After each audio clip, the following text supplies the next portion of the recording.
keep Americans safe. So how is the department stacking up? The answer is, for those who care to judge fairly, it's a record of success. The United States has the lowest murder rate since 1900. The FBI has captured 8 of the top 10 most wanted fugitives.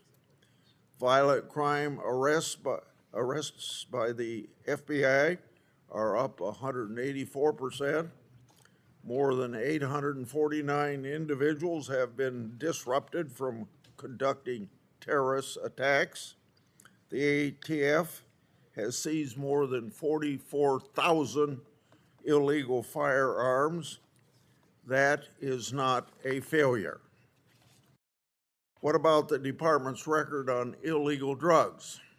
Since January of last year, the DEA has made more than 6,300 fentanyl arrests. It has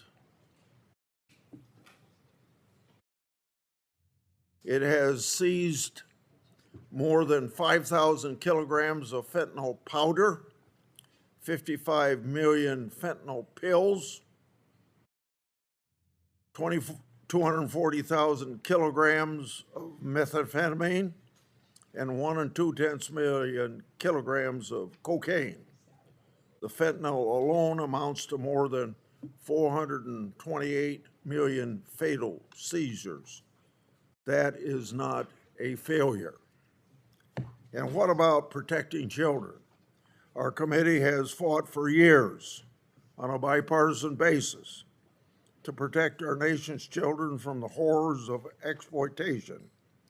Ranking Member Durbin and I, in a bipartisan way, are leading landmark legislation, the James T. Woods Act, to tackle that very issue. And once again, our partners at the Justice Department have a record of success.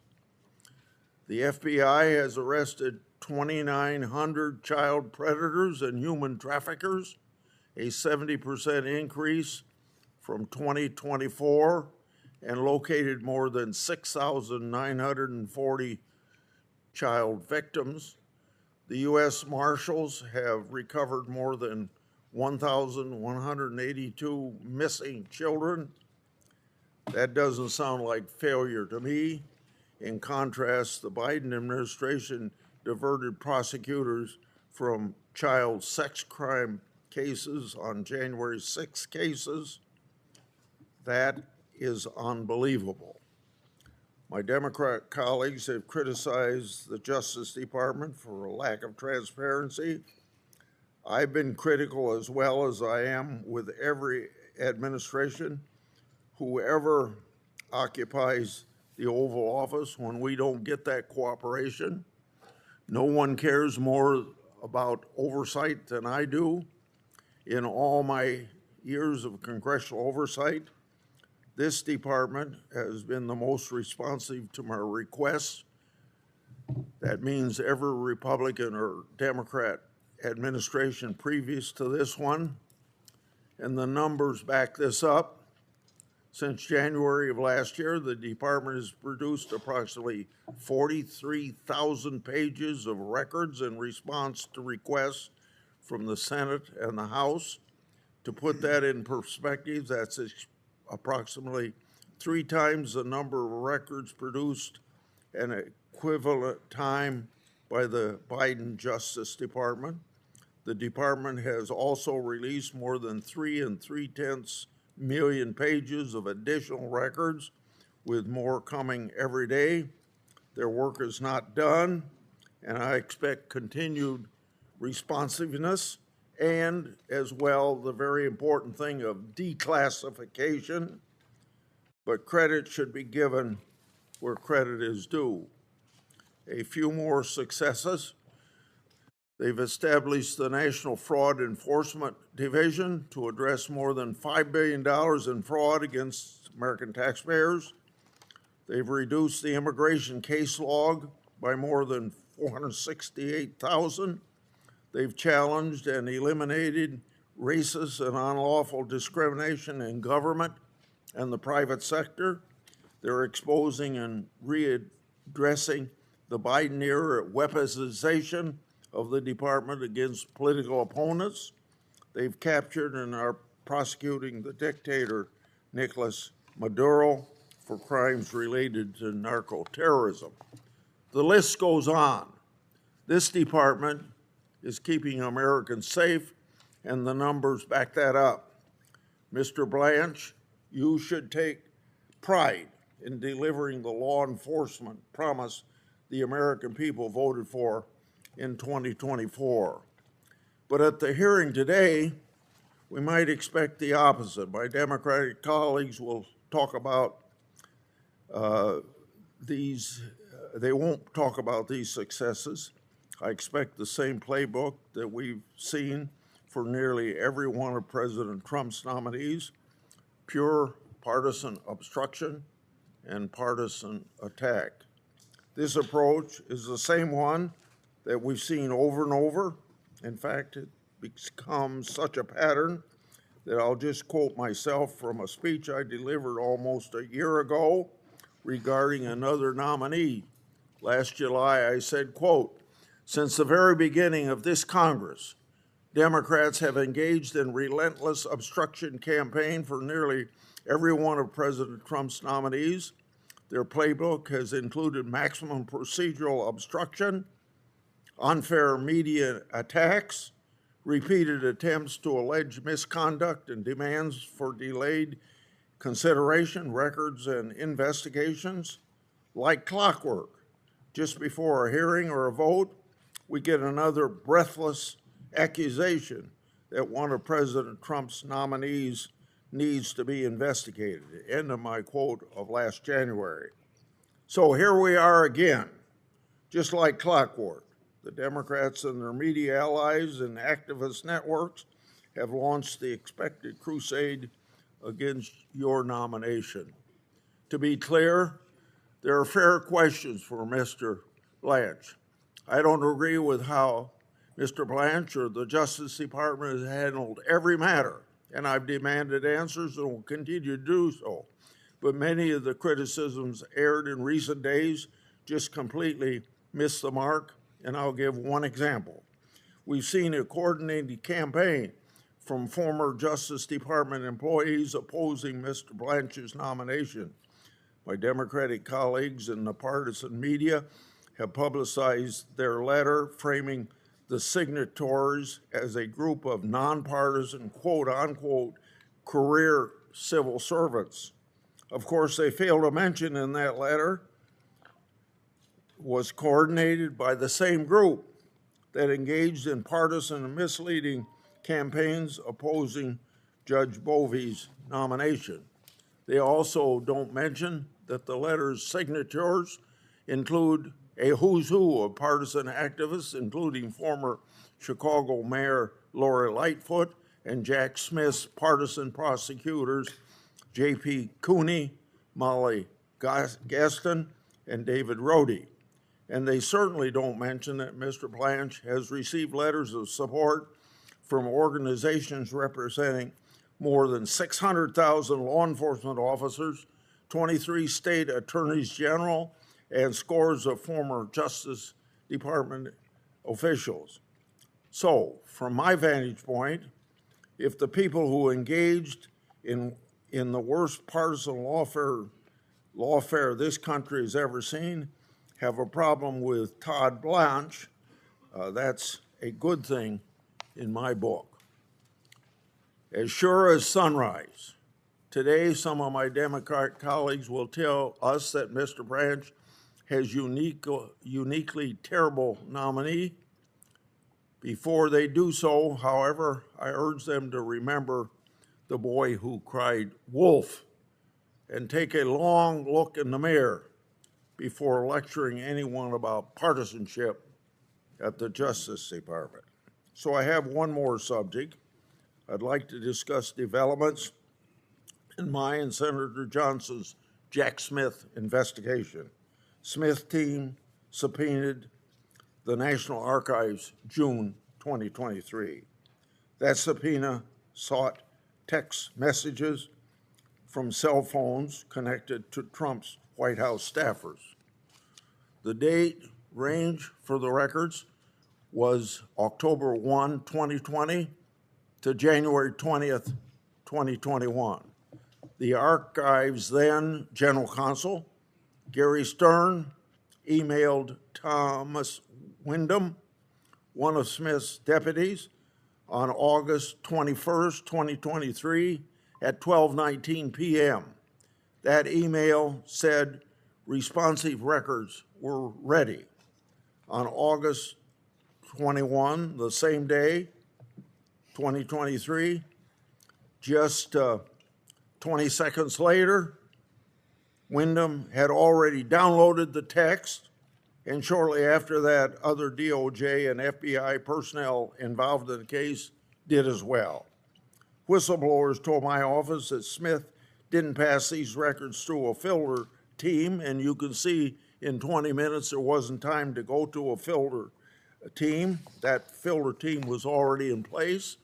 The Justice Department has confirmed that fact in a letter to the committee, quote, "The special counsel's investigative team apparently bypassed the filter team and directly accessed these text messages," end of quote.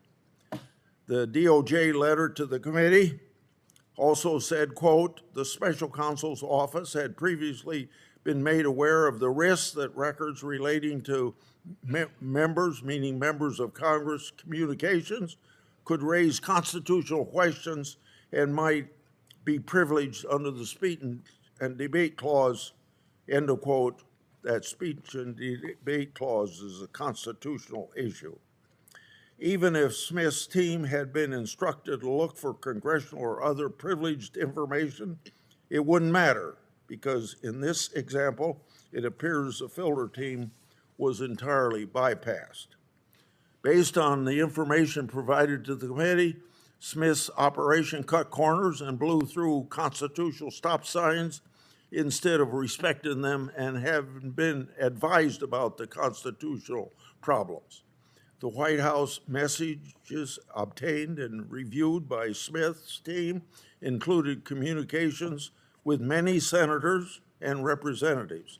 The communications included messages with members on this committee, including this senator. The subject matter of those members' communication included core constitutional responsibilities, such as congressional legislation, resolutions, and investigative work. It also included other information irrelevant to Jack Smith's case against then citizen Trump. Instead of that information being walled off, it was intentionally shared. This is another example how this misguided investigation wasn't normal and demands further investigation. Jack Smith's operation was a runaway political train that improperly obtained congressional information. I've requested Acting Attorney General Blanche to allow members to review these records. Senator Durbin. Thank you very much, Mr. Chairman. Mr. Blanche, thank you for coming by my office yesterday. I think we both knew going into that meeting that we had strongly held political beliefs on both sides of the table, and yet we had, I think, a respectful exchange, and I thank you for coming by. Thank you. I'm glad you brought your staffers with you. My staff was there as well. If there was any misunderstanding, my representation of your remarks, you'll have a chance to correct the record in a few moments. But I'll do my best to stick by what I said, and as my staff has backed me up, and in my memory of it, yours may be different. But thank you for meeting with me yesterday. I want to acknowledge the obvious empty seat at the dais here, which the chairman, next to the chairman. The committee is mourning the loss of our friend and colleague, Senator Lindsey Graham, former chairman and ranking member of this committee. I served on the committee with Senator Graham since he joined the Senate in 2003. I'm going to cherish my memories of both our fierce partisan battles and our landmark bipartisan agreements. He was a trusted friend. My friends and family back home can't believe it when I say these things. You mean that, Lindsey Graham? Yes, I do. He was a good person, a valuable part of the Senate family, and an extremely valuable part of this committee. I'm glad that we're honoring him with this memorial today. Let me say at the outset that the chairman spent several minutes talking about Jack Smith.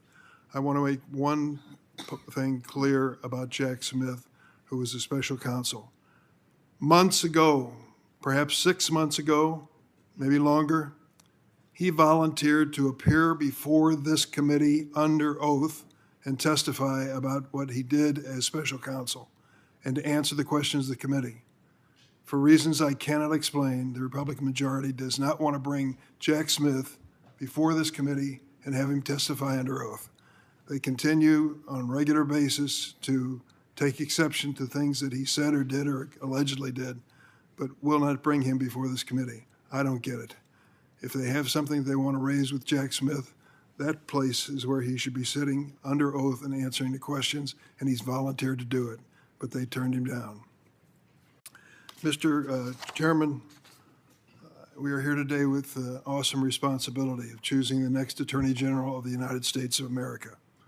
We're here because there's a vacancy in the office. The President decided to fire the predecessor of Mr. Blanche after just 14 months on the job, after courts and grand juries blocked her from prosecuting the President's political opponents. Seemingly, President Trump believes you, Mr. Blanche, will be more successful. When you were first nominated to be Deputy Attorney General, Democrats raised concerns about the President's personal attorney serving as the top attorney in the Justice Department. The Attorney General is the chief law enforcement officer of the United States of America. Since you were confirmed, the Department of Justice has literally violated dozens of court orders to advance the President's agenda. Last year, you declared that the Justice Department was, quote, at war with the federal judiciary. I brought that up to you yesterday. I believe all of us, both sides of the table, need to be more careful with our rhetoric when it comes to the judiciary.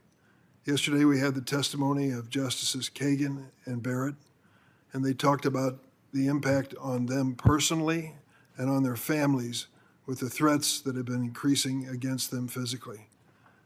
Most of us on this side of the table know what they're talking about. We have a similar experience. But it is a responsibility of all of us, Democrats and Republicans, liberals and conservatives, in or out of the government, to be careful with what we say about the judiciary. They are doing their job. We should never, ever countenance violence against anyone on either side.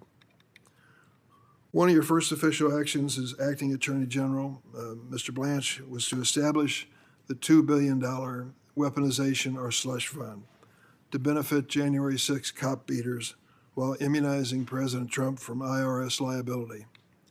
You defended the slush fund by claiming, quote, people hurt police, get money, who hurt police get money all the time, end quote. Despite resounding bipartisan criticism and admitting that it was a mistake, you've refused to rescind the order creating this fund. That order can still be found on the Department of Justice's website today. We talked about this yesterday in my office. I didn't quite understand your explanation. I'll give you a chance, of course, to explain it. But you said it was up to Congress to codify the elimination of this fund. This was a creation of the executive branch. It was not a creation of Congress. So I hope you'll clarify that statement.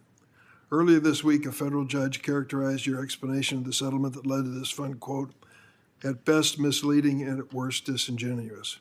You told me yesterday that the opinion was, quote, a hit piece on you, another troubling attack on a judge for doing her job. Then there's the cover-up of the Epstein files, which former Attorney General Bondi herself said you were, quote, in charge of. Under your leadership, more than 1,000 FBI personnel were pulled off of other priorities and directed to flag Epstein records for any mentions of President Trump. When scrutiny of the cover-up intensified, you participated in meetings in the White House Situation Room to strategize about how to protect President Trump, not Epstein survivors, the president. When Congress forced the administration to release the files, hundreds of survivors' personal information was unredacted, victimizing them again. Meanwhile, the names of powerful Epstein allies remain protected in clear violation of the Epstein Files Transparency Act. Your explanation, quote, "It isn't a crime to party with Mr. Epstein." Mr. Blanche, these survivors deserve much better. I want to recognize many of them who are in the audience today. I thank them for their courage in speaking out. Tomorrow we will hear one of them during our outside witness panel. I'd like to enter into the record 6 letters from Epstein survivors in opposition to the Blanche nomination. Without objection, so ordered.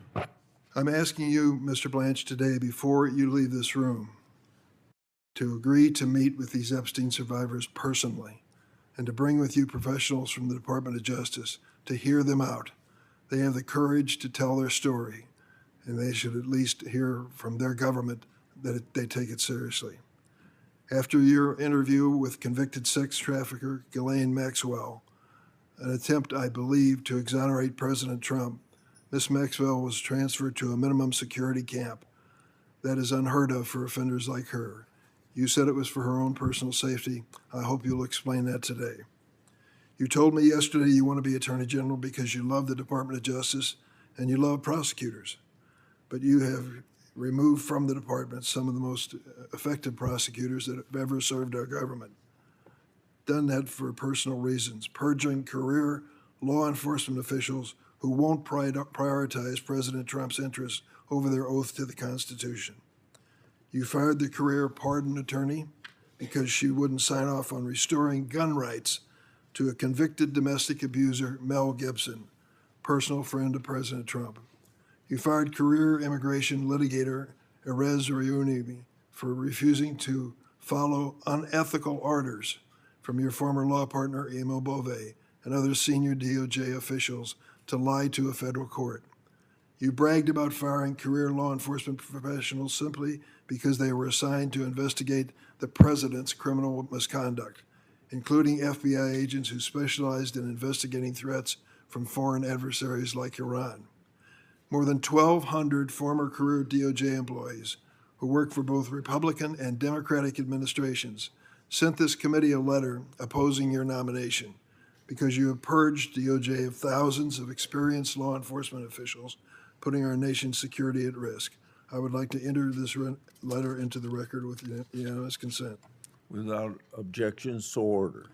You testified under oath last year that as Deputy Attorney General, you would consult with career ethics officials to avoid conflicts of interest, a significant concern since you received nearly $10 million as a president's personal attorney.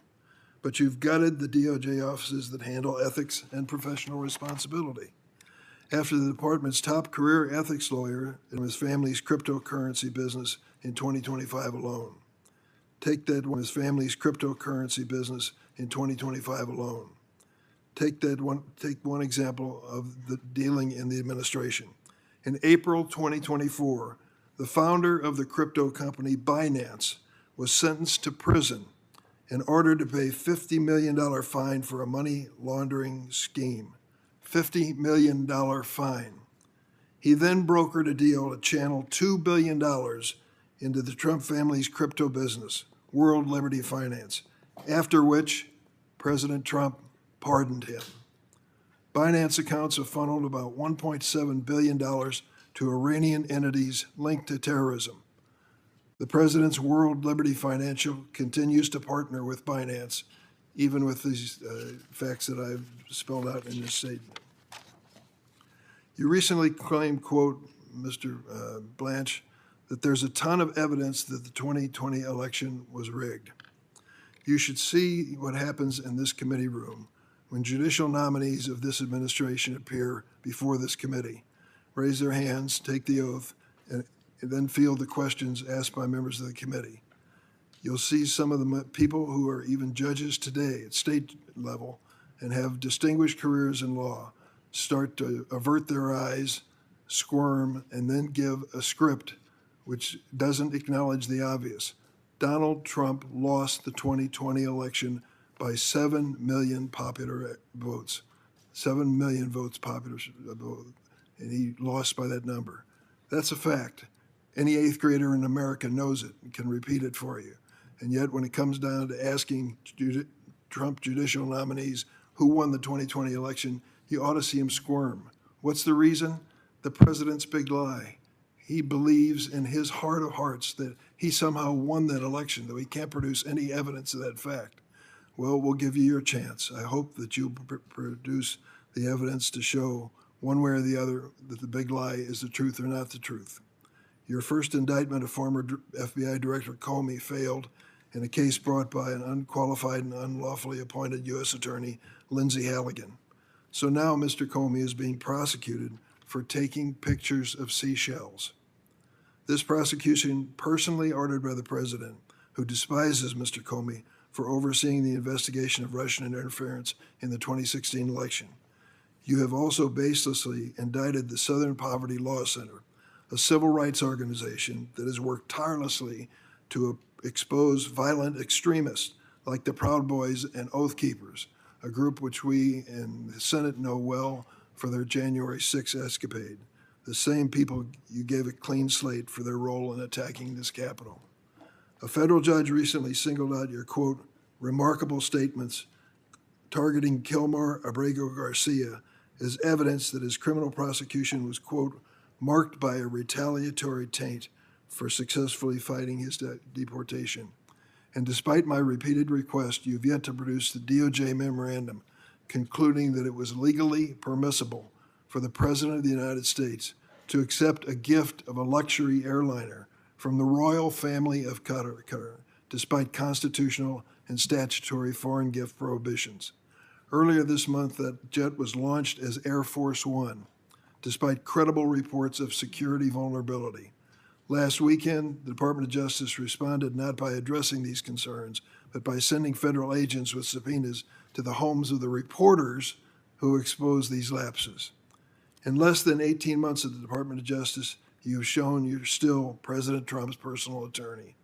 Your tenure can be summed up in the 4 words you said, quote, I love you, sir, to President Trump. This was your response when you were asked what you would say to him. This nation deserves an Attorney General who loves the Constitution more than any single president, an Attorney General focused on keeping America safe and combating corruption, not satisfying the president's personal grievances or channeling crypto cash to the administration's MAGA faithful. Mr. President, Mr. Chairman, I yield. Now we turn. Thank you. Thank you, Mr. Chairman. And my goodness, I expect you'll be getting a lot of questions about how one person may influence every decision you make and unduly influence everything you do. And I hope you say you are absolutely right, and it is that granddaughter sitting right behind you. She is the cutest thing I've ever seen. Good morning, everyone. Thank you for being here. I have the distinct pleasure of introducing Acting Attorney General Todd Blanche. He serves and has served as our Acting Attorney General and our Deputy Attorney General. And amongst all of the questioning today, most of which I hope is in good faith, sometimes it gets lost that he is a former prosecutor and dedicated his life to prosecuting for this nation.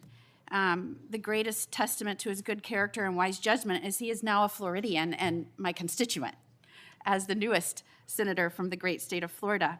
But he has led a very distinguished career within the realm of the Department of Justice, of which he now seeks to head as the permanent Attorney General. And before I go more into that, I want to thank you, Mr. Blanche, for offering yourself not just first as Deputy Attorney General, but now as Acting Attorney General. Any one of us on either side of the aisle sitting here today knows what it means to serve and what comes with that. And what that takes every day, and certainly what that means for your families that stand beside and behind you and sometimes hold you up throughout the process. We thank you, and we thank your family that is here today. Since President Trump took office and leadership, including you, entered the Department of Justice, as you heard our chairman say, you have worked to achieve the lowest murder rate since 1900. Violent crime arrests are up 184%. Over 2,400 gangs and criminal enterprises have been disrupted and dismantled. 2,900, almost 3,000 child predators and human traffickers have been arrested. That is an increase of 70% since 2024. And when it comes to fighting for a fentanyl-free America, which we both appeared at a summit this week, you and the department are excelling there too. DOJ has made over 6,300 fentanyl arrests, seized more than 5,000 kilograms of fentanyl powder, 55 million fentanyl pills. That is fatal doses enough to kill 428 million people. And just so that everybody understands what that means, that is more than the population of the United States of America. That's just a few top-line numbers on core operations at the heart of DOJ's mission. The DOJ is indeed in the driver's seat of the war on fraud. And I hope members on both sides of the dais will give you time to talk about that today, not only for their consideration of your nomination, but also so the American people can hear about that. I know that you are in for a long process today, so I want to take my remaining time to talk about you, the person, your career, Todd Blanche. Acting Attorney General Todd Blanche is a patriot who was raised in the Department of Justice. He spent nearly a decade in what is recognized as one of the best prosecuting offices in the country, the U.S. Attorney's Office for the Southern District of New York, where he prosecuted drug traffickers and violent criminals. In fact, this career dedicated to justice and the rule of law started even before that. He started at the Department of Justice as a paralegal. I love that story, how you started there and you worked your way through the ranks. And it was always about hard work. Throughout time, he didn't just clock in and clock out. He did really good work, such good work that he was noticed routinely and honored for his commitment to excellence. In 2011, while he was at the U.S. Attorney's Office for the Southern District of New York, he received the Director's Award for Superior Performance as an Assistant U.S. Attorney in the Criminal Division. In 2013, he received the Federal Drug Agents Foundation's True American Hero Award. He received the New York City Police Department Commendation 3 different years. He received the U.S. Drug Enforcement Administration Commendation 2 different years, and a commendation from the FBI 2 separate years. And to round out this collection, he received recognition from the ATF in 3 years. I think this is emblematic of a career that was really spent doing the work of the people and trying to do it well, keeping his head down without seeking recognition, but he couldn't help but get it because of the work and the superior performance that he was doing. And I really think that's an example for anyone watching today, anyone in this audience, any young person at home, any young lawyer. Do good work, put your head down. You are evidence of that. You do good work, you do a job well done, and you get noticed for that, and opportunities will seek you out, commendations will seek you out, more than networking, political connections, anything like that. It is that in which people will seek you out to serve. And it may be just that job well done that got you recognized by the President of the United States and completely changed your life. Some members will try to hold that against you today. They will ignore that long career and every commendation that you received before you ever met or served or acted as an attorney for the president. They'll ignore all those orders and they'll gnash their teeth because they don't like one man. And I believe that misses the mark. It completely ignores the fact that the reason you stepped up to serve is because you love this country. You dedicated your career to the Department of Justice, and in fact, you lived out the motto in Latin.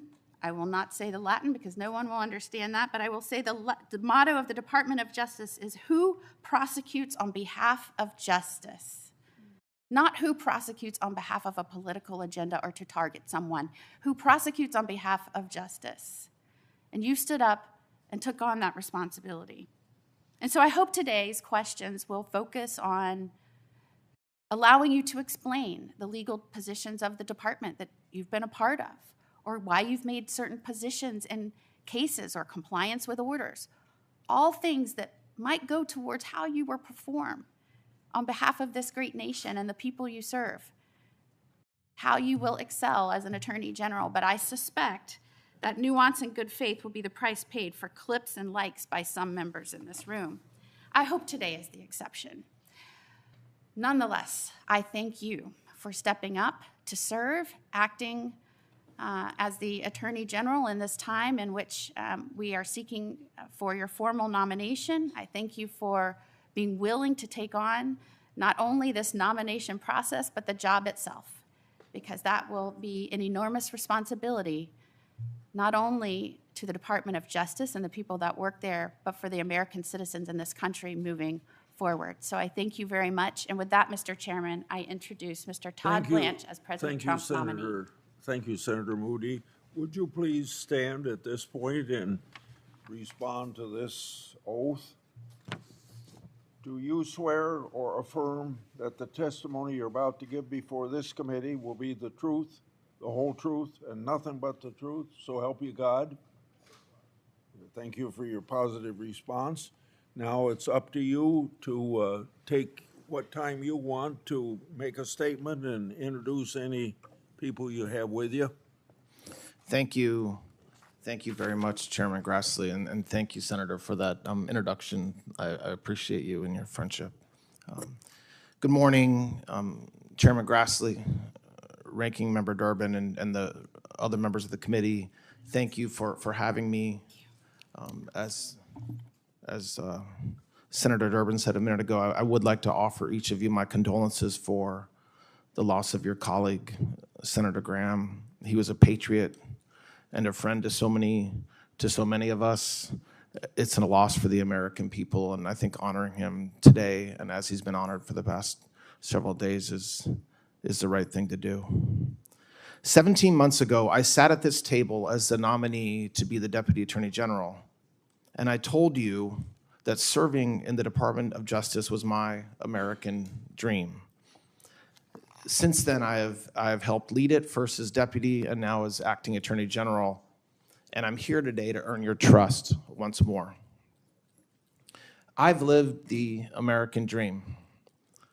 I waited tables to get through college, moved to New York with my wife and 2 young kids, went to law school at night, read textbooks on the late train home while I worked days as a paralegal at the U.S. Attorney's Office. From that start, I became a prosecutor and spent 9 years prosecuting violent gangs and drug dealers. I rose through the ranks of the Department of Justice as a line prosecutor, then a division chief, then as of last year, Deputy Attorney General, and now Acting Attorney General. But I did not take that path for a title. I took it to make a difference for American families and the towns they call home. I am exceedingly grateful to President Trump for his trust, and to my family who have carried me through every long day and late night. My wife, Christine, our wonderful children, Sydney and Justin, my granddaughter, Blaine, who's here today, all of them are here today, my wonderful friends, many of whom are here today, are really what make this worth it and what gets me through my days. And so I want to thank them for not only being here today and supporting me, but also being with me every step of the way in the journey that we're on together. My family's blessings should be available to all Americans. When a family can send their kids to school, walk their neighborhood after dark, and build a life without fear, every promise of the American dream is within reach. When they cannot, none of it is. That's my job, securing safety for every American. I'm pleased to testify again today to tell everybody here that we are doing just that. We are keeping America safe. Since President Trump took office, it's been said a few times this morning already, but it bears repeating, murders are down roughly 20% nationwide. We have the lowest murder rate since 1900. Violent crime arrests are up nearly 114%. We've taken almost 5,000 child predators and human traffickers off the streets. And the Department of Justice has filed nearly 100,000 indictments and informations since January 20th, 2025. Additionally, in just the last 4 weeks, in just the last month, we've paid $96 million in claims through the Public Safety Officers Benefits Program to eligible surviving families of fallen public safety officers, even while fewer law enforcement officers were killed in the line of duty than the prior years. And obviously, these are not just numbers. Each one is a family that still has its son or daughter and an officer who came home for dinner. If you look at Washington and Memphis as examples, where we have worked with federal, state, and local partners, pulling thousands of criminals off the streets in those two cities. Homicides in DC are down about 60%, and overall crime in Memphis declined by more than 40%. We've seized thousands of illegal guns, brought more than 150 missing children home in those two cities, and cleaned up parks and spaces family once avoided, so you can take your kids and loved ones there once again. We are enforcing our borders. We are prosecuting the smugglers who profited from an open border, removing criminal aliens, and dismantling gangs like MS-13 and TDA. We're smashing the cartels and ending the scourge of drugs in our communities. We designated the major cartels as foreign terrorist organizations because that's exactly what they are.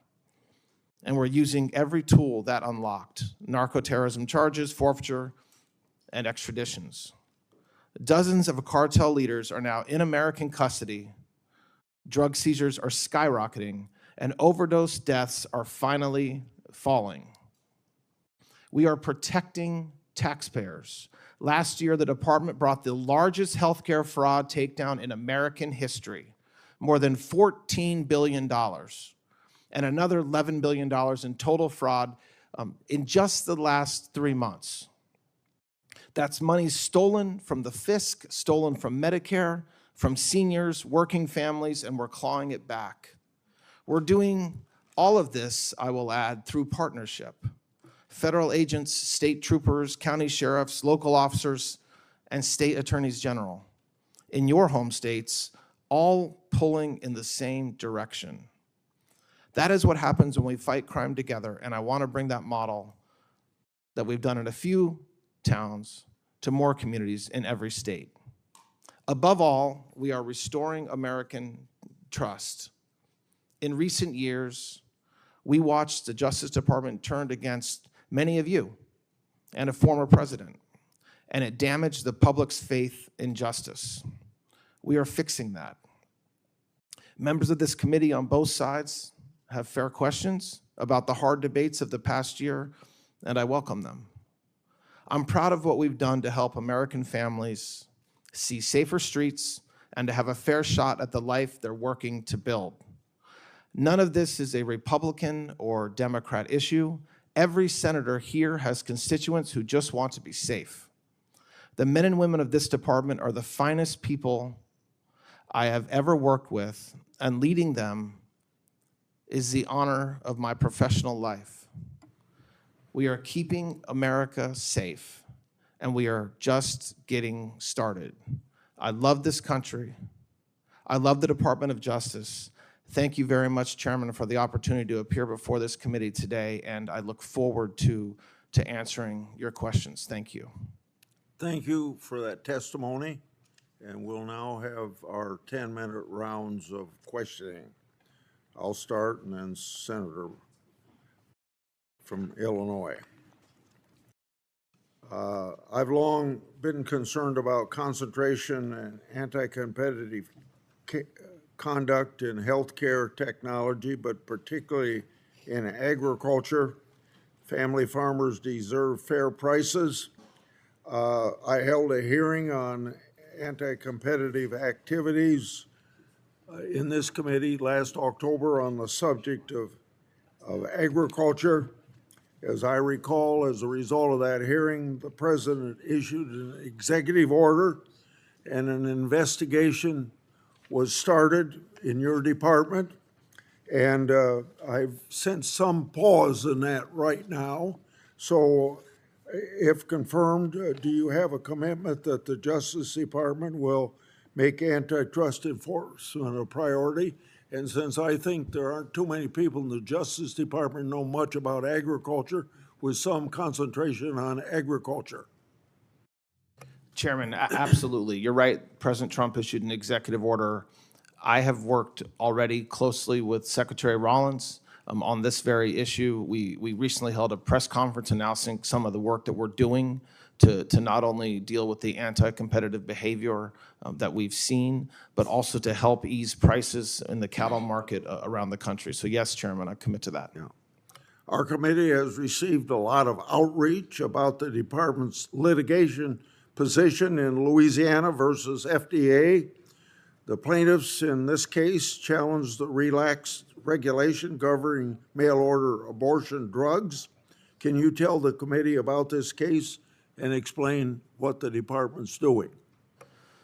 Chairman, first, President Trump is the most pro-life president in history. And the work that this department's doing in that space is something that hasn't been done for 10 years. For the first time in a decade, HHS and the FDA are actually taking a real look at what's happening with some of these abortion pills and whether they're actually safe or not. As it relates to the litigation you referenced, it would be wrong for me to talk about any litigation strategy beyond what's in our briefs, but suffice to say, Chairman, that as we talk about in our briefs, we are not in any way defending what Biden and what his administration did with what respect to that judge. But beyond that, I don't want to comment on the strategy about that litigation. This committee has also received outreach concerning the department's handling of the investigation and release of Epstein files and your role in it. Some allegations include problematic redactions, insufficient effort to follow investigative leads, a refusal to meet with victims, and questions regarding the transfer of Maxwell to lower security prison. I want you to take the opportunity to respond to these allegations. What would you like this committee to know regarding these files? When President Trump signed the Epstein Transparency Act, the Department of Justice undertook a Herculean task to review millions and millions of potentially responsive files. We were required under the statute to do this expeditiously and very quickly. The Department of Justice did so. We reviewed over 6 million pages. Many of these pages were not responsive. And what I mean by that is we intentionally over-collected potentially responsive documents. So for example, there was a case going on in Florida at the same time as the Jeffrey Epstein case involving another defendant named Epstein, having nothing to do with Jeffrey Epstein. When we collected materials, we collected everything involving Epstein, including the Epstein that had nothing to do with Jeffrey Epstein. So the review of materials included non-responsive materials. The reviewers were qualified, experienced attorneys within the department and the FBI. They took pains to apply appropriate redactions. There were mistakes that were made, and so approximately 1% of the redactions had to be fixed after we released the Epstein files. Chairman, we had dozens of lawyers on call 24/7 whenever we learned that any victim's name had been improperly not redacted. We immediately took the document down and fixed it as soon as we could. That doesn't excuse the mistakes of which I take responsibility, but it does mean that we tried to fix them. We complied with the act. It required us complying with judges' rules in New York, which required us to redact certain victims' names, even if the victim was also somebody who participated in criminal conduct. The judge did not allow, judges in New York did not allow us to unredact those names. The other thing that we did, Chairman, is we made unredacted versions of the entire database available to everybody in this body. And we did that because of transparency. Remember, for 4 years, there wasn't a peep about Jeffrey Epstein. The Biden administration did nothing to be transparent about the Epstein case. We have been extraordinarily transparent in not only producing the records, but letting unredacted versions be available to anybody in this body. And if, after reviewing unredacted materials, a member had concerns about why something was redacted, they brought them to the department's attention, and we addressed that. So I want to make sure the American people know that this administration, when it comes to Jeffrey Epstein, has been more transparent than any past administration than Biden was or anybody else. And what we did is we complied with the law. And if we learn a new material, we will most certainly review it and make it available. When it comes to the victims of this horrible man, we will never not talk to victims. We will never not do everything we can to prosecute anybody that committed any crimes against any of these women. So that narrative is false. We have spoken with over 30 representatives of dozens and dozens of victims since this process started. Any victim, if they're here today, I would encourage them or their lawyers to meet with the FBI. We will 100% investigate. There are no closed investigations. If we learn today, if we learn next week, if we learn next month that there's an individual that we can investigate, indict, and prosecute out of the Epstein files, you better believe it, we will. And so we worked hard, the hardworking lawyers within the department to do the right thing to comply with the act, and we did, and we'll continue to do so, Chairman. Jack Smith and his team possessed and reviewed congressional information and other sensitive materials when they shouldn't have and they were advised not to. Describe the steps you've taken to impose accountability so that this egregious and partisan misconduct never happens again. The biggest thing we can do, Chairman, is be transparent about what happened. And that requires us doing a check on ourselves and on the work that happened before us and being transparent with this body and providing records to you. I think when the American people understand and learn what happened and the egregious abuses that happened, it will be a check on making sure it never happens again. We strive every day to not only move forward as a department doing the right thing, but to make sure that anything that happened in the past, whether it's releasing emails or admitting to things that we did and the department did that we shouldn't have done, to being transparent with the American people about that, that's the best we can do, and that's what we're doing. I made messages public between Jack Smith's office that appeared to relate to the Trump classified document case. Those messages showed government personnel left open a classified facility and potentially mishandled classified information, causing a security violation. While defense counsels to Trump, did the government apprise you of these issues? And secondly, did the Biden Justice Administration do any investigation into this misconduct? We were never advised at that time when I was defense counsel to President Trump, and I'm not aware of any investigation that was started for that alleged conduct. The Justice Department must do a full and complete investigation into this matter. This will probably have to be my last question. On March the 15th this year, I made public a signed and sworn statement from an FBI official.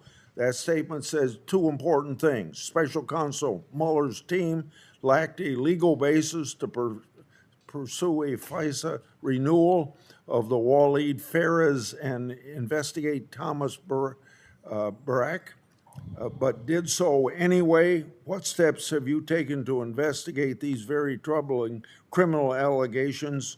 And if you haven't taken any action, why not? We are investigating that, Chairman, and it would be inappropriate in this setting to get into the details of that investigation, but the sworn affidavit that we reviewed that you provided does raise serious allegations, yes. Thank you very much. Senator Durbin. Thank you much, Mr. Chairman. Mr. Blanche, I have a few questions I'd like to ask you. Is it not true that Congress had to pass a law requiring the Trump administration to disclose the Epstein files? The Epstein Files Transparency Act passed by bipartisan roll calls in the House and Senate to finally get the files made public?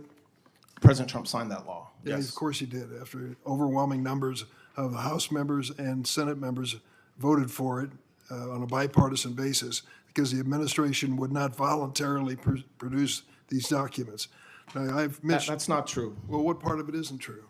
We were prohibited by law from producing those documents. This is the Judiciary Committee. There are laws that did not allow us to produce those documents, which we made plain in numerous court filings. So and President Trump had said from day one to release the files, even when he was running. Yeah. And so, yes, he signed it into law, and we complied with it. I remember, and everyone in the audience remembers, the lengths that the administration went through to delay production of these documents, to the point where Congress did an extraordinary thing, discharge motion in the House to bring this matter before them and vote on a bipartisan basis to compel your administration to disclose those documents. Let me talk to you for a moment about the survivors who are in the room. There are 10 individuals who were exploited and abused by Mr. Epstein. They are here today. None of them have had a chance to speak to anyone in the department or FBI, though they've asked repeatedly. So can I get your word under oath that within the next 30 days, you will personally sit down with these 10 victims and hear their case in terms of what needs to be done by the Department of Justice? Chairman, I appreciate them being here today. I also have somebody from my office who's spent her entire career working on cases like Mr. Epstein's. She's in charge of our task force investigating human trafficking. She's available to talk to them. She can sit right next to you. She can sit right next to you when you meet with these survivors. I have never said I will not meet with survivors. Will you meet with these 10 survivors? I'm asking you on the record. If they have lawyers, as you know, I'm prohibited from meeting directly with them. I have met with counsel for survivors, as has many people in the Department of Justice, over 30. But if they are represented by counsel, we will work with their counsel. If they don't have a lawyer, I will certainly make arrangements to make sure the right people at the Department of Justice meet with them. Absolutely. Will you get it done within the next 30 days that each I of will these get it survivors? done today, if that's necessary. I mean, my point is there's somebody here who can meet with them today, get their information, and arrange to meet with them. I think you ought to be in the room. Pardon me? I think you ought to be in the room because you ought to hear this. You had singular responsibility for these files. There was a delay in meeting the statutory requirement of disclosure. You were involved in that. I think you ought to be part of this. I am definitely part of it, and I have been from day one. And it will be done within the next 30 days? I can keep on repeating myself, but I said it could get done as soon as today. It could have gotten done last week. We remain available to meet with any victim or their representative at any time. Will you notify the committee when you've done this? That would be prohibited by law if they're talking about an ongoing investigation. I'm asking you if you'll notify the committee that you met with the survivors. It depends on what they said. I'm not sure I'm allowed to notify you if there's an ongoing investigation. Well, you're dancing on the head of a pin here. I'm not dancing on any pin You at have all. these survivors who have the courage to come before this committee, have the courage to tell their terrible stories, how they were exploited. Don't you think it's important that we have a prompt response by our government to these survivors? Absolutely. And there will be a prompt response. My heart breaks for every survivor, every victim of Mr. Epstein, absolutely. And I would love to prosecute anybody that did any harm to these Will victims. you meet with them within the next 30 days? The last time I asked a question, you can say yes or no. I can keep on answering it the same way. I can meet with them. My staff will meet with them. We have a staff member here If you today can who meet with them, will you meet specializes- with them? I'm not sure what you're looking for me to say. As I said, Yes, is what I'm looking for. there are, if they're represented by counsel, I'm not allowed to meet with them directly, as you know. I assure you, the FBI, who are experts in this space, prosecutors who are experts in this space, and me, if necessary, will absolutely meet with them. I promise you this. I think it's I will stay necessary. updated and know everything that's happening with any victim that has information about any other people that work with Epstein, that committed any crimes with Epstein. Absolutely. Well, if you're truly committed to extraordinary transparency and you're willing to meet with these victims, I hope you will do it immediately or we're going to hold you to it. I want to ask you about the immunity provisions that you signed relative to the responsibility and liability of the president and his family and their businesses when it comes to tax audits. Would you like to explain how we can give to the president and his family and businesses exemptions from complying with the tax laws of the United States? It's not an exemption to comply with the tax laws of the United States. As part of the settlement, it was an agreement that any past audits would end. The United States, your signature, the United States releases, waives, acquits, and forever discharges each of the plaintiffs when it comes to tax liability. That's how it reads. It's pretty sweeping. You don't believe that is a discharge forever from liability? Of any past filings, yes. All right, it is. How do you explain that to the American people, everyone in this room, all of us on this side?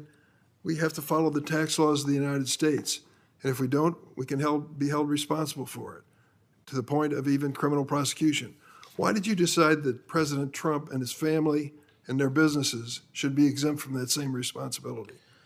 As part of the settlement between the IRS and President Trump and some of his family, two of his sons and his organization, as is typical when there's a settlement between plaintiffs and the IRS, part of the settlement included release of any past audits. It does not give any protection to the president, his family, or his organizations for any taxes they file. If they filed it the day of that I signed that agreement, or the day after, they have no protection. No matter what their liability, no matter what their violation of tax law, you signed a document that forever discharged them from any legal responsibility. As part of the settlement that we entered into, any past audits were How often do you think that's been done in the history of the United States? involving the President of the United States. I'm not sure it's ever been done, but this type of settlement is done regularly. So you're saying that when it comes to the President of the United States, his family and businesses have no responsibility under the tax laws for any wrongdoing prior to the signing of this document? No, I mean, I didn't say that at all. What I'm saying is that I think President Trump and his family are the first president that had their tax returns illegally taken, and made available to the public. So that is unique to President Trump, yes. But this type of settlement is not unique to the Department of Justice or the IRS. It's hard to explain to the American people that no one is above the law when that type of document was signed by you, forever discharging that family and that president from any liability for violating the tax laws. Nobody is above the law. And when we enter into settlements like that, we do it with all kinds of people. It's not just President Trump. It doesn't make any of those individuals above the law. So let me ask you, since you don't believe anyone should be above the law, about the January 6 rioters pardoned. We've taken a look at some of the people that the president pardoned on his first day in office, the ones who attacked this Capitol. And I'll use the word attack because I was here and I saw what happened. Anyone looking at the videos knows what happened on that day. Among those who were pardoned by the president are individuals who've gone on to commit serious crimes against innocent victims across the United States. Do you think that blanket pardon by the president of January 6 rioters was the right thing to do? I think that the Constitution gives the president the full power to pardon anybody for any reason he wants. And so I don't question President Trump's authority or his decision to do so on January 20th. You don't question his decision? As I said, President Trump, under our Constitution, just like President Biden, has the authority to pardon anybody for any federal crime. And that's something that every president, that's a privilege every president's afforded, and including President Biden and President Trump. Well, I can tell you he may have had the authority to do it, but I think someone should have grabbed him by the arm and said, stop. You can't release all of those rioters. Some of them actually physically assaulted policemen in the Capitol. Some of them were guilty of crimes, serious crimes before that day. And for the president to give a blanket pardon to these individuals is something that I don't think you can explain to the American people. You certainly can't explain it to the policemen who almost lost their lives because of these attackers. I yield, Mr. Chairman. Before I go to Senator Cornyn, I'd like to enter in the record for supporting Mr. Blanche's nomination from former Attorney General John Ashcroft, and this is a quote from the letter. "This rule of law is the best friend of liberty. To safeguard this core value, America needs an Attorney General exclusively devoted to the rule of law and will honor his oath to the Constitution. Todd Blanche is the right person for that responsibility. His record and credentials undergird my wholehearted support for his nomination? Without objection, that'll be entered into the record. Senator Cornyn. Good morning, Mr. Blanche. Congratulations on your nomination. There's a lot to admire about your record of service to our country, and I respect the fact that you want to continue that service as the Attorney General. As I told you in my office, I think the Attorney General has the hardest job in Washington, D.C., because you are, at the same time, a member of the President's cabinet, subject to dismissal whenever the President wants for any reason or no reason at all. But then you also have a duty as the Chief Law Enforcement Officer of the United States. And I think it's a very, very difficult balance. And I want to ask you a little bit about that, particularly in connection with the settlement of the tax case. There's so much that's unusual about this. First of all, the fact that the tax returns were leaked by a IRS contractor, Charles Littlejohn, who was appropriately convicted of a crime for doing that. President Trump and his family were definitely victims of a crime there. But it happened back in 2020, and the lawsuit wasn't brought until 2026. So with the 2-year statute of limitations, it seems to me that that was something I know that was the subject of pleading in the complaint and attempt to avoid the 2-year statute of limitations, but that struck me as unusual. But let's talk a little bit about the settlement agreement and the release. First of all, I believe you have said that the weaponization fund is a moot issue. Is that your position? Yes, it is a moot issue, meaning there is no weaponization fund. The weaponization fund is dead. It's not moving forward. Well, I would refer you to the settlement agreement. Do you happen to have a copy of that in front of you? I do not. Okay, Senator. well, you probably know what's in it. I'm familiar with it, yes. I'm sure you are. On page 4, this settlement agreement may be modified only upon the written agreement of the parties. Has there been a written agreement of the parties to modify the settlement fund?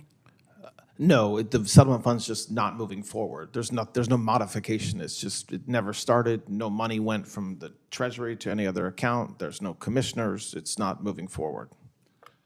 Well, so the settlement agreement remains as it was originally, but I hear what you're saying. Is the settlement agreement enforceable as a contract by the parties? Well, yes, it's an enforceable document. So I suppose if President Trump's counsel sought to enforce it, they potentially could. Including the weaponization fund? Well, they could try to enforce the contract. They can't force the Department of Justice to move forward with the weaponization fund. They could potentially say that, I suppose, that we breached by not moving forward. They haven't done that, and I'm not aware that they're planning on doing that. Like I said, Senator, and Senator Durbin talked about this, but I've talked extensively with you and other colleagues about potentially codifying so there's no weaponization fund, which is certainly something that could be done. And I wasn't meaning to insult this body, but just that in response to questions from senators about whether that could be done, we very much are okay with that. But just to be clear, the President of the United States, who is the plaintiff in this lawsuit, has not agreed in writing to delete the weaponization fund, and there's no guarantee that he or one of the other plaintiffs might raise that issue by way of a lawsuit, and a breach of contract lawsuit in the future. Well, Senator, the plaintiffs have no power over the fund. The fund was administered solely by the 5 commissioners and through the Department of Justice. So no, they don't have any power with respect to the fund at all. I suppose they could bring a lawsuit and then we would litigate it. But even if we were litigating it, there's no fund. So the results of such litigation, whatever it would be, wouldn't be a revival of the fund. I want to ask you about the release, and I know I'm guilty of what a lot of lawyers are guilty of in having a chart you can't read, but I know you're familiar with this document, which is the release that you signed on May the 19th, 2026.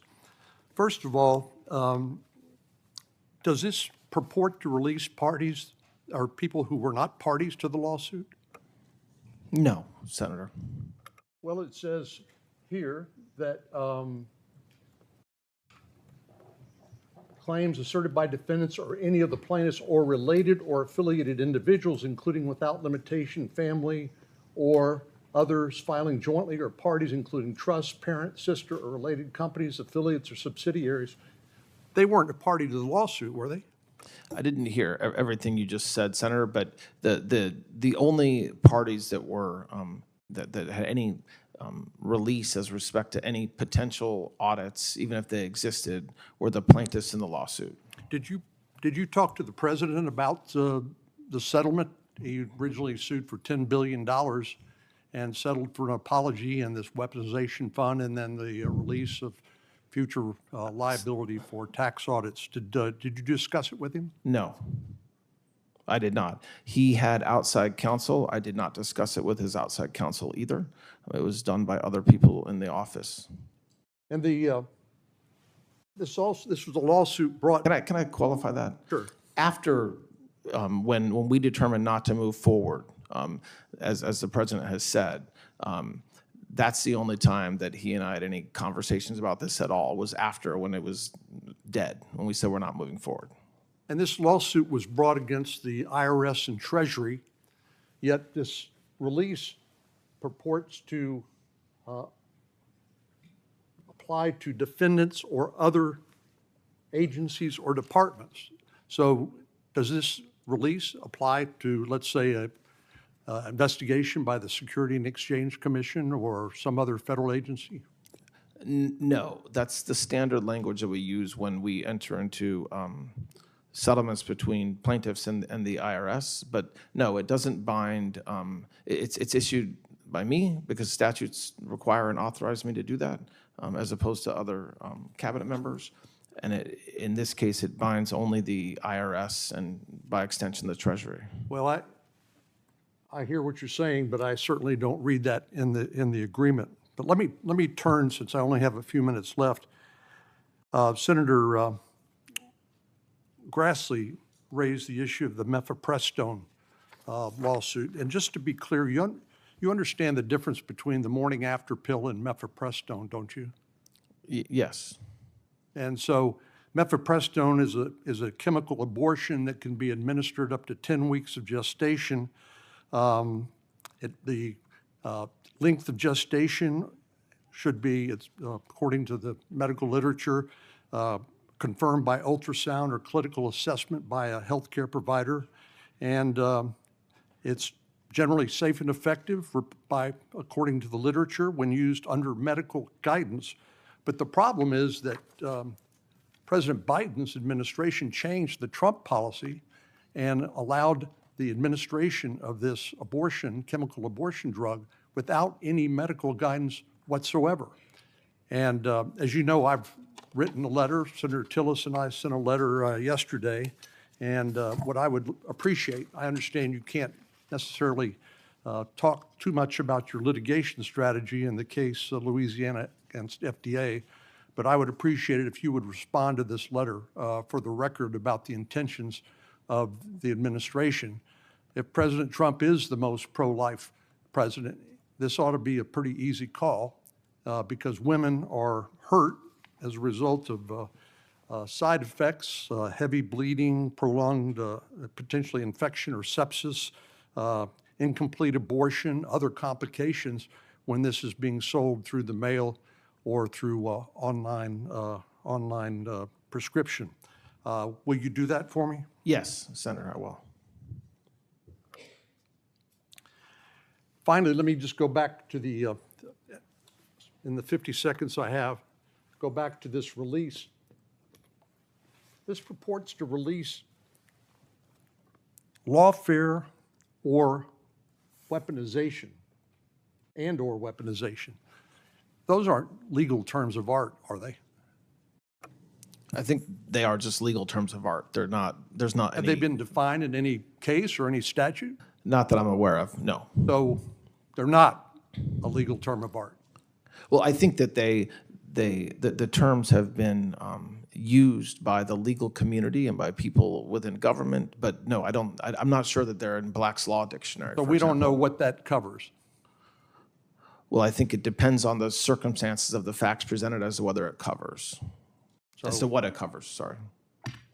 Thank you, my time's up. Senator Klobuchar. Thank you very much, Mr. Chair.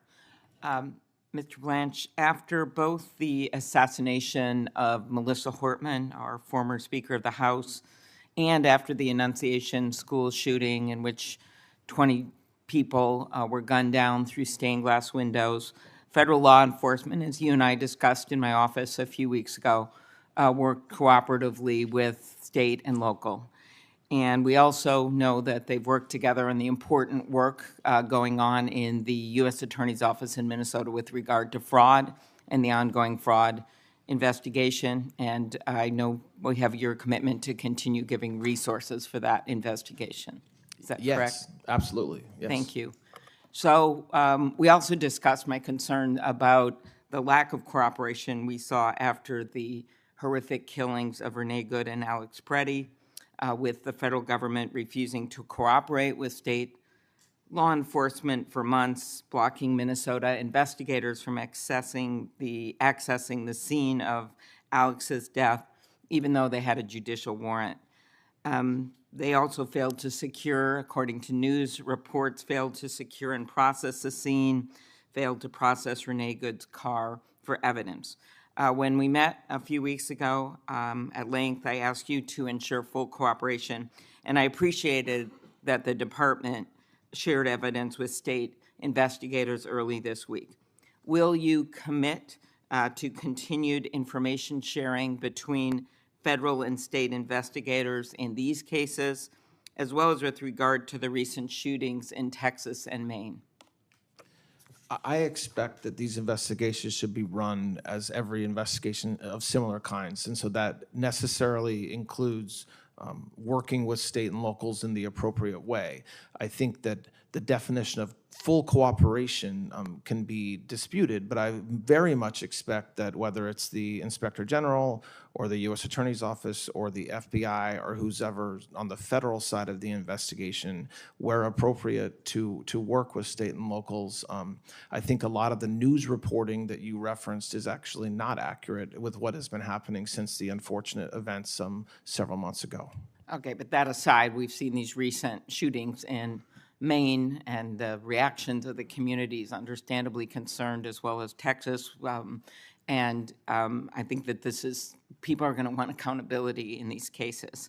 And one of the things that doesn't get as much attention is the non-death cases. The Hmong elder pulled out of his house in Minnesota in his underwear and Crocs in 10 below zero weather.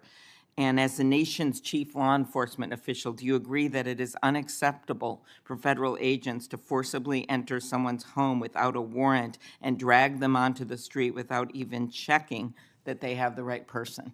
Well, it depends on the circumstances, as you know. I mean, yes, obviously, law enforcement agents need a warrant to enter a house, except for limited exceptions to that. So yes, we very much believe in the constitutional protections afforded American citizens. The same protections are not afforded people who are here illegally. So it's not a black and white answer where I can say yes or no. But yes, I very much expect the law to be followed by our law enforcement agents. So since the Civil War, along those lines, federal law has made it clear that the president does not have the authority to deploy armed federal officials to election sites.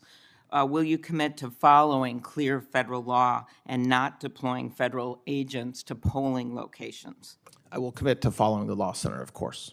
Okay, Yes. but does that include not deploying federal agents to polling places? I will absolutely follow the law no matter what it includes. So yes. Do you understand why voters, U.S. citizens, are concerned about armed agents at polling places?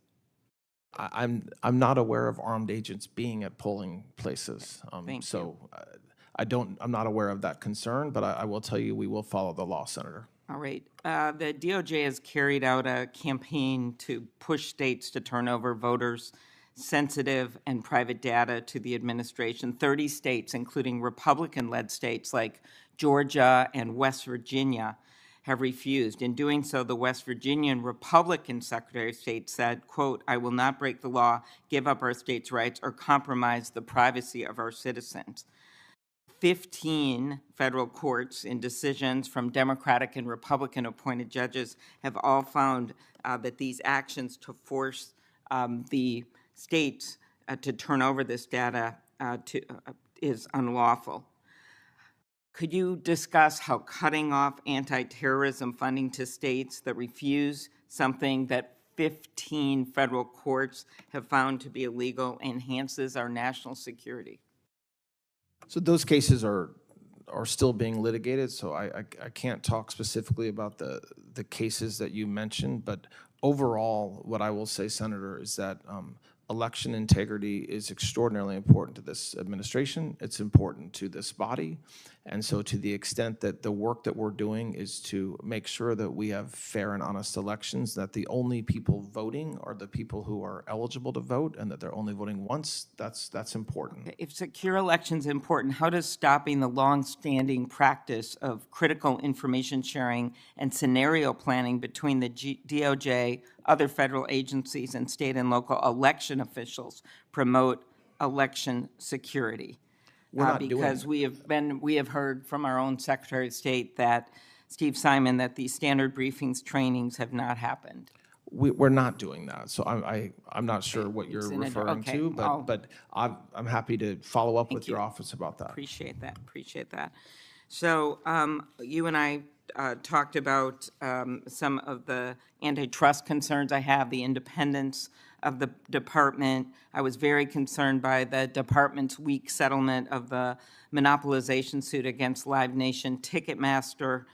Do you believe that this settlement was good for consumers? And if so, then why didn't, there was another case, of course, that the state attorney general's brought that is going to result in much better protections for consumers. Why didn't the DOJ join them, stay in that suit? I share your concerns, and yes, I do believe that settlement was good for consumers. The American people got a lot out of that settlement with Live Nation, and you talk about another case that's separate. That's ongoing litigation that could potentially take years to resolve. And so, when we make a decision as a department to settle a case, we are only thinking about the American consumer and making sure that we're complying not only with the laws but with what's right for Did the White House have any involvement in that decision in the decision regarding which to case? settle the Ticketmaster case? We work at times closely with White House counsel on certain issues. I am sure that I wasn't directly part of discussions, but so I can't speak to that, but I'm mostly not saying they were not part of it. So, okay. Are you concerned that former Republican Principal Deputy Assistant Attorney General Roger Alford, who has appeared before this committee as a Republican witness in the past, has said that in your department, antitrust cases are being resolved based on political connections, not the legal merits? No, his words don't concern me because they're not true. Well, a lot of us disagree on that front. So I want to turn to some sort of number of program, HIDA program, Office on Violence Against Women, and why do you think this will be helpful? Because we believe that they have very different functions.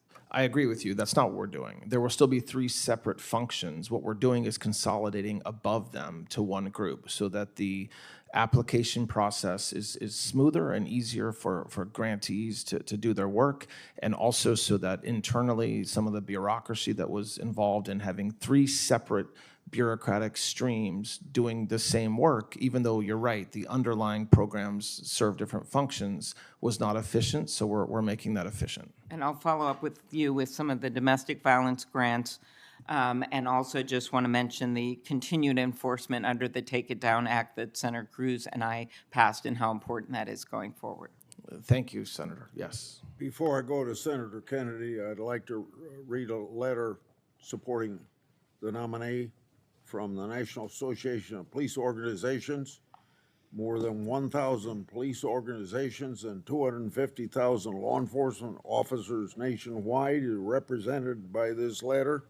Quote, Mr. Blanche has proven his commitment to the rule of law and a fair and impartial justice system. As Deputy Attorney General and later Acting Attorney General, he has built a strong partisanship with law enforcement community, from supporting the Department of Justice law enforcement assistance grant programs to working to ensure accountability within the Public Safety Officers Benefits Program. He is he has consistently endeavored to meet the needs of state and local law enforcement officers and their families, end of quote. Without objection, will be entered in. Senator Kennedy.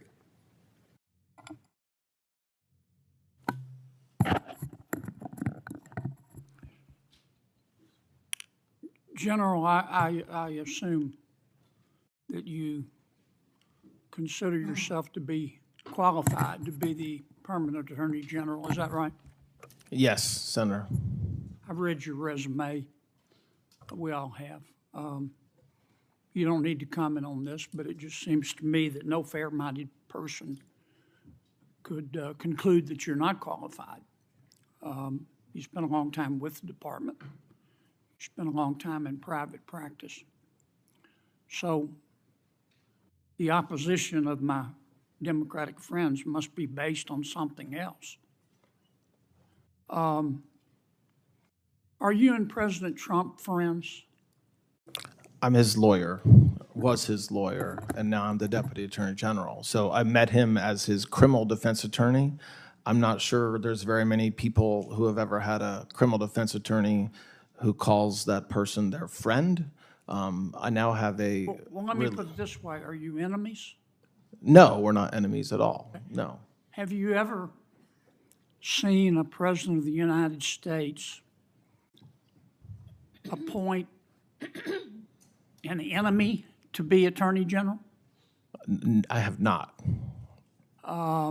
Usually they appoint their qualified friends, don't they? Yes, I mean, one president appointed his brother, right? he did, Senator. And I can think of another president who appointed his former law partner. Is that right? It is correct. Okay. Are you responsible for all the president's decisions? No, Senator, I'm not. I mean, does the president get up in the morning and give you a call first thing and say, Todd, tell me what I ought to do today? He does not. Okay. Does he ever ask your opinion on actions he should take? Yes, Do you tell him the truth? every time. Have you ever disagreed with him? Yes, And have you ever disagreed with him and he did it anyway? yes, And did you go call a press conference and announce that the president made a bad decision? absolutely not. That's not what attorneys general do, Correct. okay? Has he ever asked you to do anything illegal? No, Would you do it if he asked you? absolutely not. Okay.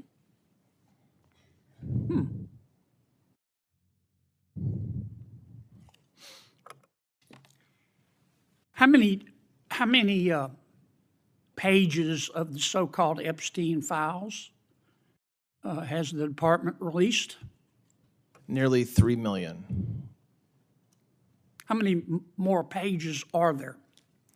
That are responsive, we're not aware of any. How about that in the department's opinion are not responsive?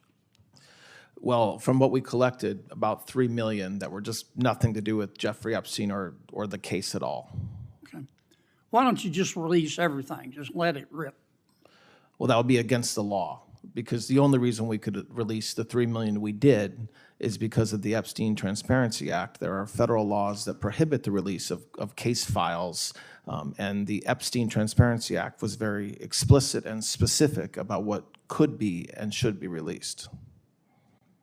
Other than to himself, well, first, we can agree, can we not, that Mr. Epstein was a pig? Yes. Other than to himself, who, if anyone else, did Mr. Epstein traffic young women to? There's from what we learned, from what we know. So when we know, I mean, what's in the FBI files and what's in the DOJ files, we did not identify evidence. And by we, I mean career prosecutors, not me, not my leadership, but career prosecutors in New York and career prosecutors in Florida who worked this case hard, did identify other participants, some of whom, as has been discussed, were also victims themselves of Mr. Epstein. But we did not have evidence, as of now, of other men who were that were trafficked, that Epstein helped traffic. That does not mean it didn't happen, and I want to be clear about that. It just means that we have evidence that the FBI gathered and that the Department of Justice gathered, and that's the body of work that we have to work with, which is why I said earlier, if there's anybody out there, victim or otherwise, that has information, I beg them to come forward. Okay. Did Jack Smith read my emails? I'm not sure, Senator. I don't know. Would you check for me? We will check, Senator, yes. I think he read Senator Grassley's emails.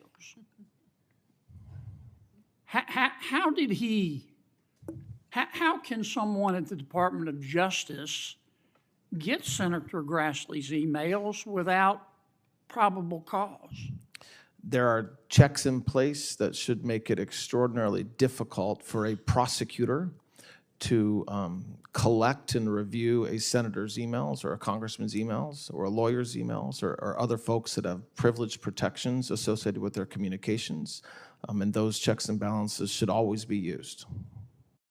But Mr. Smith just ignored them? I cannot speak for Mr. Smith, Senator. Would you check for me first if he read my emails? And we will check. Number two, how he got them. And number three, I don't mean to single out my friend Senator Grassley, but what emails did he get of Senator Grassley?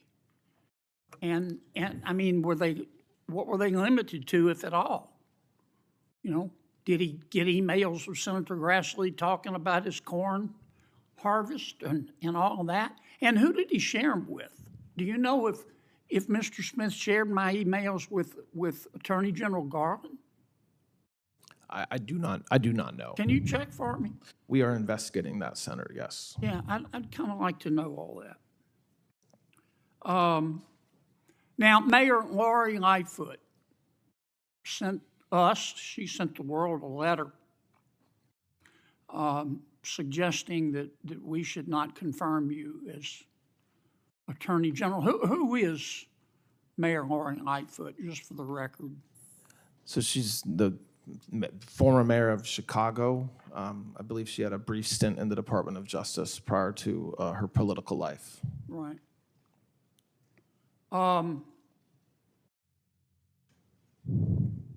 And you had some conflicts with her. I do not believe she supports our administrators' efforts making America safe again. Okay, right. She thinks cops are a bigger problem than criminals. Would that be a fair assessment?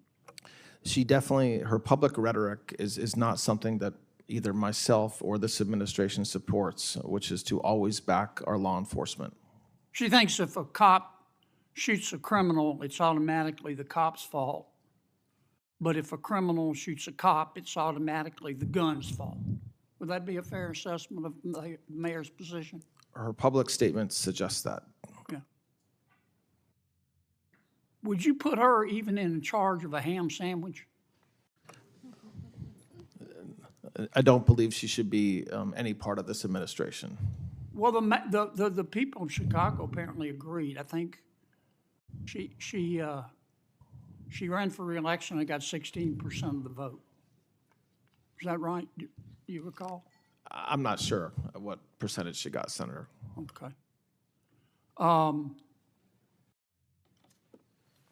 Tell me a little bit. One of the things that under your authority, the department has concentrated on, which I agree with, in addition to prosecuting crime, is the prosecution of white-collar crime, fraud. Tell me a little bit about that. It's incredible since COVID, the absolute thievery that's happened from the fisc by people in this country. And so we have focused tremendous amount of efforts, not only in the new division, but at every U.S. Attorney's office, with every Inspector General and their offices, the FBI, DHS, and HSI, to just root out this fraud. You have examples of individuals just stealing. So setting up entire centers for autism when there are no patients, when there is no center, and taking millions of dollars of hard-earned taxpayers' money. And so we are very focused on that. We've already, like I said earlier, billions and billions we've already collected in just the past couple of months. That effort is going to go forward for as long as I am in the position that I'm in now, no matter whether I'm confirmed or not. And it's extraordinarily important to every American that this doesn't happen, because we're not talking about whether someone agrees or disagrees with a policy. It's just outright theft by individuals, and unfortunately, many state governments, if they didn't absolutely know what was happening and just encourage it, they certainly stood idly by while it was happening, which is also a problem. Okay. Don't forget to check on my emails for me. Senator, yes. Thank you. Senator Whitehouse. Morning, Mr. Blanche. Good morning. Why won't you tell us what became of the $50,000 in confidential money that the FBI reported that it gave to Tom Homan? I'm not aware of what you're speaking about. To the extent that there have been public reporting about an investigation, I know nothing about it. Well, the public reporting is that the FBI reported giving $50,000 in the nature of a bribe to Tom Homan, and there's been no report of what became of that $50,000.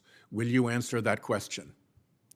Not now, but will you answer that question? Because we've been asking for a long time now. Your department certainly knows what's happening. I'm not aware that that's true.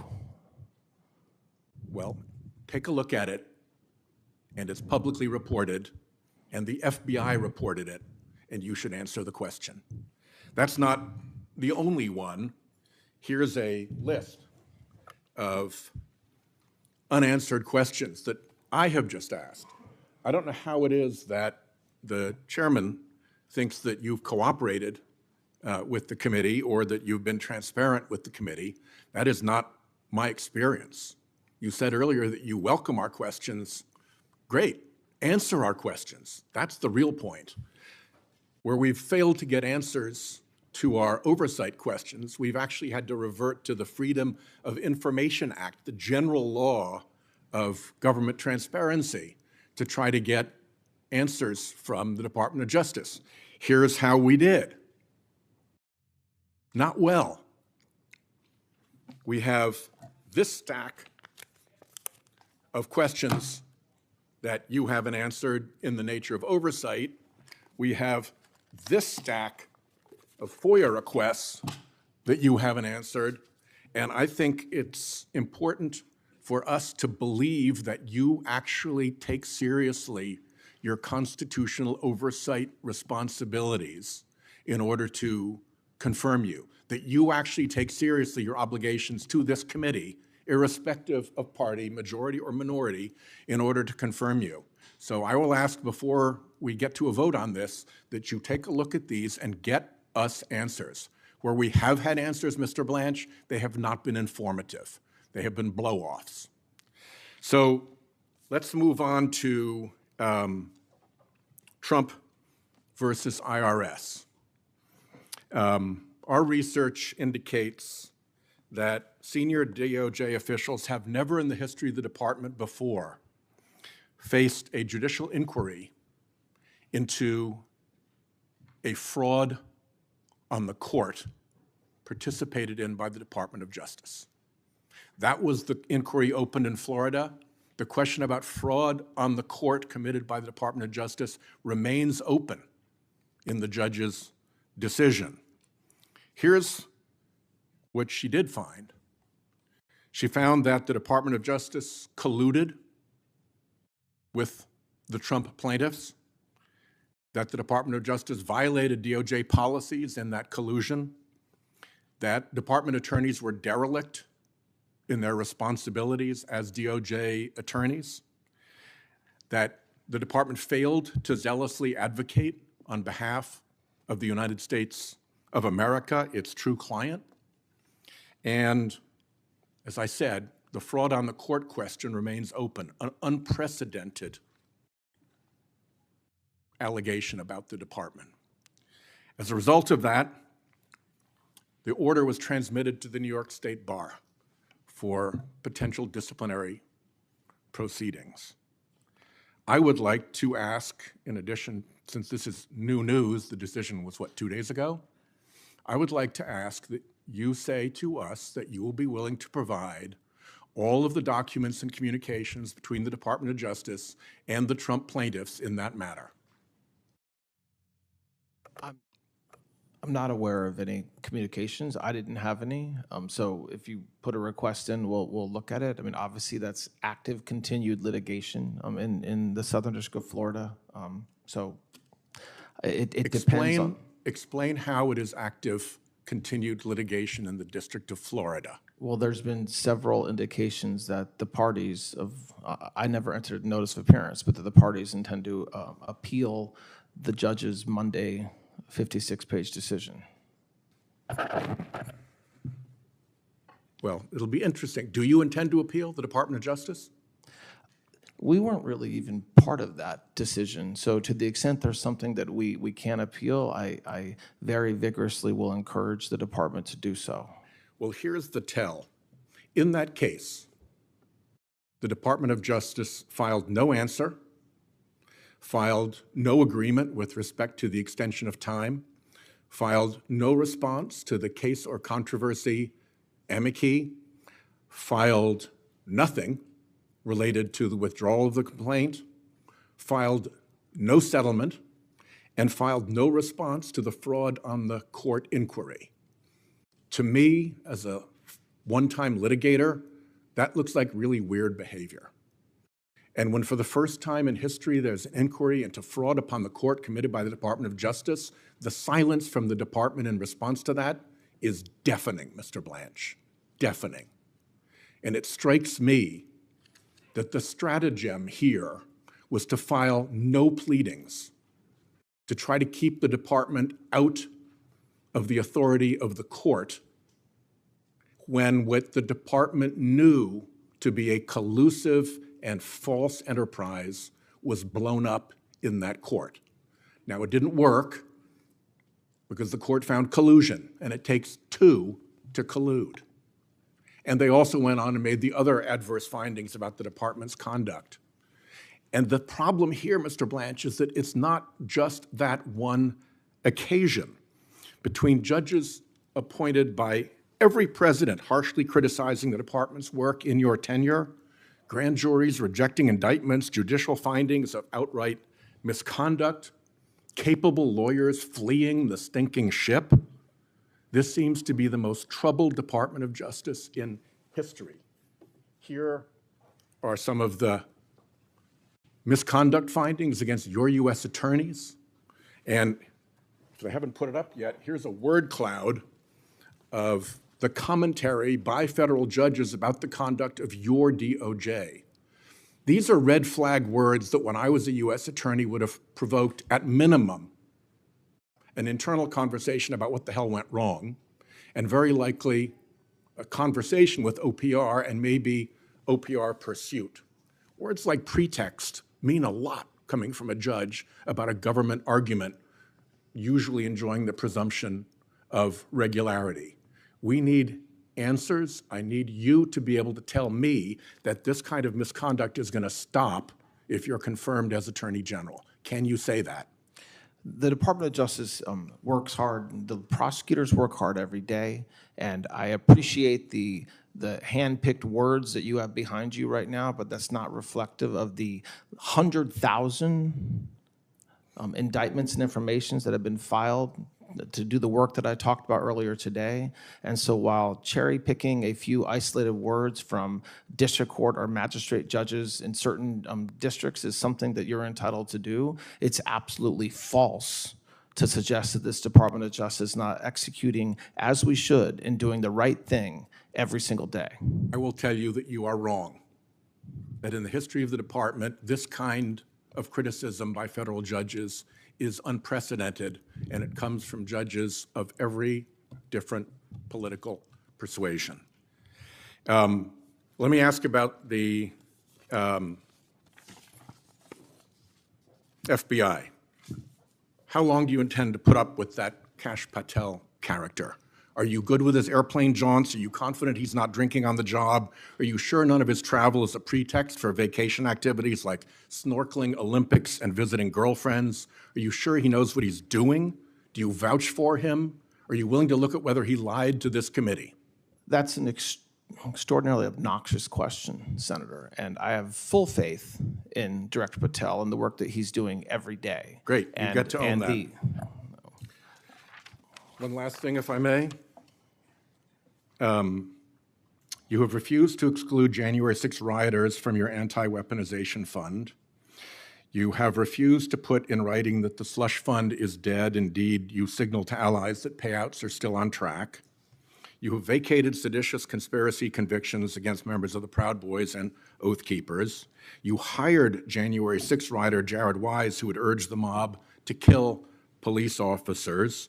You scrubbed press releases about January 6 prosecutions and called the releases partisan propaganda. You denied that Trump encouraged any violence on January 6.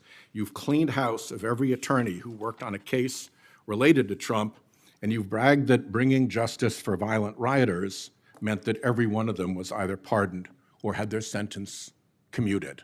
I hope that our colleagues who are concerned about what happened on January 6 take that into account. Thank you. Would you like to respond? I would. Almost everything the senator just said, and he's protected, he's allowed to lie, but almost everything he just said was absolutely false, okay? Starting with the fact that I have never said that any sort of violence against law enforcement is appropriate. I have never said that publicly. I have never said that in a speech, and I certainly do not believe it. I did not hire the person referenced. And that is, again, something that just happens not to be true. When I talk about what happened with the convicted January 6 defendants, I talk about what President Trump did. He has the absolute right to pardon anybody for any reason he sees fit, and every one of them got pardoned or commuted. I am not celebrating that.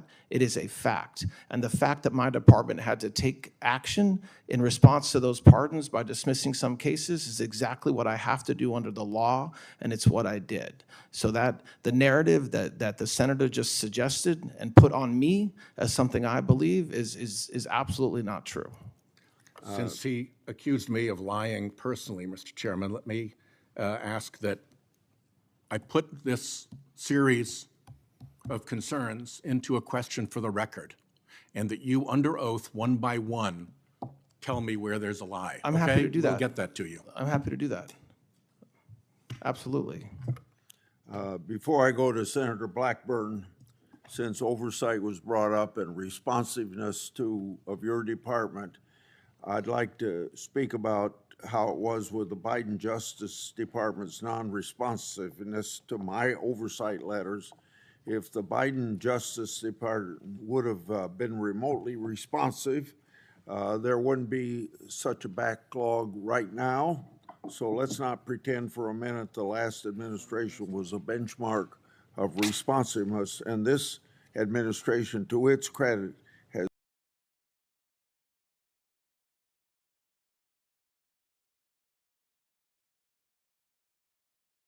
has been more responsive. I talked about in my opening statement 43,000 pages of documents that you have released compared to a lot less in the previous administration. Senator Blackburn.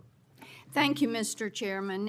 Thank you for being with us today. Before I get to my questions, I would like to make you aware that when Ranking Member Durbin was chairman in the last Congress, I tried repeatedly to subpoena the Epstein files so that we could get those banking records and those flight logs, and repeatedly that was blocked. So the Democrats at that point didn't want to know what was in the Epstein files until they lost the majority, and then they were hell-bent to get that. I also want to make certain that we get on the record that you and that DOJ has met with the following list of attorneys who represent victims, including many who have claimed that they've never had a meeting with DOJ. Now, here is this list: Sigrid McCauley,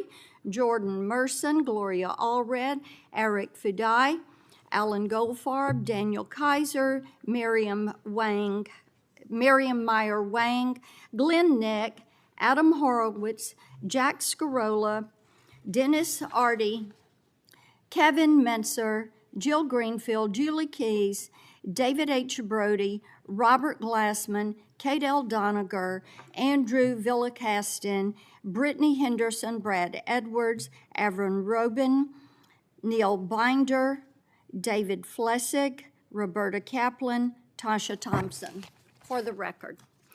I do want to talk with you a little bit about Memphis and the Memphis Safe Task Force. We are so grateful. When you talk about a success, the work that has been done in Memphis in fighting crime, this is going to be a big part of President Trump's legacy and his commitment to Memphis. The commitment that has been made by his administration is something that Memphians and all West Tennesseans are incredibly grateful for. And this is something with President Trump, with Kash Patel. We started saying, please help us, and that call was answered. I brought the crime stats.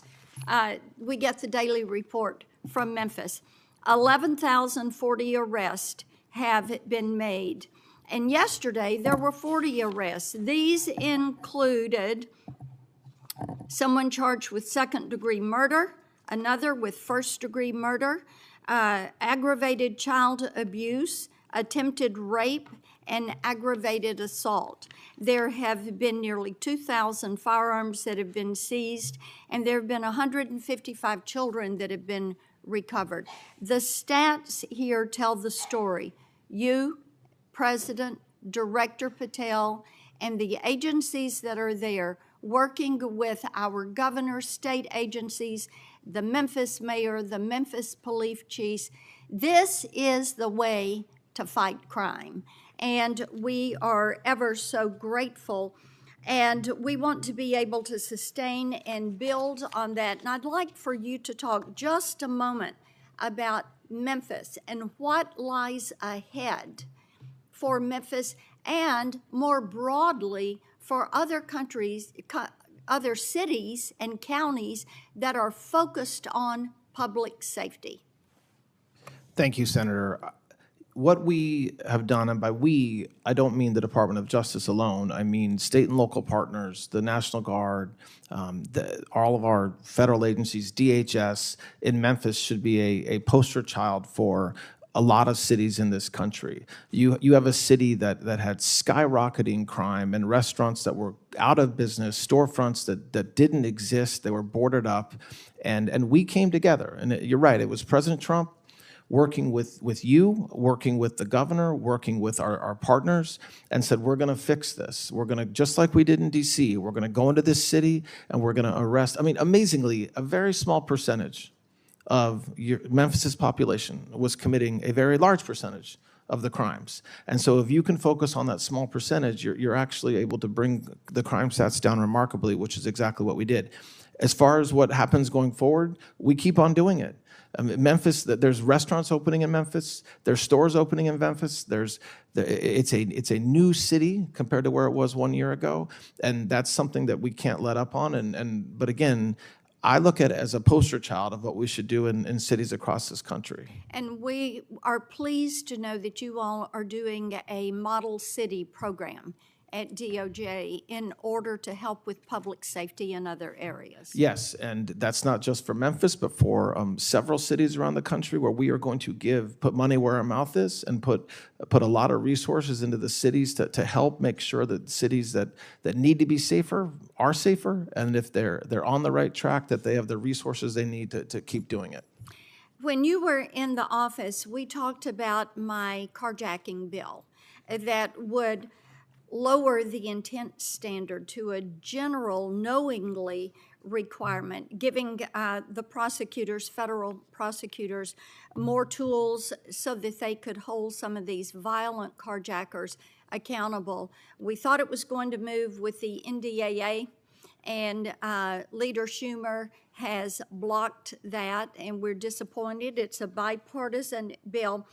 But talk about the importance of lowering that statute so that we can prosecute these crimes. Yes, it needs to be done because carjacking not only in Tennessee but at every city in this country has gotten out of hand. The criminals are better at it than they have tools that make it easier to get into cars. They're willing to exact violence, and so the standard that exists now under the statute, but also because of certain cases, make it higher than a regular general intent crime. And law enforcement and prosecutors will do the right thing. So we need to be empowered with tools to prosecute these cases. And if there's cases where somebody was in the car and didn't know, prosecutors are not going to move forward. They'll do the right thing, but it shouldn't be the law that puts the damper on that. And so I'm hopeful that we can continue to work together on that, and that because it is very important. There was a deeply disappointing decision from the court in the Trump versus Barbara case that it's clear that Congress and we're going to have to step up and do something about birthright citizenship. And this is our opening. We know that birthright tourism is something that is taking place in our country. We know that during the first Trump administration, there was a good bit of evidence on this. I've had a banned birthright tourism bill that would block these 33,000 births a year from people who are circumventing our laws and coming here simply for the purpose of giving birth. It's primarily the Chinese, and it is also the Russian oligarchs that are exploiting this. And my bill would make coming here to give birth inadmissible as a way to obtain a visa, and immediately deportable as an offense. And touch on why Congress needs to act and give the administration more tools to enforce this. Yes. So the very day or the day after the decision came out, the Department of Justice issued a directive to prosecutors to focus on the conduct you're describing using existing laws and tools that we have, which is mostly around false statements or fraudulent information in the visa application process. We're going to do that. And that's pretty much we are limited in how we can prosecute folks that are coming here for lying about why they're coming here just to give birth, and also the organizations that are facilitating that. Any congressional statutory adjustment, the Supreme Court opinions relied in part on the statutory part of this that would control, would give us more tools and would give the president more tools to keep out people who are absolutely not coming for the right reason, only coming to give birth. And you're doing a great job on fraud and going after fraud that has been committed. The fraud task force seems to be working well. And from Tennesseans, I hear a good bit about this. They want the fraudulent activity to stop. It's taxpayer money, and they want their money to be used wisely. we have had legislation that would apply to individuals that have come into the country either illegally or maybe they've been naturalized citizens. But the Fraud Accountability Act would push for that deportation and denaturalization if they have been found to be defrauding individuals or local, state, or federal government.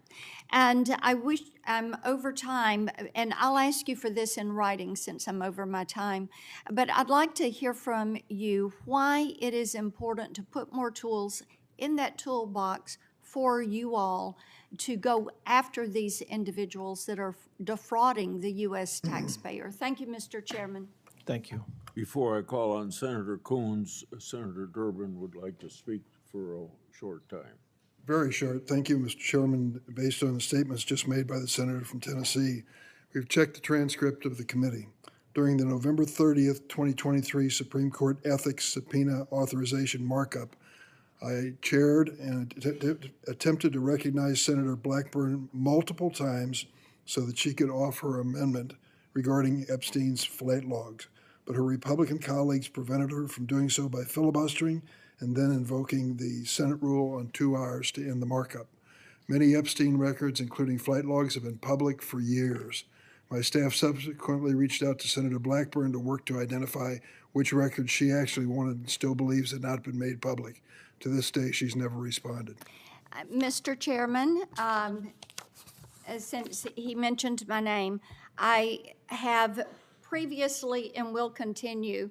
There is video, there is a transcript, and Mr. Blanche, I'll be happy to forward that to you. Senator Coons. Thank you, Mr. Chairman, Ranking Member. Acting Attorney General Blanche, thank you for your service and for appearing here. And thank you to your family and to the men and women of the Department of Justice who work tirelessly to fight crime and to make our nation secure. I'm grateful for their service. I'm sorry that your schedule apparently didn't permit us to meet before this confirmation hearing, but I hope and expect we'll find time to meet soon after today. Absolutely. Thank you. As I consider your nomination, like all other nominations to similar cabinet positions, I need to know you're qualified to serve, you demonstrably are, that you have the policy views to serve well, we will discuss that today, and most importantly in this role, that you have the independence to serve as the Attorney General for the American people. And that last question has troubled me the most. You're in charge of a Department of Justice I don't recognize, prosecuting the president's political enemies, firing rank-and-file prosecutors and FBI agents because of the cases they were assigned to, slashing grants for law enforcement and public safety. These are some actions that in your previous confirmation hearing before us, you said you would not take.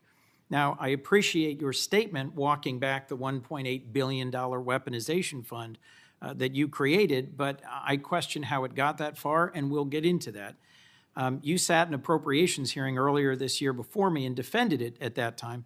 In fact, if I remember correctly, you told me I was wrong for criticizing it. But following questions by Senators Durbin and Cornyn, I'm concerned it's not dead yet, and I think we should talk that through. Overall, this is not what I believe the American people expect or deserve from the Department of Justice. Having spent critical parts of January 6th in this room, taking shelter from the mob, I just wanted to open with some questions. How many people were convicted of assaulting law enforcement officers on January 6th? I believe around 120 approximately, but I could be off a few more. You are. The answer is more than 200. And how many of those individuals had their sentences commuted or were pardoned by President Trump? President Trump either commuted or pardoned every defendant from the January 6 events. That's correct.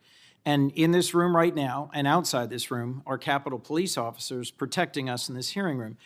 How many of them do you think might have friends or colleagues who were attacked by supporters of the president on January 6th? I don't know the numbers, but I'm sure many of the Capitol Police officers who are here today were working on January 6th or knew people who were. I'll just say that I consider it a shameful slap in the face of the men and women of law enforcement for those convicted of assaulting police officers to have been pardoned. I know you were not serving as Deputy Attorney General when President Trump pardoned those folks, but you said just a few moments ago that you were not celebrating this decision by the president. he was exercising his constitutional power. But earlier this year, in front of CPAC, a conservative event, I would say from the transcript, you actually trumpeted it as an achievement. And I quote, saying, if you look at what happened to the men and women convicted because of January 6th, by 5 p.m. on January 20th, every one of them was either pardoned or had their sentence commuted by President Trump. So when folks say you've done nothing, I say you have a very short memory. Would you say that you are proud of President Trump's decision to pardon individuals who assaulted law enforcement?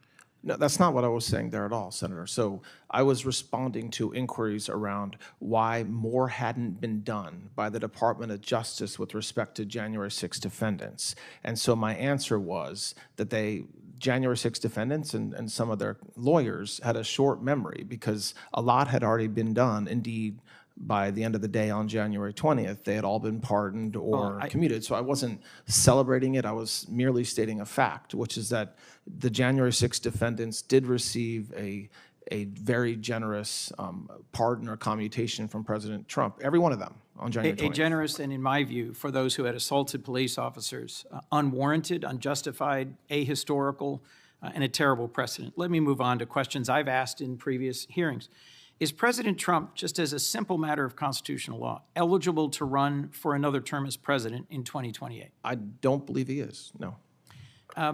That is a correct, in my view, reading of the plain language of the 22nd Amendment.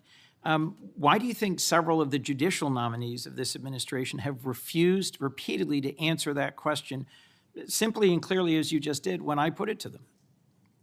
I have no idea why they answer questions the way Me neither. I mean, you're asking me to speculate about something. I don't know. Is the Department of Justice that you are running independent from the White House? The Department of Justice, like every single department in the executive, is part of the executive. I mean, Article 2 of the Constitution gives the power of the executive to President Trump. So we certainly operate with integrity. We certainly operate in the single mindset to serve the American people and do the right thing. But I am a member, if confirmed, I will be a member of the cabinet. I'm serving in the acting capacity that way now, just like the other cabinet members. And President Trump can fire me whenever he wants. So, do you have a sense why he fired your predecessor? I have no idea. I mean, President Trump, we all serve at the pleasure of President Trump in this administration. Did President Trump ever post on Truth Social directing your predecessor to get at it, to prosecute his perceived political enemies? I don't think those were his exact words. But those were not his exact words, no, but clearly that was the intention. It is my impression, sir, that you are here rather than your predecessor because the president was unhappy with her failures to actually secure convictions of folks like Attorney General Tish James or former FBI Director Jim Comey. If you're confirmed and you're asked to take an action you believe to be illegal or unethical, would you resign? That will never happen, but yes, if it were to happen, I'm not going to violate my oath to the Constitution. I appreciate that answer. You did answer a question by a colleague about input that you gave to the president. Did you ever say no to the president on the slush fund, the anti-weaponization fund? Did you advise him against this? I will not talk about communications I have with the president. I served as his lawyer for a couple years before he was elected. I'm the Deputy Attorney General and the Acting Attorney General, so I'm not going to talk about communications that I have with him. But Senator, I will say that President Trump trusts me to give him counsel. Counsel does not mean yes, I recognize man, and so that's true in my case, like it should be in any Attorney General's case. So let me just for a minute bear down on the anti-weaponization fund. You've testified to the House. We are not moving forward with that fund, period. But you've repeatedly refused to put that commitment in writing or to submit a declaration to the court. You're an officer of the court, a member of the bar. You should be able to make that assertion in a court filing or even in a letter submitted to this body. On May 19th, you testified before the Justice Appropriations Subcommittee. Since the case had been dismissed, there was no judge and no mechanism for judicial review. But in an opinion this week, a federal judge wrote, and I'm quoting, that your testimony was at best misleading and at worst disingenuous, explaining the court remained available to review this agreement had you sought relief. Why not seek review of the settlement agreement or submit some record, some writing, given that the president continues to publicly champion this weaponization fund, and given your previous answer to me in another hearing that you wouldn't say whether or not those who assaulted cops on January 6th would be eligible for multi-million-dollar payouts. So there's a lot of questions there.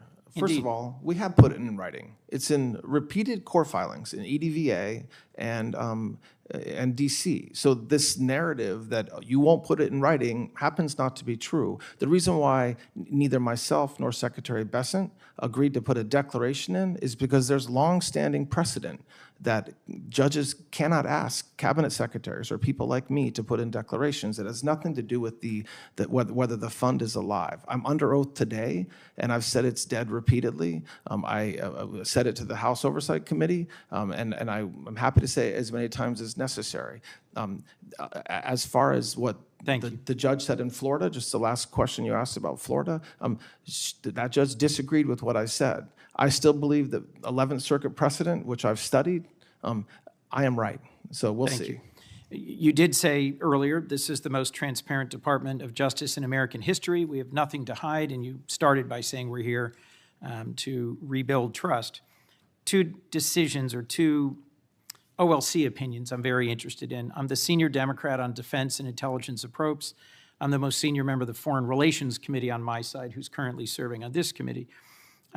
I'm curious as to why the most transparent department has refused to release the OLC opinion that justifies the 66 strikes the military has conducted on boats in the Caribbean, which have killed more than 220 people, either a redacted version or in a classified setting to me and others who are in relevant decision-making positions.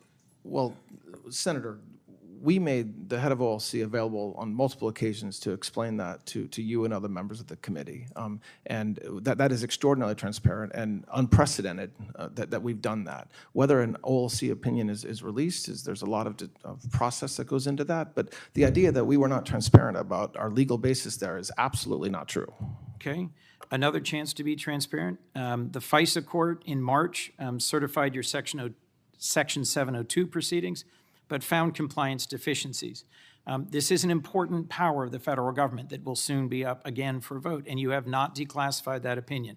Senators Cotton and Warner, Republican and Democrat leads on intelligence, in April wrote the administration saying that they expected declassification of this March opinion within 2 weeks, yet it remains classified.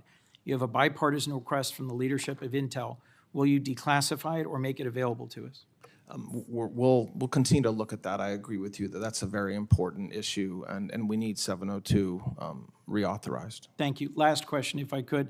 The Safer Supervision Act is co-sponsored by Senators Lee, Cornyn, Tillis, and Langford, and it gives a path forward to making sure that federal probation and parole is more effective. We've discussed it before. Will you meet with me to talk about ways that this important criminal justice reform, supported by federal law enforcement, could move forward? I think that Please give a short answer to that. I think it's yes, absolutely. I very much agree with what you're trying to do there, Senator. Thank you. Before I call on Senator Schmidt, and after Schmidt gets done questioning, we're going to take a 15-minute break, and that 15-minute break starts when you leave the chair and be back in at the 15th minute. Before then, I'd like to enter into the record for your supporting your nomination from 382,000 members of the National Fraternal Order of Peace. The letter emphasized Mr. Blanche's distinguished record of public service and his commitment to work closely with law enforcement across the nation. The letter states, quote, "We believe Mr. Blanche's leadership will help ensure that the Department of Justice remains focused on public safety, the rule of law, and providing unwavering support for the law enforcement professionals who risk their lives daily to protect our families," end of quote. Without objection, it'll be entered. Senator Schmidt. Thank you, Mr. Chairman. Mr. Blanche, welcome. You're entering this arena and this confirmation hearing as the nation's chief law enforcement officer at a very interesting time in our country's history, where the folks on the other side of the dais, the Democrats, in my view, have just taken an all-out assault on the men and women of this country who serve in a law enforcement capacity. We just, a couple of months ago, got through a government shutdown where I was on the Senate floor listening to things that I never heard, certainly an elected official say, in characterizing the men and women who serve this country to enforce its laws, calling them the Gestapo, President Trump's secret police, masked mercenaries. This is insane. These calls to defund ICE, this hammer and sickle wave that came through New York just a few weeks ago that's now dominating the discussion on the other side of the aisle. The central plank, of course, is defunding the police, assaulting, overthrowing Western civilization. This is not your grandfather's Democrat Party, and you're fielding questions that I think are totally unfair. But it's all meant, I think, to undermine and demoralize. I saw it in my time as Attorney General in Missouri, where we had a Soros-funded prosecutor who refused to prosecute crime. And police officers, many retired early. Fewer came into the ranks to protect and serve. And so you're coming at an important time. I think President Trump, like he has with the military, has inspired the men and women on the front lines to serve. You're helping, I think, restore that with your focus on violent crime, your focus on fraud. I heard one of my colleagues say that this is the most troubled Department of Justice in history. I happen to live through the previous administration where you had a Department of Justice completely weaponized against political opponents. They tried to throw their chief political opponent in jail, ruin his family's lives. You were his lawyer to see some of that, and I was with you in a courtroom in New York to witness that defense in one of those cases. Were aimed against Catholics in this country who happened to attend a traditional Catholic Latin Mass, went after parents under the Patriot Act for showing up to school board meetings to object to critical race theory or the masking of their kids. We lived through Jack Smith, and the chairman has just revealed new revelations, of course, that he was reading text messages. By the way, Jack Smith testified under oath he didn't do that. He testified that they just had the phone logs. We know that's not true now. Jack Smith should be subject to prosecution for lying to Congress. So this weaponization, let's draw a distinction. When you go after your political opponents, that is a weaponization. When you hold people accountable who weaponize the justice system, that's not the same thing. So you have a very important job. I want to highlight a few things that you've done in your time as acting Attorney General. Hopefully, as Attorney General, you're confirmed. You created the National Fraud Enforcement Division. I think this is very, very important. I think it's the tip of the iceberg, what we're seeing in Minneapolis, in California, and places that I think the work will continue. Carried out the largest healthcare fraud takedown in department history. Expanded the fight against Medicaid fraud after the $90 million Minnesota fraud takedown. You secured 6 fraud convictions involving more than $1.1 billion in less than 3 weeks. Cleared the backlog of immigration cases, allowing for deportations, more deportations. You filed a historic number of denaturalization cases. You secured major anti-DEI wins against IBM and PayPal. You ended the EEOC's racist disparate impact regime. You secured 450 years of prison time for Antifa members involved in the terrorist attacks against ICE. You prosecuted the Southern Poverty Law Center for secretly funneling millions of dollars to the KKK and neo-Nazis. That's a hell of a record in 100 days. But more work continues. I want to talk about a few things that I'd like to, and I'm going to allow you to answer, to focus on. First, I think we have to break this sanctuary city scam, the system. To the people watching or listening at home, what is a sanctuary jurisdiction? Here's what it means. It means that if you are a criminal child rapist and you're here illegally, and you've been released from prison, they will not tell federal immigration authorities that that person is being released. They would rather have that individual, that monster, released into the community than be deported. That's how sick this regime is. And so we were able to secure in the ICE funding, I was able to secure in the ICE funding $350 million to clean up this mess, to allow ICE in those sanctuary jurisdictions to actually carry out those deportations. Sanctuary cities be damned.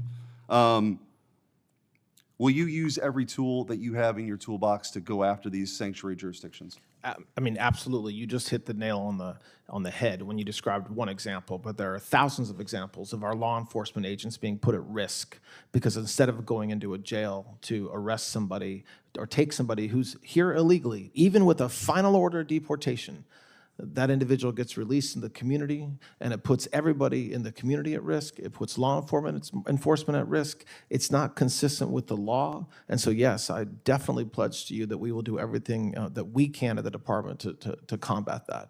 The second one is to crush the machinery that converts illegal conduct into political power for the left. And I'm talking about the racial gerrymandering, the straw donations, foreign money, identity theft, fraudulent online contributions, the nonprofits that finance extremism while lying to their donors. Will you enforce the Constitution and Voting Rights Act against unlawful racial gerrymandering and investigate credible evidence of straw donations, foreign contributions, identity fraud, and other illegal activity through ActBlue or other fundraising platforms? Yes, of course, Senator, yes. Thank you. Third, protect free speech from the new censorship machine. Search engines determine what information Americans find. We're more and more reliant on these things. App stores determine which platforms can reach the public. AI systems increasingly determine which claims are treated as true, false, respectable, extreme, or beyond discussion. Will you enforce a zero-tolerance policy for federal officials who pressure technology companies to suppress lawful speech and work with Congress to expose communications between federal agencies and the companies controlling search, social media, app distribution, and AI? Absolutely, yes, Senator. Thank you. I want to just give, for the 2.5 minutes I have left with my time, I guess give you an opportunity. You saw what happened to the Department of Justice under Merrick Garland and the dirtbag Jack Smith and under Joe Biden's regime. What lessons do you draw from that? The biggest one is that the Department of Justice belongs in the business of protecting our communities. And so when I talked about, during my opening statement, about bringing the violent crime rates down and combating fraud and going after the fentanyl crisis in this country, that's the lesson I learned, is that we do not need to be spending millions and millions of dollars, bringing hundreds and hundreds, if not thousands of prosecutors to DC to go after literally an entire administration. Yes, the president, yes, his family, but also anybody that knew him, anybody that worked with him. His gardener at Mar-a-Lago was targeted. We should not be doing that. We should be arresting bad guys. We should be, and that's what we're doing. So we're empowering assistant U.S. attorneys around the country, FBI, ATF, marshals, DEA, HSI agents, to go out and make communities safe. And in my mind, when it comes to the federal government, that's combating drug dealing, combating illegal immigration, narco-terrorism, using our HSTF task forces, and above all, and just as importantly, is fraud and bringing money that is stolen from the American taxpayer and getting it back and putting the guys responsible in prison. That's what I've learned, is that we can just go out and do our jobs, and we can do it. There'll be noise in DC. Like I said, we prosecuted nearly 100,000 informations and indictments since January 20th. We're talking about 3 or 4. And that's the message that I take to prosecutors around the country. Thank you. And I also want to thank you early on with this administration in Kansas City, but specifically in St. Louis, working with the department, Kash Patel, others. St. Louis got the largest infusion of permanent FBI agents anywhere in the country, and they're helping clean up the streets. People feel safer. It's a great American turnaround as relates to crime. Those numbers hopefully will continue, and I look forward to working with you on those efforts as well. Thank you. We will. Thank you, Thanks. Senator. Before we take this 15-minute break, I wanted to say that from 12:30 till 1, I'll be in the Capitol to vote. Another Republican will chair the meeting, so we're going to go on through the noon hour. And so we'll take a break now, and we'll be back at 11:45, and Senator Blumenthal will be the first person to ask questions.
I'll ask Senator Blumenthal, is it quiet enough for you to proceed?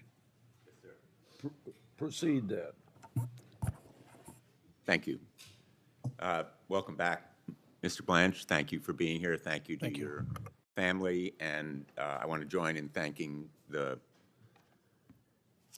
men and women of the Department of Justice for their service.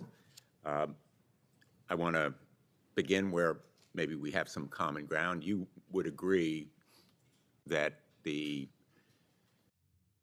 Islamic Republic of Iran is well known to detain, torture, even kill political dissidents, including evangelical Christians, would you not? Yes, Senator, they have done that, yes. And last week, the Iranian American Legal Defense Fund filed a lawsuit alleging that the Trump administration has adopted a policy of collaborating with the Islamic Republic of Iran to provide details about asylum applicants. This is the United States government providing information regularly and frequently to the Iranian government about Iranian nationals who are seeking asylum here in the United States. These are declarations made under oath before the court about high officials stationed here with Iran getting information from the United States government, and then the American government deporting hundreds of individuals, including evangelical Christians, back to Iran, where they face torture, imprisonment, potential death. Were you or the Department of Justice consulted about this policy? Well, that's not our policy, Senator. We would never send somebody home to be tortured. That's not what the American people would expect of us. That's certainly not what President Trump does. So I'm not familiar with the lawsuit you're talking about, but there's no such policy. Will you commit to investigate these allegations? I know nothing about the lawsuit. I will, when you say commit to investigate allegations, we don't do that. But certainly if the lawsuit needs to be answered and part of that includes investigation, absolutely. Well, you do investigate allegations of illegality. This policy would clearly be not only illegal, There is but no such morally policy. repugnant, would it not? You agreed with me that it should not be the policy of the United States to do it. But in your question, you're suggesting there is such a policy. I'm telling you there is no such policy. Well, if there is no such policy, then I presume you would investigate it. When I see the lawsuit, I'm just not familiar with it. We will, of course, do what's But appropriate. you'd agree with me that it would be wrong. That it would be wrong, meaning it would be wrong to send somebody home to be tortured, yes. Let me ask you about allegations in connection with David Gentili. I think we talked about these allegations when you visited me. Thank you for coming to my office. In May of 2025, David Gentili was sentenced to 7 years in prison for his role in an almost $1.8 billion Ponzi-like scheme that defrauded over 10,000 investors, many of them middle-class retirees, of their hard-earned savings, and he was imprisoned. He boasted to fellow inmates and others that he was going to be released because he paid $2.5 million for clemency. Evidence collected by the Eastern District of New York supported those allegations and reportedly also included statements by Father Frank Mann that he spoke to the president about David Gentili. The Eastern District of New York was investigating these allegations and reportedly received a call from one of your top deputies instructing them about the concerns of the Department of Justice. The investigation was stopped by the Eastern District of New York. I wrote to you on June 23rd and United States Attorney Joseph Nacella about these allegations that an investigation into this impropriety was shut down at the request of your office. Did you have any involvement or knowledge about the commutation of Mr. Gentili's sentence? President Trump, as I've said a couple times today, has full authority to pardon or commute anybody convicted of federal crime. That's not my question. So I'm answering your question, Senator. Did you I'm answering know your about question. What my communications with President Trump, I will not talk about. He does not, nor should he. He has no obligation to discuss pardon or commutation decisions with me, and he has not. As far as what you just suggested about an investigation, I believe you're referring to a news article that was the result of apparent leaks, and I would caution that there's falsehoods in those news articles. I'm asking you whether you had any involvement in commuting that sentence or in stopping the investigation into the allegations of impropriety, possibly payment to Father Frank Mann. And I answered the first question, but when you say stopping an investigation, there's an assumption built into your question that I will not concede. We will not talk about whether investigations exist or don't exist, and certainly some leak about something that we supposedly did doesn't warrant an answer either. There was an investigation, correct? That's my whole point in saying is that there's an assumption baked into your question that I don't think is true, meaning that we cannot comment on even the existence of investigations You've like that. commented this morning to Republican colleagues about several investigations. No, I haven't. Well, you commented in response to the chairman about the FISA investigation, About the what? Excuse me? the investigation that he asked you about. So, Senator, my point is that you're asking me questions about a news article, the source of which was apparently leaks. It would be inappropriate for me as the acting Attorney General to comment on such leaks or news articles that you're referencing. But when it Well, goes I accept that you're not going to answer my question, but I think there is a need for the Inspector General to look into the investigation that was apparently, according to these articles and other information, stopped as a result of your intervention. Let me move on. In 2017, more than 10,000 9/11 victims filed suit against the Kingdom of Saudi Arabia. That lawsuit is heading to trial. Information was promised by President Trump in September of 2019. That information has not been provided. Will you commit to meet with those families and provide the information they need for their lawsuit? folks from my office have met with the representatives of those families. We will commit to continuing to have communications, of course. And provide the information they're seeking? Well, you're saying, I don't know what the information is you're talking about, so obviously I can't just commit to providing the information. Well, let's talk about other information. Information about the Epstein abuses. Your predecessor apologized to the Epstein survivors, with good reason, because as you've said today, mistakes were made. I'm asking you today, with Epstein survivors in this room, to apologize to them.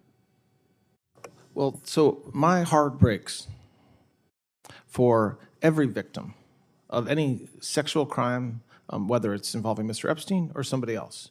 And so if you're asking me to apologize that this happened to them, of course, absolutely. This is a horrible thing, which is why this Department of Justice, this administration is focused very heavily on going after these predators. And so, yes, of course, that's part of my job as being empathetic to the victims of crime. Will you apologize to them for the mishandling and mistakes that were made by the United States Department of Justice?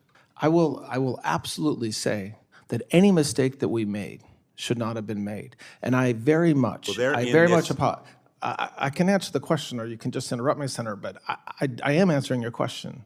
I very much and I have said this to anybody that asks and publicly before, any mistake that was made is not appropriate. And so, yes, I am sorry that in about 1% of the documents, mistakes were made. But what I will say on top of that is we put tons of resources to rectifying those mistakes immediately, including pulling down documents within minutes of being informed that there were mistakes, potential mistakes made, and working 24/7 to rectify any mistakes. And that's what I would expect the victims would want us to do, and their counsel and this body as well. And you would agree with me, wouldn't you, that you can well meet with any of the survivors or victims with their counsel present? You said you can't meet with them, but you could meet with them if their I never counsel said I can't meet with them. I said if they were represented, I had to meet through counsel. But of course, I can meet with them. I'm the acting Attorney General of the United States, so yes, I can. I very strongly believe that if for these victims to tell their stories and the evidence that they have, they should meet, like any victim of a crime, with the FBI or a law enforcement agent, and that we will do everything we can to prosecute if we can. The judge in Florida referred your misconduct. She concluded that there was misconduct and misrepresentation and improper purpose in that legal action to the Bar of New York for potential discipline, including losing your law license. I know you disagree with the result of the ruling. Has that kind of referral ever happened by a federal judge for an Attorney General of the United States? Can you I get don't know, but I'll tell you something. That judge never asked us to respond. She never gave us an opportunity to respond to anything. And she didn't refer me. She just asked that a copy of the order be provided to the New York Bar, because there are several activist groups that have filed complaints against me. So listen, as I've said earlier, I think anybody on this committee, especially the lawyers that have practiced, can read that opinion and reach their own conclusions. But I very much disagree with the judge's insinuations about me, and we're going to do what we can to make that right. One last question. Would you agree with me that agents of the United States should not fire into cars unless fire their weapons into cars unless there is an imminent threat? give a short answer to that. There's a well-established standard as to when an agent can discharge their firearm, and I think that's something that should be followed in every case. And that includes not firing weapons into cars. Mr. Chair. Do you want to respond to? I mean, there's not really a response. It requires federal agents to follow the rules. Then let's move on. Before I call on Senator Britt, I want another letter supporting the nominee from the American Border Story, a national organization representing 300 angel families. Quoting from the letter, "The families we work with are not focused on politics. They want leaders who take crime seriously, who understand the national security implications of open border criminal networks, and who will prioritize victims over ideology. We believe Todd Blanche understands that responsibility and would approach the office of Attorney General with seriousness it demands." End of quote. Without objection, that'll be entered in the record. Senator Britt. Thank you, Mr. Chairman, and I think that's an excellent segue. I appreciate your commitment to all of the victims, the Epstein victims, your commitment to hear from them and fight for them. Thank you for saying that today. I only wish that my Democratic colleagues had that same level of conviction when it came to meeting with the families of those who have lost loved ones at the hands of illegal aliens. So thank you for that letter. Thank you for your commitment. I can only hope that they will answer the call and meet with their own constituencies who unfortunately have lost ones that they hold dear. Mr. Blanche, I want to applaud the work that you and DOJ have done to reduce crime and violent crime across the country. We've heard it a number of times here today, both in the chairman's opening, to Senator Moody talking about it, to you talking about it. We currently have the lowest murder rate that we've had since 1900. When you're looking at violent crime arrest, we are up 184%. This is real results. This is what you're supposed to be doing, keeping Americans safe. We know that you've done that through a number of ways, task force and joint operations, interagency cooperation. We've seen the forces, those task forces, successfully pursue numerous cases in our state related to major drug trafficking, related to firearms trafficking, all of which has been linked to, in many cases, broader criminal enterprises. So we're glad that our children are safer and that our communities are safer. What I'd like to know from you, because we've seen in Alabama this have tremendous results. We've even seen in one case a corrupt local law enforcement officer in the Southern District of Alabama who had engaged in a range of criminal activities in his capacity as an officer being held accountable through this work. Based on what I've seen in Alabama, I hope that you continue this all across the country. Can you speak to the work of these task forces and the success that you've seen and how you intend to build upon this work moving forward, if and when confirmed? Yes. So the Homeland Security Task Force regime that we've set up in every single state and every single district in this country is designed to do just what you were describing. So work not just with the federal government, not just DOJ, but to work with Department of Homeland Security, sheriffs, cops, local prosecutors, local law enforcement, and assistant U.S. attorneys to go into that community and eradicate it of human trafficking, drug dealers, narco-terrorism, and the results, it's been set up for almost a year in most places, and the results are evident in the statistics that we show, but they're really more evident when I go out to U.S. attorneys' offices and meet with HSTF groups like I do all the time. To a person, they say, this is what we needed forever. This is what works. Having law enforcement get together in a room and say, we need to tackle this gang, or this apartment building has a drug problem, or even this individual needs to be targeted because he's a violent felon and needs to go off the streets. It's basic law enforcement that I've done for a long time, that President Trump echoes and trumpets and has done since January 20th. And that's why, I think that's why we're seeing the success that we're seeing, and we're not slowing down. HSTFs are up and running, full speed ahead, and I hope that we continue to still see the results that we've seen over the past 10 months or so. Thank you for your commitment to that and all the work that you've done. I want to take a brief moment. Our distinguished and late colleague, Senator Graham, was excited about your nomination. He was passionate about many things, which we saw here in this committee, just in amazing ways. One of the things that he was a champion of was the unborn, and that is a deeply held conviction that we both have. And I want to talk to you and address the issue of the chemical abortion drug that we have seen just spread coast to coast. As you know, pursuant to a Biden-era administrative action, the FDA, there is no longer an in-person dispensing requirement in place for the drug, for mifepristone. It allows it to literally be dispersed across state lines, all across the country. We are losing children, and we are putting women in harm's way.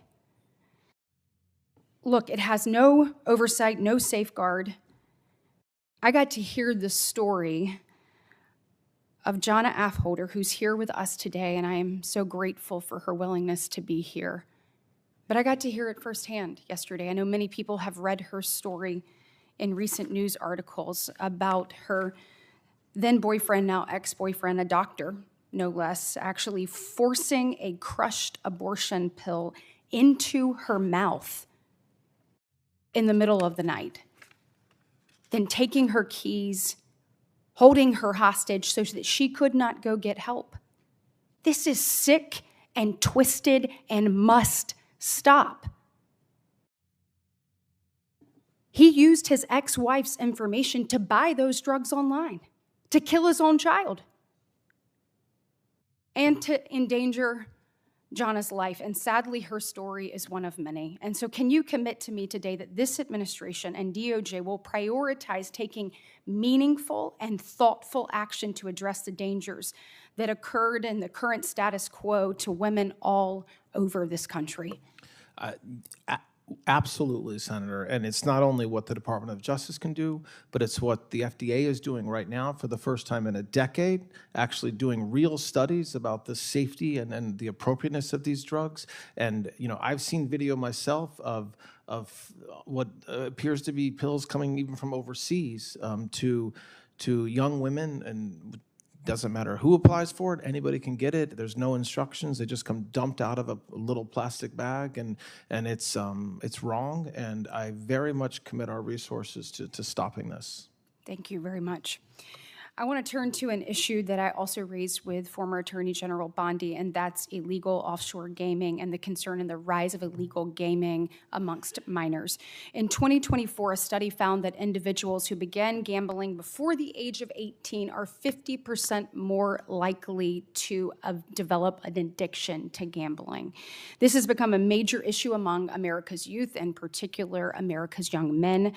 Just last year in the Northern District of Alabama, we saw a case where 10 men pleaded guilty to managing a sports betting operation and accepted over $2 billion in wagers via an offshore server located in Costa Rica.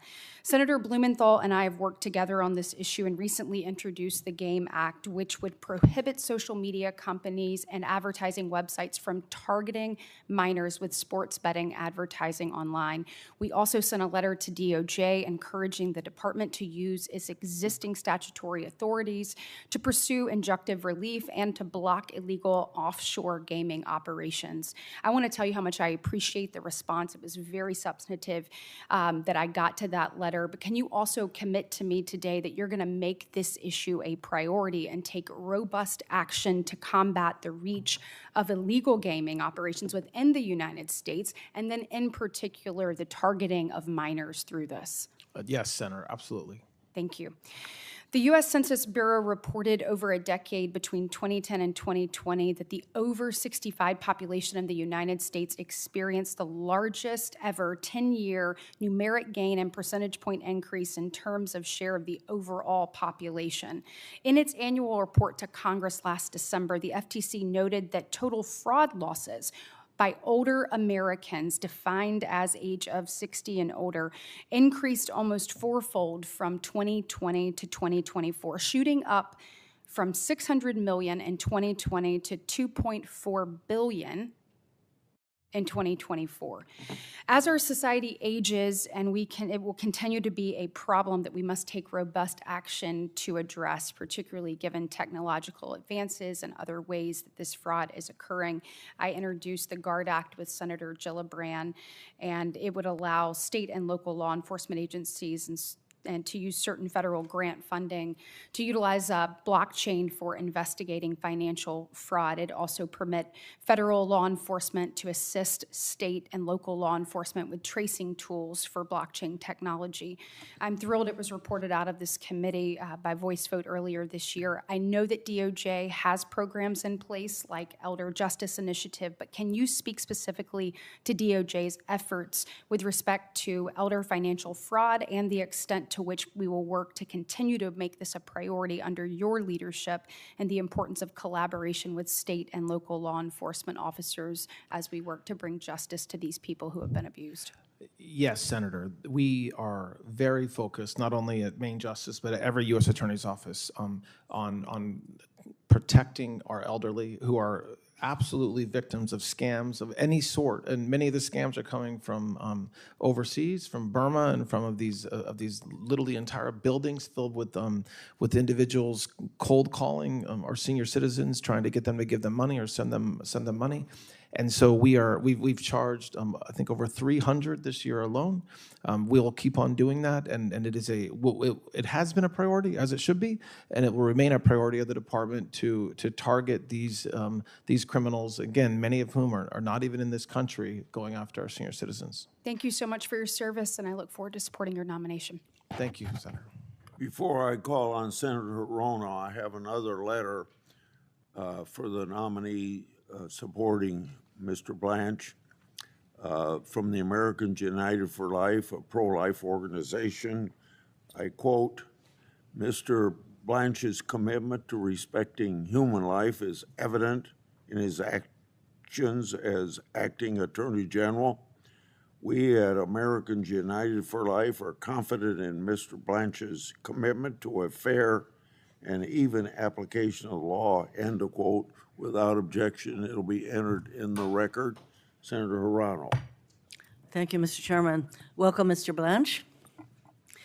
To ensure the fitness to serve of all nominees who come before any of my committees, I ask the following two initial questions.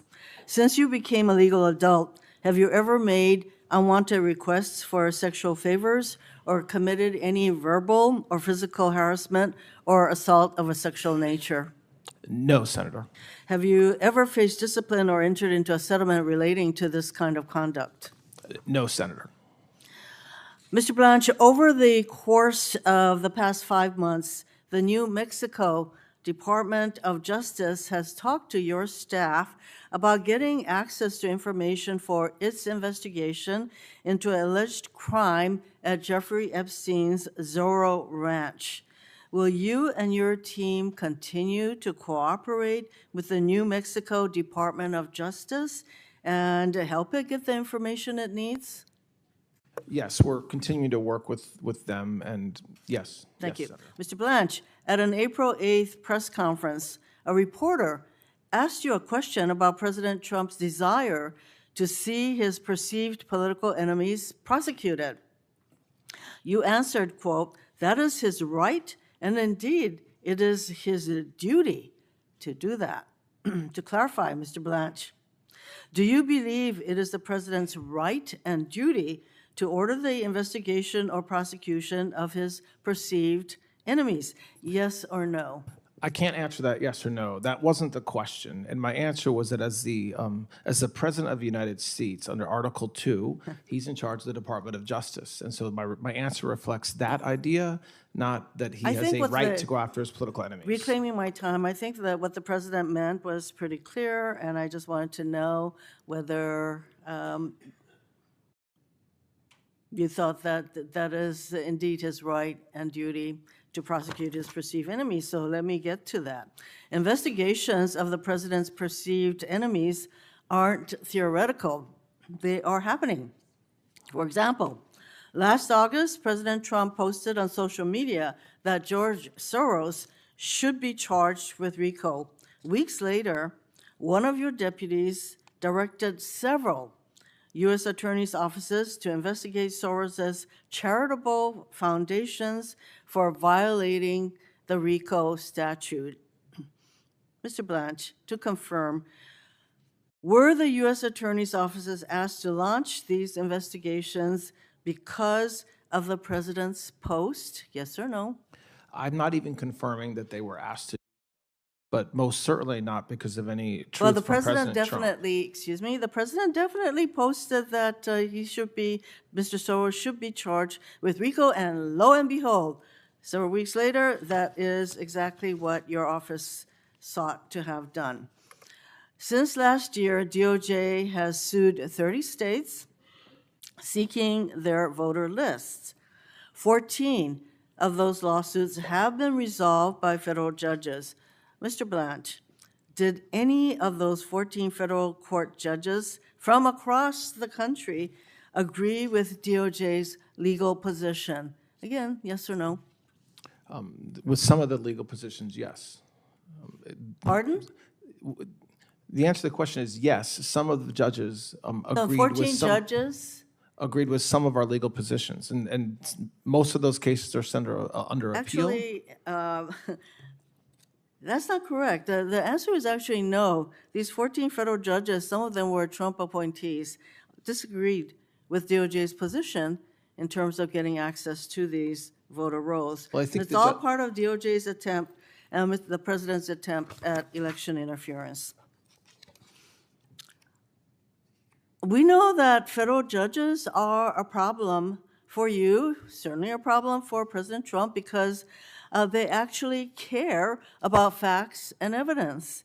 And that's why last fall at a Federalist Society event, you called for young lawyers at that event to join you in fighting a war. And you said, we need you because it's a war and it's something we will not win unless we keep on fighting.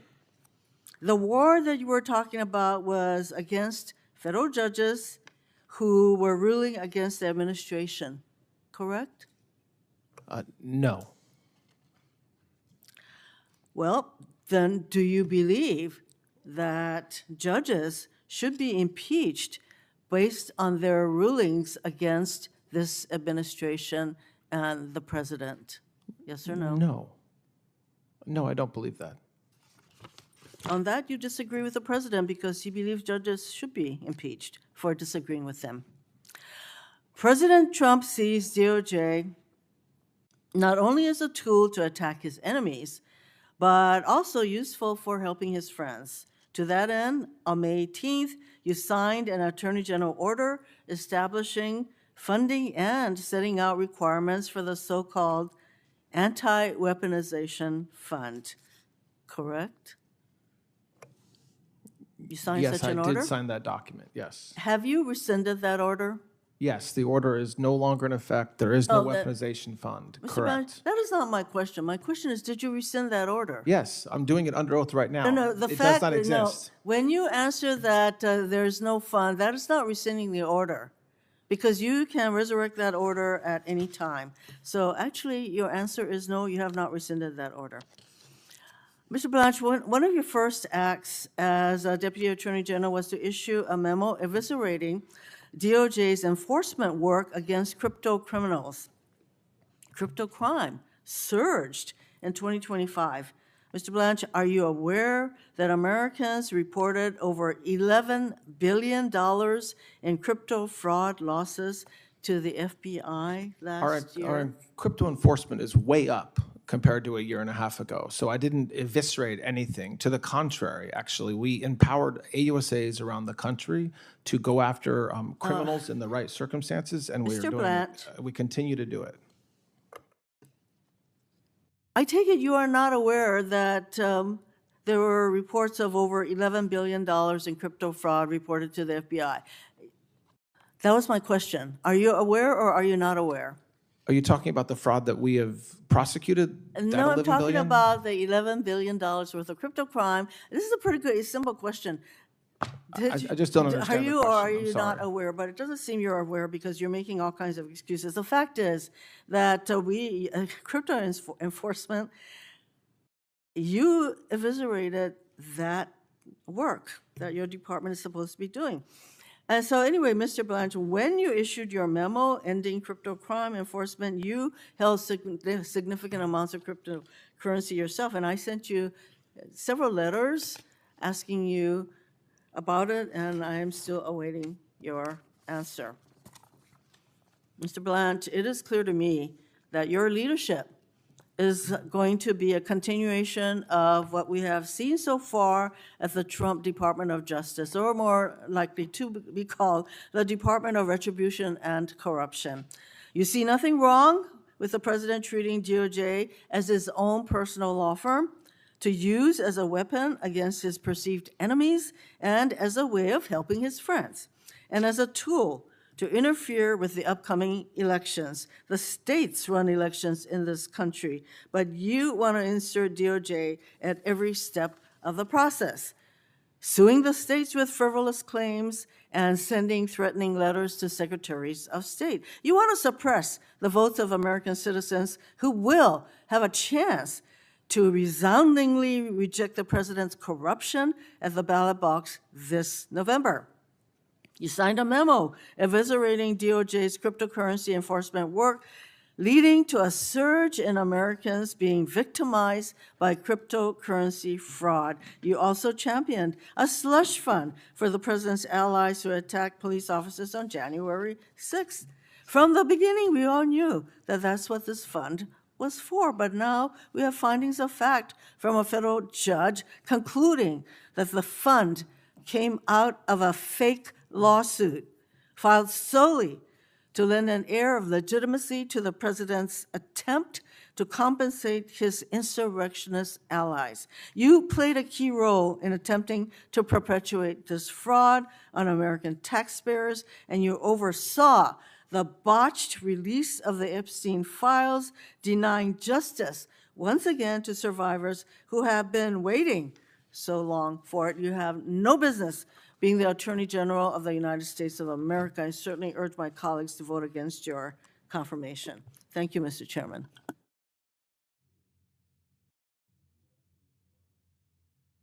I mean, Chairman, on the crypto point, our crypto prosecutions are way up, and it is very true that crypto fraud is a thing, and it's still happening. But getting rid of a task force of a bunch of lawyers in Washington, D.C. did nothing more than empower AUSAs around the country to bring cases, which is what they've done. So I'm proud of the work that we're doing in that space, and we'll continue to do it. Before I call on Senator Tillis, we've been talking about political prosecutions. You've been criticized and the department's been criticized, but I wish you'd spare me the outrage. They cheered on Biden as he weaponized the Justice Department, targeting President Trump, congressional Republicans, parents, Catholics, and conservative Americans nationwide. So I think that the other party has zero credibility on this issue. Moreover, let's look at some of the so-called political prosecutions underway. How about the Southern Poverty Law Center? The group's apparently been funding extremist groups like the Ku Klux Klan and the National Socialist Movement. How about Don Lemon and the ICE protesters? They stormed and intimidated folks in the middle of a church service. Those are not political prosecutions. Protecting the taxpayers and other First Amendment rights is the responsibility of the government and the Justice Department. Senator Tillis. Thank you, Mr. Chair, and I'm going to take up where you just left off. Thank you for being before the hearing. I think you're doing very well, Mr. Blanche. I'm going to kind of ascend to the rarefied air of the moral high ground here for a minute. As I've heard some of the Democrats talking about this administration, it's almost as if they weren't here when the Biden administration did the indictments against President Trump. We've already heard it talk about Jack Smith. We haven't talked about the way that they dealt with a family member who was being indicted, and Hunter Biden. I don't remember them saying anything during those days in Judiciary Committee. I don't think I remember them ramping up the freedom of access to clinic entrances and trying to arrest pro-life people from the law that they decided to ratchet up in 1994. A couple of important cases there. And then the January 6th Capitol riot prosecutions. The fact of the matter is, and I'll get to this in a minute, the part I don't like about it, but hundreds or thousands of people's lives were destroyed because they did something stupid that day. And there's a vast difference between doing something stupid and doing something that destroys your career and ruins you financially. And this administration, the Biden administration, tapped on the emotions of the time to over-prosecute and weaponize the DOJ and went after people that I believe deserved a pardon because they weren't the people that attacked police officers. They weren't the people who knowingly destroyed the Capitol. They weren't the people who proudly went in like the QAnon shaman and pretending like he'd taken the Senate ground. They're the people that get me mad, which is why I'm not going to talk about them anymore. But it's remarkable how it's almost as if that Men in Black, that device they use to erase their memories, it's remarkable that these people sat before this committee when all that was going on and not a whiff. I hate duplicity and I hate situational ethics. And I want to lay the groundwork to say I was against that, and I'm also against some of the decisions of the president. Not you, Mr. Blanche. You work for somebody, and you got to do what you're told to do. And I hope you stay within the ethical bounds of the law. You have to answer to the bars and everyone else. But it's just jarring to hear people criticize this administration when they can't look in the mirror and ask themselves why they weren't criticizing an administration when they happen to have a blue jersey. Now, my criticism of the administration with the red jersey. January 6th, I have searched heaven and earth, and I haven't found anything except a passing comment at a C-SPAN conference. So can you tell me definitively that you think that any Capitol police officer who was harmed on January the 6th was a victim of a heinous crime at the hands of the person who did it? Yes, and should have been prosecuted and was. And they were. And so I just, with the members, please, you know, as long as you can prove you've been consistent, use those sound bites. But don't use them when you look the other way, when fundamentally at the abstract level, President Biden did everything that you're accusing President Trump of doing. And a part of what we've got to get rid of, Mr. Blanche, is this political physics going on. American people are an exceptional people, and they always like to best each other. And what I've seen happening here is when we have a bad action of one administration, I'll be damned if we don't repeat it with the other one. I want leadership that says we're going to ratchet things down and not make the heinous mistakes that the Biden administration did. Let's be better than them, not better at prosecuting people that maybe we shouldn't, or take a little bit more time before we indict them. But let's just be better than them. Let's set an example and stop this spiraling, or the next Congress that I will not be a part of will be talking about it again, or in 2029, if a Democrat president comes in, they're going to up the ante, and they're going to go right after the behavior of this administration as an example of why they should. Because this administration has done the same thing to justify some of their behavior. I'm not criticizing you, but I'm trying to just cut through the rhetoric and let people all know that we are at this place today in part because of the actions of the Biden administration and the weaponization that I even saw under Garland, who I generally supported. So let's just be real here, people. If you're going to criticize one administration, look in the mirror before you do it. Now, Mr. Blanche, I want to stick a fork in this turkey of a 1776 fund. And you've said that it's moot. I've had colleagues here, attorney. I'm not an attorney. I'm a business consultant. I see a problem. I want to solve it. This is a problem. It should never be paid out. You've said it's going to be moot, that it's moot. Others, these smart attorneys that I'm surrounded by, think that the courts are probably going to deal with it. But why should we waste the court capacity on this issue? If I could walk to the Senate floor with an agreed-to piece of text coming from the administration that just renders this whole thing dead, gone. I don't need a Probst language. I don't need a statement from the administration. All I need is language to say everybody around here said it's over. So why can't we agree to language that I can walk down to the Senate floor and get a UC and dare the Democrats to oppose ending this, and dare a Republican to if the president supports it? Why is that a bad strategy? It's not. I mean, certainly the Department of Justice and the White House has worked with you and your colleagues to come up with language. We do not object that path or including it in some other. I want to make the distinction, though, because I know that Senator Collins and the appropriations team are working on this language. But you've already, I don't know if you've been paying attention to Congress. You've got your own job to do, but we're not necessarily getting along really well right now on the party lines. Schumer's already threatening a government shutdown. We haven't even had appropriations discussions, except ongoing negotiations. He's already threatening a shutdown. So that language could be in a bill that's dead on arrival because nobody's going to do it. My question is, who on earth, who in this Senate chamber would raise an objection if we were able to put something on the floor that ended this debate? The only reason I think that a Democrat would be opposed to it is they love milking this thing for what it is. I want to stick a fork in it. And can I get your commitment to maybe provide us with some technical assistance on what that language would look like? Absolutely. Thank you. Mr. Blanche, I did want to just echo, and Mr. Chairman, I know I caught him off guard, or if I can seek unanimous consent to put into the record the letter that Senator Cornyn and I sent to Mr. Blanche. Without objection. So that's the letter on the issue that Senator Britt most recently brought up. I think there's a way to solve that, and I have confidence in your ability to do it, Mr. Blanche. But it is very important. And I guess for the purposes of back to the pardons, I get pretty emotional about that.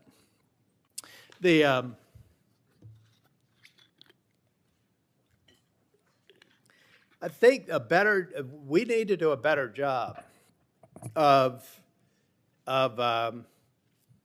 looking through the pardons process. Okay, I've talked about the January 6 pardons, but in this administration, and I'm no fan of Ed Martin, that's exactly why he'll never get confirmed in the U.S. Senate as long as I'm here. That's only 172 days. Maybe he can come back next year.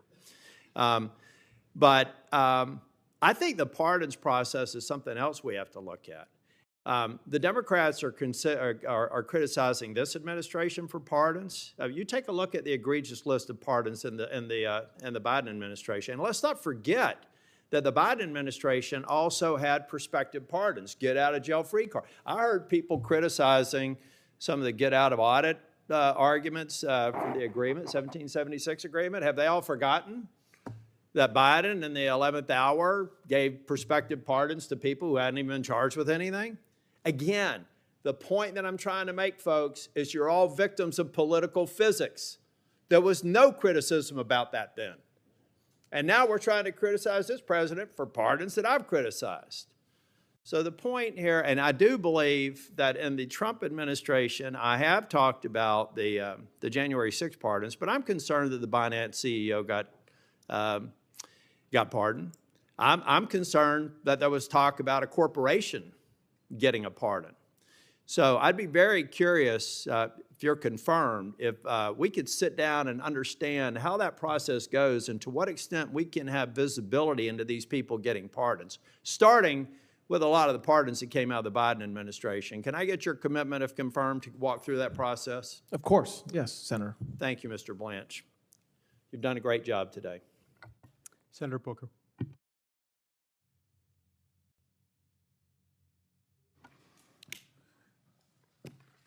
Good afternoon, Mr. Blanche. Good afternoon. Our president has a very well-documented history of attempting to corruptly influence government officials to advance his own personal interest.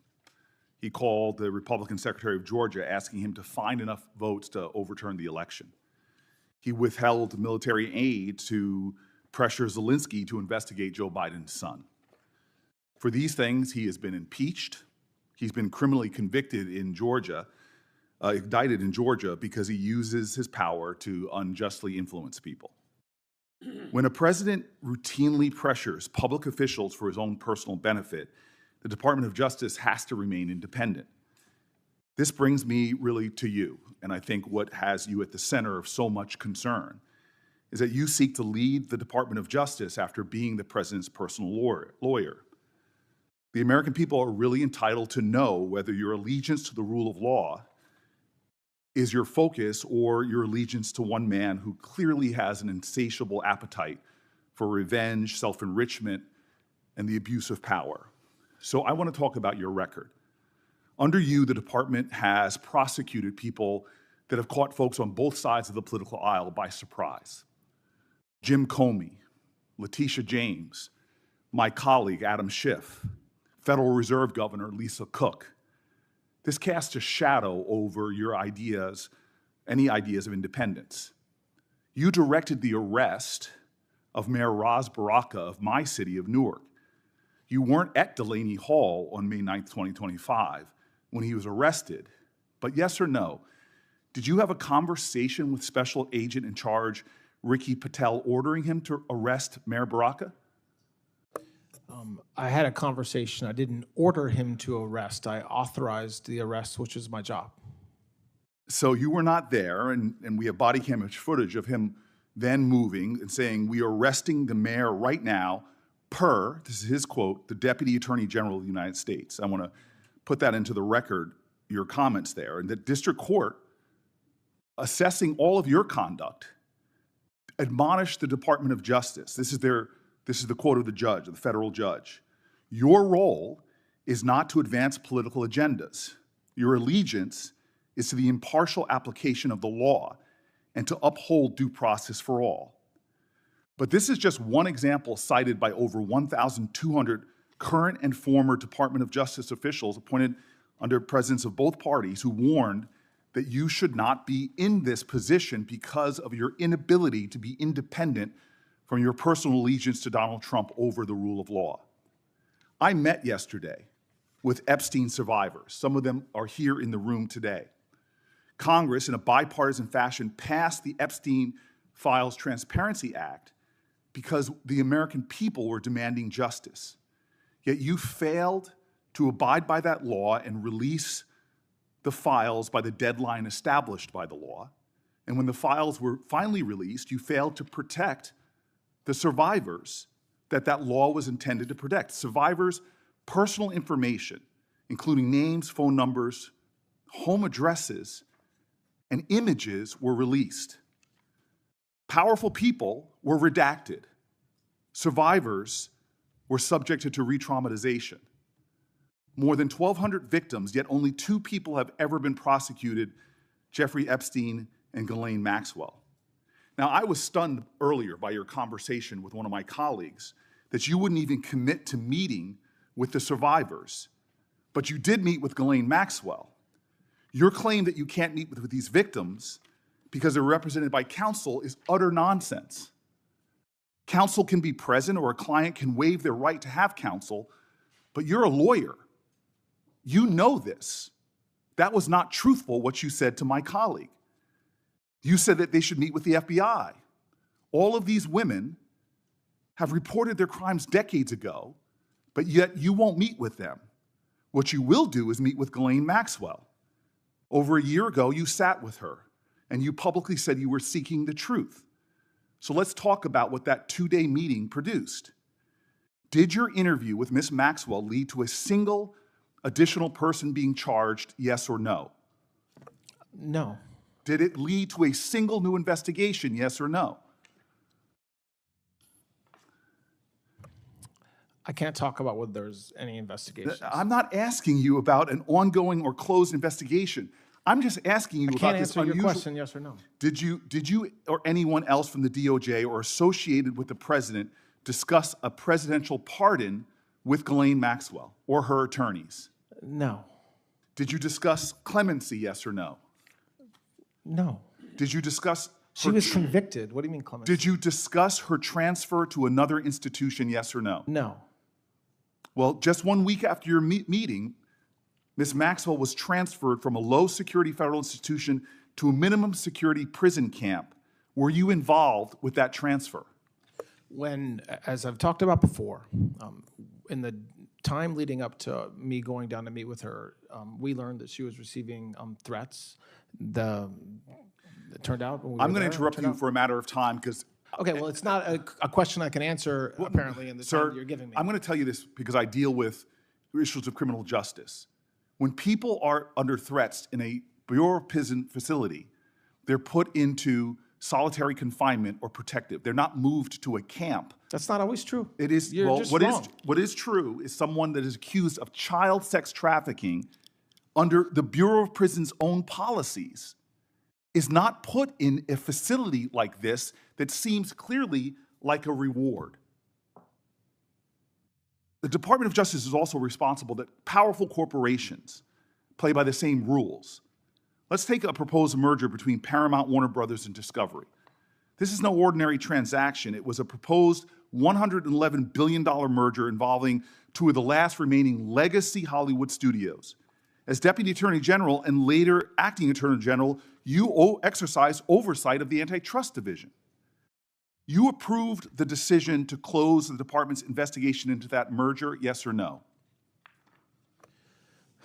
I was part of the decision. I Yes, don't know you were whether- involved in that. You That don't is a even let yes. me answer, man. Did That's the incredible. career attorneys The who answer to- investigated that deal recommend closing that investigation? I didn't have a conversation with the career, but as I was saying I didn't earlier, ask you that. was- I asked you, did the career attorneys who investigated the deal recommend closing the I investigation? have no idea what they You were in charge of that department, yet you have no idea. Well, I this didn't is, say I had no idea. It's no idea about the question you asked about what the career attorney's view was. you do not know what the career attorney's view was. I'm not sure what the view was with respect to closing it or not closing it. Let me tell you why ethics laws that bind you about the appearance of impropriety are so damning in this case.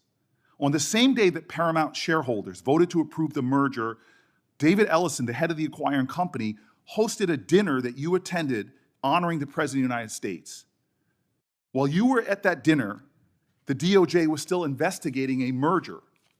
Did you speak with Mr. Ellison on that evening? No.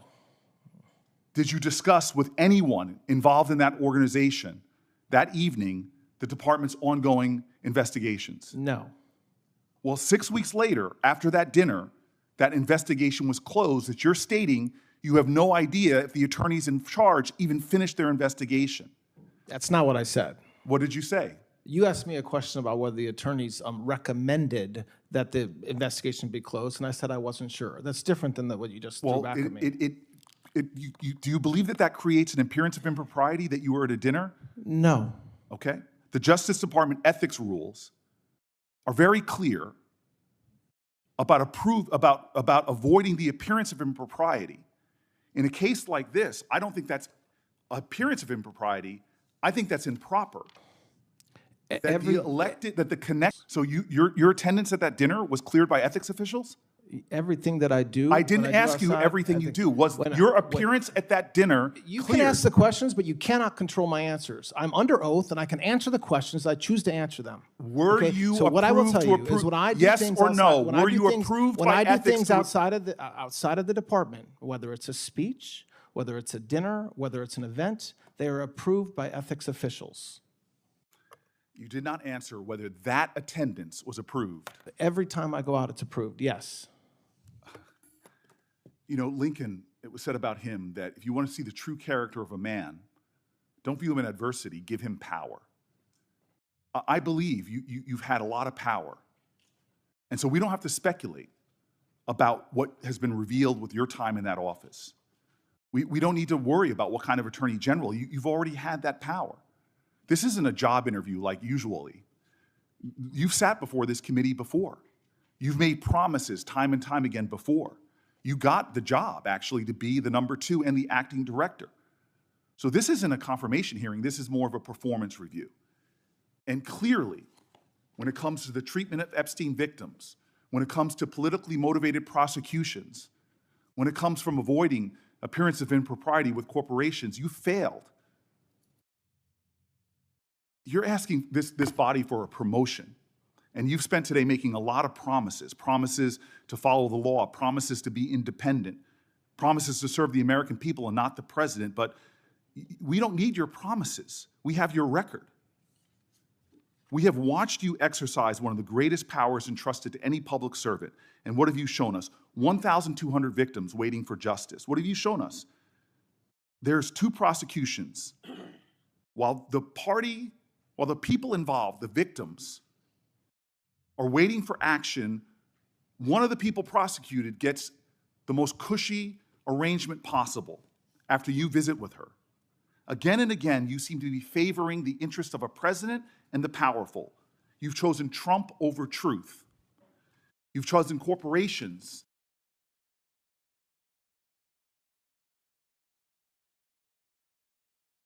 I'd like to enter into the record a letter supporting Mr. Blanche's nomination. This is from the Newark Police Superior Officers Association, which represents the leaders of the Newark, New Jersey Police Department. The letter touts Mr. Blanche's experience, character, temperament, and leadership. It goes on to state, quote, Mr. Blanche has consistently demonstrated an unwavering commitment to the rule of law, the fair administration of justice, and the constitutional rights afforded to every citizen, including the due process rights of law enforcement officers. Throughout his distinguished legal career, he has earned a reputation for integrity, professionalism, sound judgment, and respect for the rule of law. These qualities are into the record.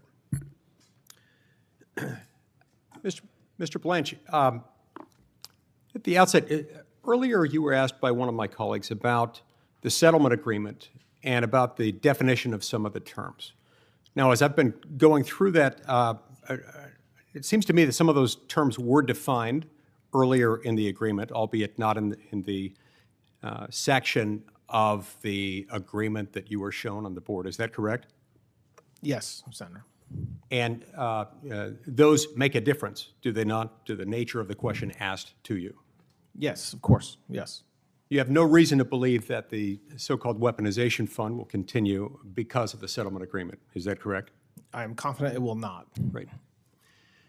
Now, during the previous administration, we saw an unprecedented and unfortunate weaponization of the U.S. Department of Justice, an institution near and dear to my heart, as I know it is to yours, and an institution that's got a long and storied reputation for impartiality.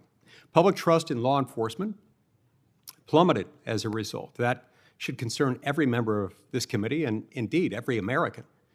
The Arctic Frost investigation swept up more than 400 Republican-aligned groups and individuals with blanket investigations, fishing expeditions in some instances, designed to intimidate and silence conservative voices or anyone deemed not favorable to President Biden and those who served with him. Investigators even violated the sanctity of Congress in a brazen move that tramples on all sorts of protections, including the fundamental separation of powers. As Chairman Grassley's investigation continues, just yesterday, we learned that Jack Smith's team bypassed a required filter review and directly accessed the text, not metadata, not information about who texted who and what time they did so, but the actual content, the substantive content of texts of 44 members of Congress, 6 of them on the Senate Judiciary Committee, all without notice in a baseless fishing expedition.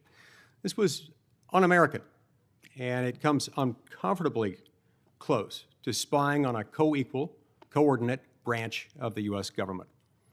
As you know, protecting individual liberty and our constitutional rights is a top priority of mine. I appreciated your testimony in May before the CJS Appropriations Subcommittee, in which you called the secret collection of phone records from a dozen members of Congress, quote, the worst form of abuse, close quote. I sponsored the bipartisan NDO legislation long before Arctic Frost, and I believe this must be fixed, no matter who holds the presidency, in a way that protects all Americans. In fact, this calls upon us, underscores the need to pass that NDO reform measure. What steps have you already taken in your capacity as Deputy Attorney General and now Acting Attorney General? And what reforms do you plan in the future to end these practices and this trend of weaponization within the department? Thank you, Senator. Well, there's a number of things we're doing. Most significantly, it's getting materials together and being transparent with this body and this committee like we did recently with the emails that you just referenced. Because one of the best ways that we can make sure we never do again what we did before is by exposing ourselves and letting the American people see what we did.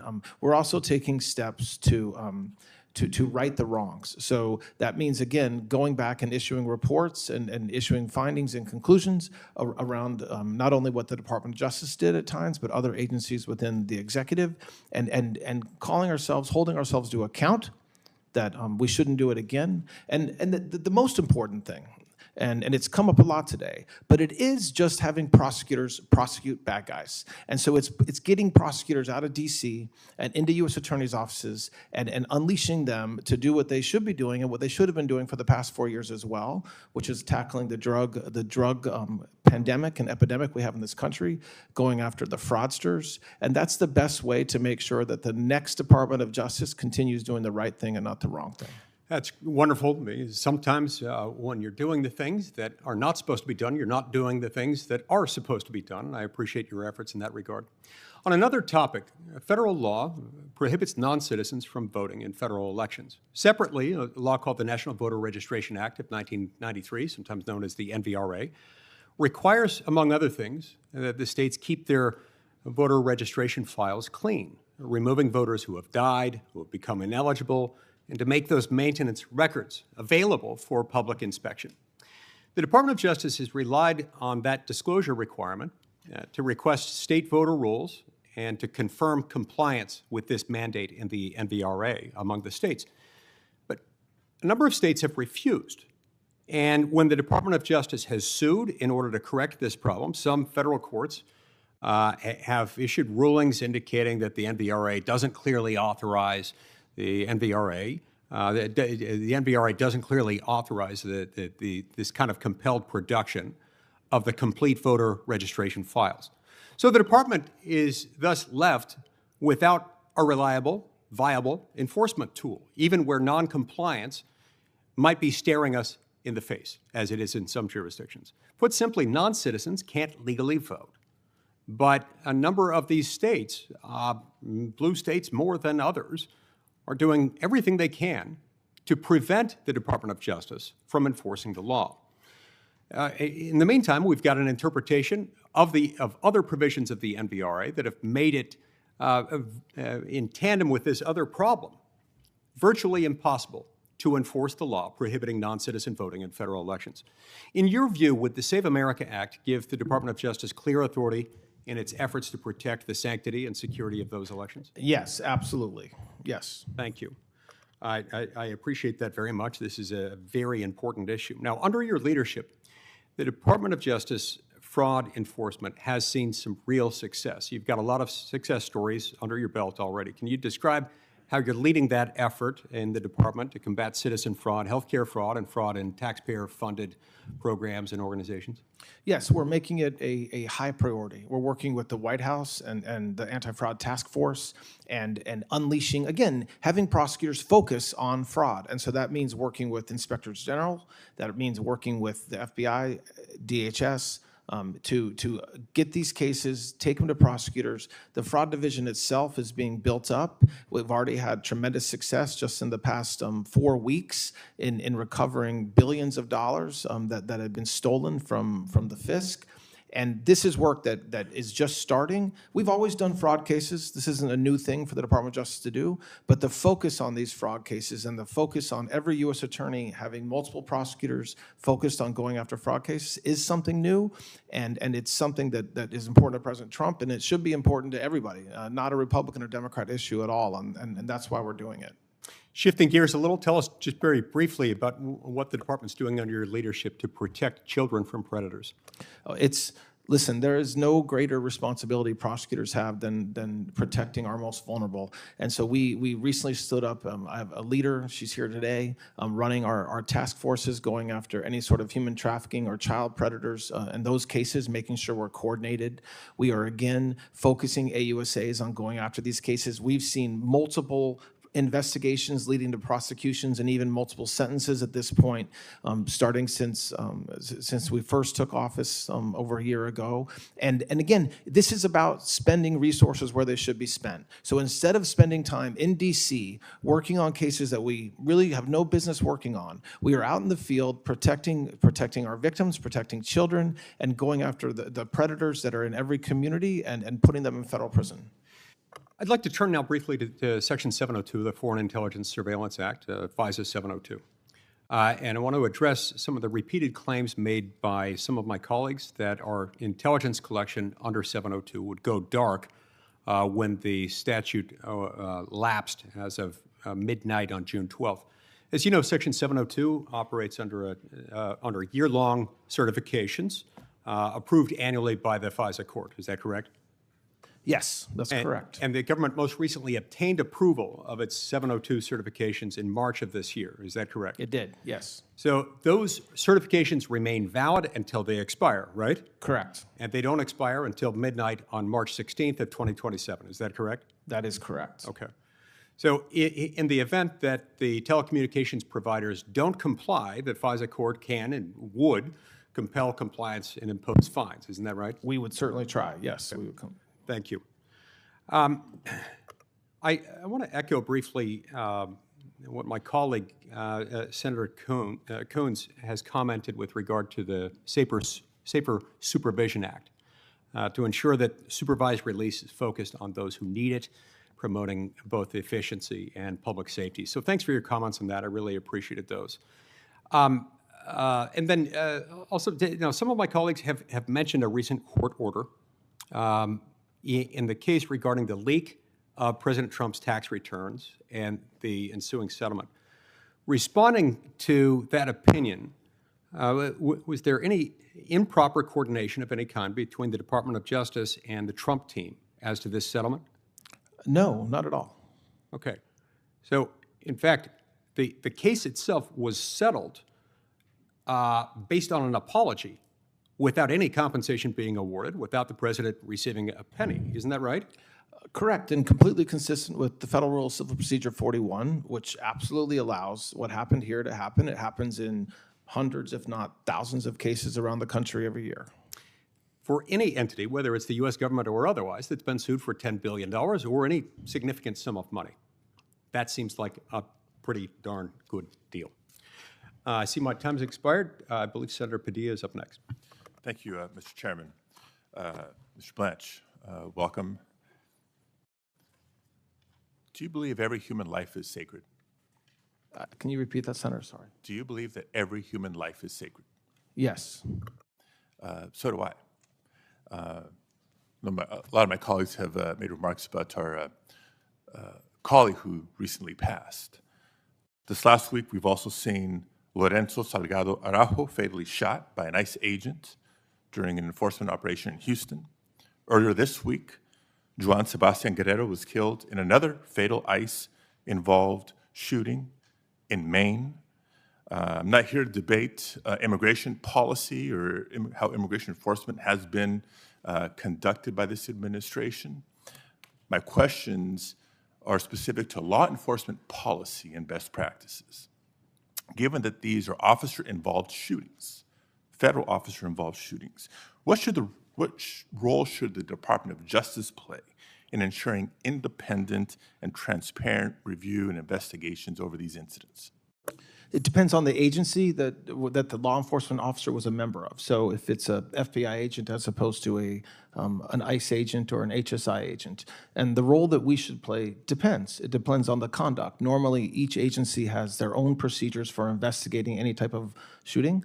And it usually involves their inspector general or an internal office. At some point along the way, the DOJ I don't want to catch you may up too quickly here, but I want to come back to that point. But first ask, should state and local law enforcement be involved in ensuring that there's an independent investigation of these incidents? I mean, it depends. I think there's a lot of times when state and locals should definitely be involved, but I don't think unequivocally state and local have to be involved for independence. Of course not. Here's the bottom line why I'm asking these two questions. Because in prior incidents, referenced Minnesota earlier in your testimony, Alex Preddy and Renee Good were also fatally shot.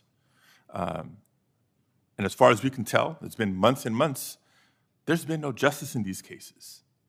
As far as I can tell, those officers were not fired. They have not faced any charges.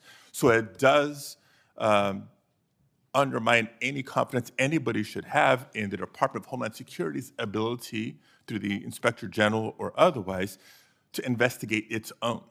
So I come back to the question, what should the role of the Department of Justice be when there's federally officer-involved shootings? Well, I very much disagree with the statement you just made. The mere passage of time between January and today doesn't mean there's no justice. It doesn't mean that so these investigations do take time. And as Senator Klobuchar talked about, and it's her state, we meaning the federal government, have worked with the state and locals in that case. I do want to move on to other issues, but here's what I see. I mean, no justice, clear justice, and I get investigations take time, but no justice. In those two cases, what we have seen is people continuing to die, not just in detention facilities, but on the streets of America. Next topic, coming back to January 6th. There have been several of my colleagues who have asked about the quote-unquote slush fund. Do you personally believe that someone who forcibly entered the U.S. Capitol and assaulted law enforcement should be rewarded with taxpayer money? Yes or no? I can't answer it yes or no, but if you want the answer, I think that the fund that doesn't exist anymore set up parameters where, no, somebody that you just described would likely not recover funds. Which brings me to my other point, because several members have asked, and I know Senator Till is specifically focused on the weaponization slush fund and language versus declarations versus appropriations bills on how to undo this. I also need to be clear that January 6ers should not be able to seek payouts from other sources, including the Federal Tort Claims Act. Do you commit to vigorously defending taxpayer money from being paid out to January 6 riders, those who were convicted of their involvement with January 6, regardless of the source of funding from the Department of Justice? You're talking about a statute that exists and it allows anybody to seek to file a suit against the United States. So I can tell you we always vigorously defend our cases, but I can't speak to a particular case. Well, we know this is a hypothetical. There's been at least 4 letters that I've signed on to, along with Senators Durbin, Klobuchar, and Whitehouse, who asked earlier about the status of January 6 riders seeking payouts from the department. When can we expect responses to those letters? When you say status, you mean those that have filed cases in court? I don't know what that means. The status of their request for payouts being reviewed, approved, or not. I think anybody, including January 6 defendants, can file a claim under the Federal Tort Claims Act, and I think some of them have. Those cases are ongoing. They're publicly available on ECF. And I know some people would suggest, well, they've all been pardoned for their crimes on January 6th, and so this may be fair game. Are you aware that at least 97 January 6ers have been accused of new crimes since January 6, 2021, including violent crimes, by the way, child molestation, et cetera? That sounds like the worst of the worst to me. If anybody commits a crime, they should be investigated, arrested, and prosecuted. So if you're talking about people that committed federal crimes and they happen to have been pardoned before, they should be arrested and prosecuted, yes. Well, I look forward to that as well, and we'll follow up in questions for the record. Mr. Blanche, during our courtesy meeting a few weeks ago, you said that, quote, independence of the department was a misnomer in the context of the Department of Justice because the president sets policies and priorities, and your view, the Department of Justice must enforce the law in a way that carries out the president's goals. Do you recall that conversation? Yeah, I definitely did not say that, but nice try. No, that's exactly what I recall from our conversation. So I want to be on the record saying I'm happy disagree. to tell you what I said to help your recollection. So the Department of Justice should be independent or not? I think as I said earlier, the Department of Justice is under the executive branch. If confirmed, I will be member of the president's cabinet. So absolutely, my obligation is the American people and the rule of law. So we'll but talk that about being said, I am a member of the cabinet of the president of the United States. We'll talk about the if confirmed in a minute, but let me also point out the Department of Justice's own website states right on the homepage that what the department's core missions is independence and impartiality. So let me bring a specific example. Last fall, President Trump issued a statement for National Domestic Violence Awareness Month, where he said, quote, I'm steadfastly devoted to uplifting survivors of domestic violence and ensuring they know they are never alone and that help and support are always within reach, end quote. Sounds like a statement that we'd all agree with. But the Office of Violence Against Women is a vital component of the Department of Justice that administers grants to organizations that provide services for victims of domestic violence, sexual assault, dating violence, and stalking. It provides critical resources to organizations that support victims. Yes or no? Are you aware that the office is substantially delayed in notifying grant recipients of awards that were intended to begin October 1st of last year? We are rolling grants out on a rolling basis, and we continue to do so. We will continue to do so. We didn't have the grants authorized till January of this year. And it's now July. It's been 6 months. Next yes or no question. Are you aware that as a result of the delays, many organizations have been forced to lay off staff and reduce services for domestic violence victims? Yes or no? I am not aware of that, no. Okay. We're happy to provide you information and cases.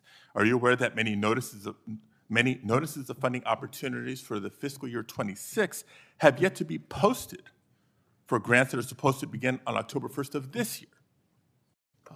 I know that we are posting, that we are caught up from the last fiscal year. The budget wasn't approved until January of this year. We had to finish last year's first. We're putting them out every single Again, day. it's been 6 months. Are you aware that multiple congressional offices from both sides of the aisle, this is not partisan, on a bipartisan basis have reached out to the office about delays and have not been given any concrete timeline despite the real and substantial impact that these delays are having on domestic violence services? That's not true. I've testified publicly about it on multiple occasions, and we have given a timeline. I just gave you the timeline today, which is that we're doing it every day on a rolling basis. We're caught up to last year's, So and I'd we're like to see a moving more forward, and we specific schedule anticipate so having that all of them done organizations by in the end of this California fiscal and year. every other state, for that matter, can know when to expect their funding. I know my time is running out. Let me just end with this. Mr. Blanche, it's the duty of the Attorney General of the United States to, quote, operate free from partisan consideration and protect citizens' rights to equal justice. But what I've heard today fails to inspire much confidence in your ability to carry out that duty or to put federal law before loyalty to the president.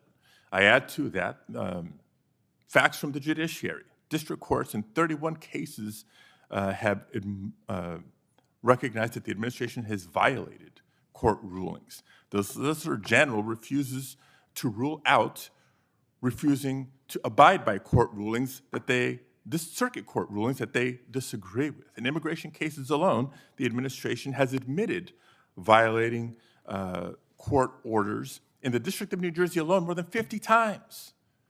This does not sound like a Department of Justice. The American people deserve better. And a lot of nominees come before us and say, well, if I'm fortunate enough to be confirmed, then this or that. I'm not buying that. I know you're not confirmed for the top spot. You're acting in the top spot. You were the number 2 from nearly the beginning of the term. Yes, a lot of this accountability falls on your shoulders. The American people deserve an Attorney General who put the Constitution above political retribution. I don't think you're fit for this job. Thank you, Mr. Chair. We'll go next to Senator Moody. Before we do that, I've been asked by Senator Grassley, the chairman, to enter into the record a letter supporting Mr. Blanche's nomination from the United Coalition of Public Safety, which represents many of the nation's largest law enforcement organizations and tens of thousands of law enforcement officers across the country. The letter highlights both Mr. Blanche's qualifications to serve as Attorney General and his unique approach to the criminal justice system. It states, quote, "We believe Mr. Blanche will serve with honor, fairness, and a steadfast commitment to the rule of law. His leadership will undoubtedly enhance collaboration between law enforcement and the Department of Justice, ensuring that our communities remain safe while reinforcing public confidence in our own system." Without objection, this letter will be admitted into the record. And Senator Moody, you're recognized. Thank you, Mr. Chairman. Good to see you again and get to talk with you about your nomination, Mr. Blanche. And everything that I warned about in my introduction seems to be proving true, that good faith and nuance is just going to be thrown out the door as a price to be paid for clicks and tweets and promotion of some partisan agenda today. Because, and I'll quote from one of my colleagues, they said to you, protecting one man for most of your career. Would you define your career as protecting one man, Mr. Blanche? And if not, why not? I mean, absolutely not. I mean, I am a prosecutor. I'm a career prosecutor. I started out as an intern down the street at the Department of Justice. I was a paralegal. I was a law clerk. When I was representing President Trump, I had other clients as well. So the fact that I represented President Trump for a period of time, under 2 years, does not define my career, nor does it define me. I should be defined by the work that I did as a prosecutor and by the work that I've done leading this department since March of last year. I think one of the true crises that we face as a nation right now, and you can pick the subject matter at which this would apply, but the American people, who are supposed to be where the power lies in this country. It was how our government was set up. It was a government to serve them and first and foremost to protect their rights. And as part of that, even our founding fathers said, in order to do that, you have to have a government that effectuates safety. And so I truly believe that your agency is one of the most important in our government structure for those reasons, because you have the responsibility of all of that. And one of the really, the most serious challenge I see facing our nation right now is that the people don't trust that Washington is indeed working for them or being accountable to them or being serving their interests first. And I just came from a hearing where you had Nick Shirley, James O'Keefe, really a partisan swath of witnesses testifying about fraud in this country. And I think, this administration is making announcement after announcement. You yourself are making announcement after announcement. The extent of fraud that has been uncovered. And I commended Nick Shirley, and this is he described himself as an independent journalist, but he started out disrupting, young at like 15 weddings, I want to say.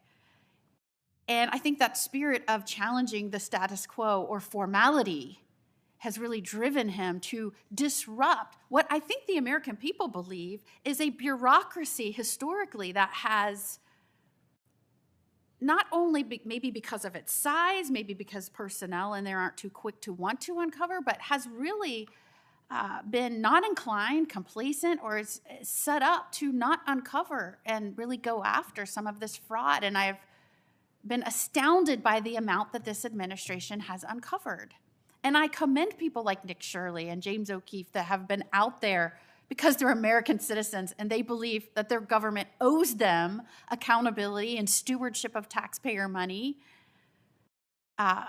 first and foremost. And he said, I can't believe that for so long, nobody paid attention to this. And we're seeing just fraud that is just something that we haven't imagined. And I'm really proud of this administration and the DOJ, specifically under your leadership, for setting up a specific division now to go after these things that are raised. The results speak for themselves. I mean, you've established a new National Fraud Enforcement Division charged with bringing a comprehensive approach to rooting out fraud. We just saw a 2026 National Healthcare Fraud Takedown where you charged 455 defendants in connection with schemes involving more than $6.5 billion in fraud. I believe we brought together the most states and territories ever in the history of the department's existence in going after fraud. That was all under your leadership and this administration. And I think that delivers a remarkable message, not only to the people out there committing this fraud against the American taxpayer and really against the next generation that's going to inherit this. I mean, I'm a mother of a teenager right now. I feel terrible that they're going to inherit all of this because before Biden ever pushed out swaths of money that went to corruption and fraud, an American taxpayer had to earn it, or we had to borrow it on the backs of our next generation.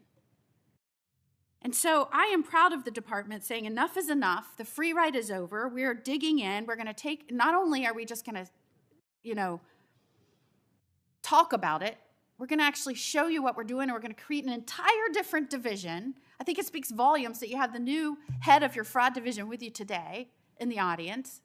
I think America should know that. That didn't exist before you.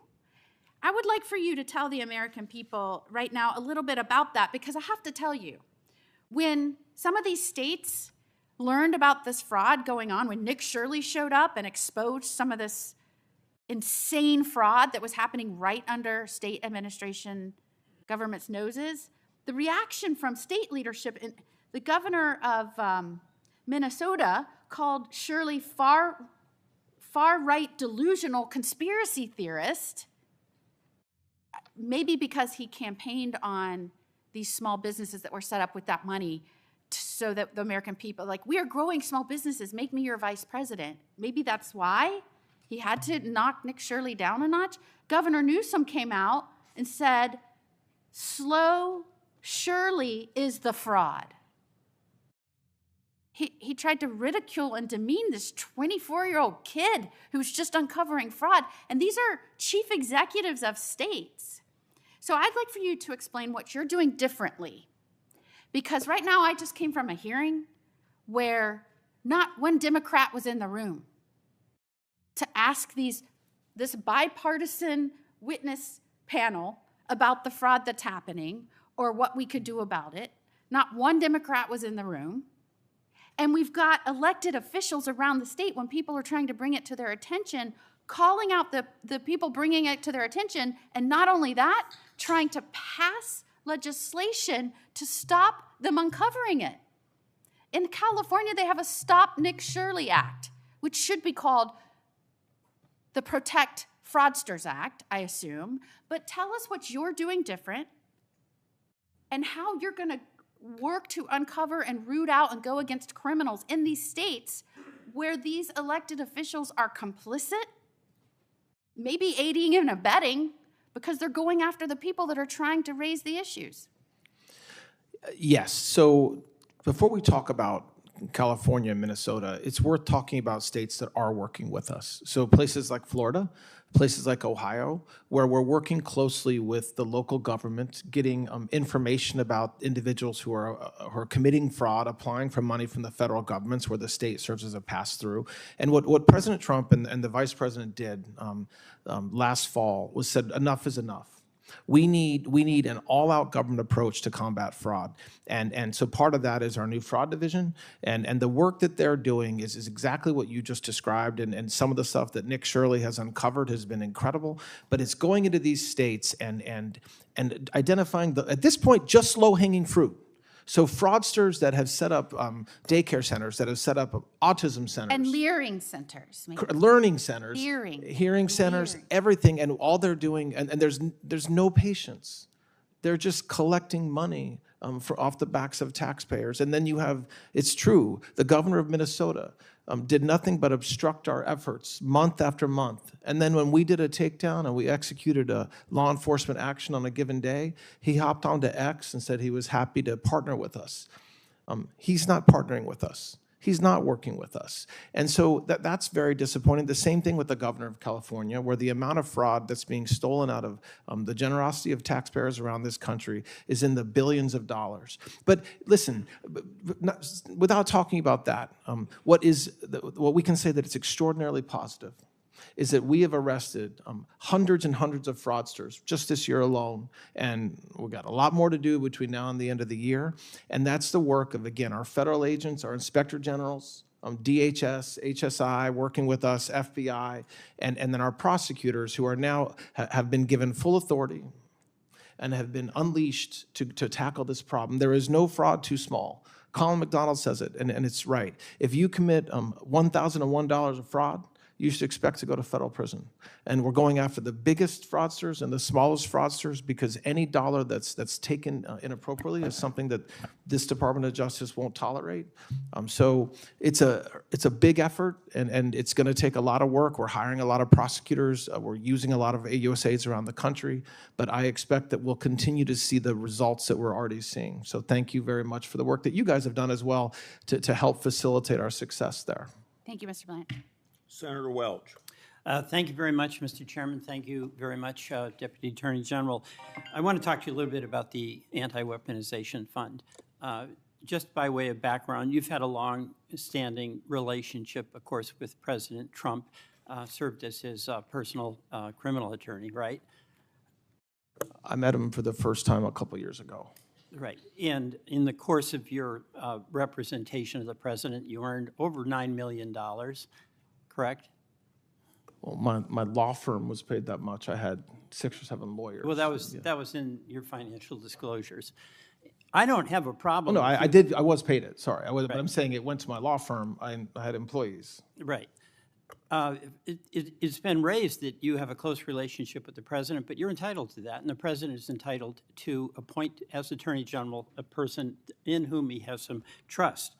So that's not an issue for me. But on the Anti-Weaponization Fund, there is the question of whether a president who is suing the taxpayers, the IRS, for $10 billion, and where his formerly personal lawyer is representing the taxpayers, is there a conflict of interest?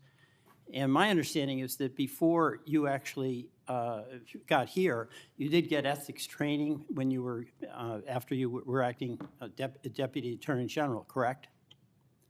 Yes. And my understanding is that you were advised that you should not be engaged in matters that affected President Trump in his individual capacity. Is that correct? No, I'm not sure what your understanding is based upon, but no.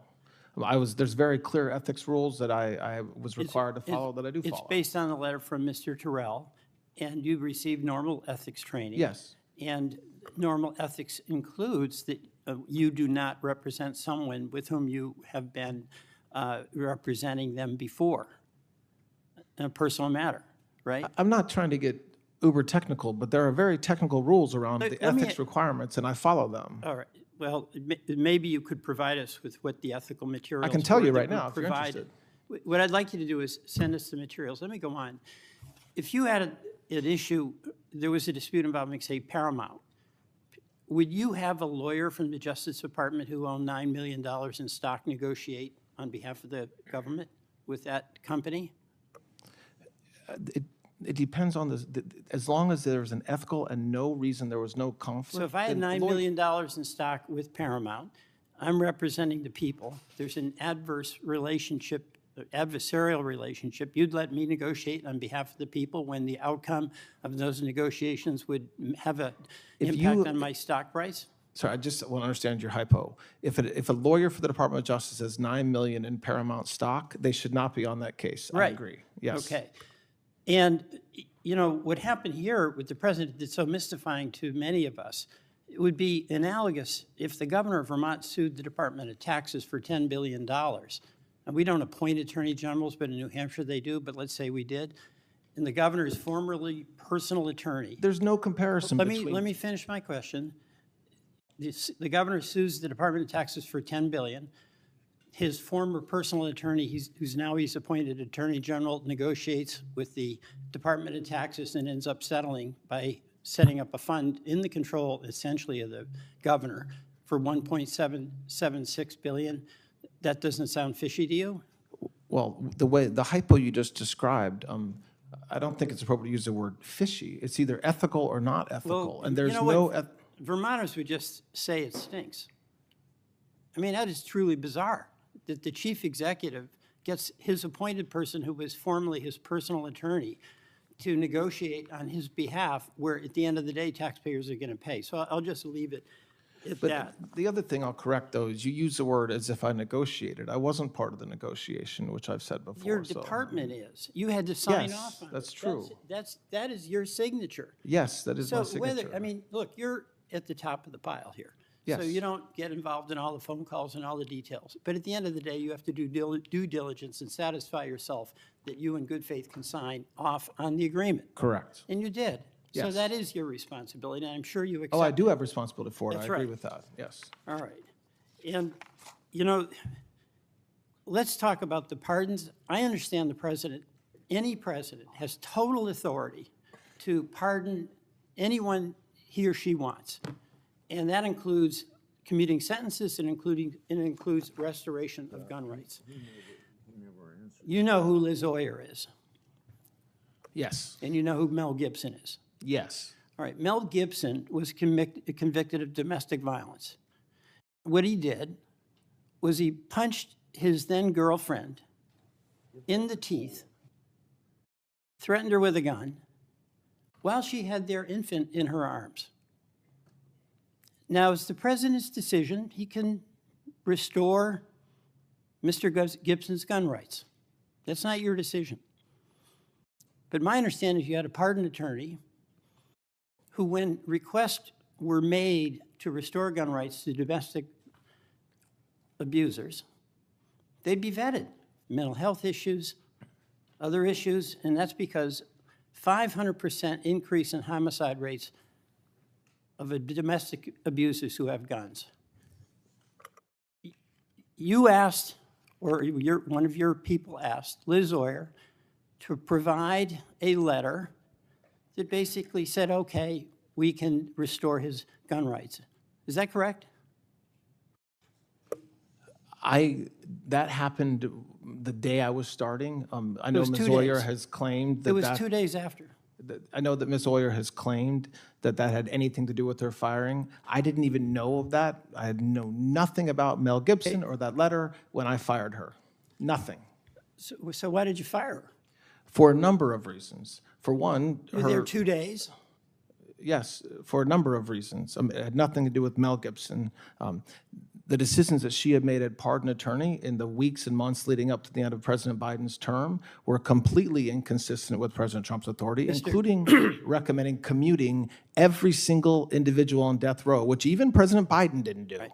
I'll let the Americans be the jury of whether that sounds right. But 2 days after It you is were right. there, she got fired. She was told to do a letter that was basically going to validate the decision the president had made to restore gun rights to a man who smashed his girlfriend's mouth, threatened her with a gun, and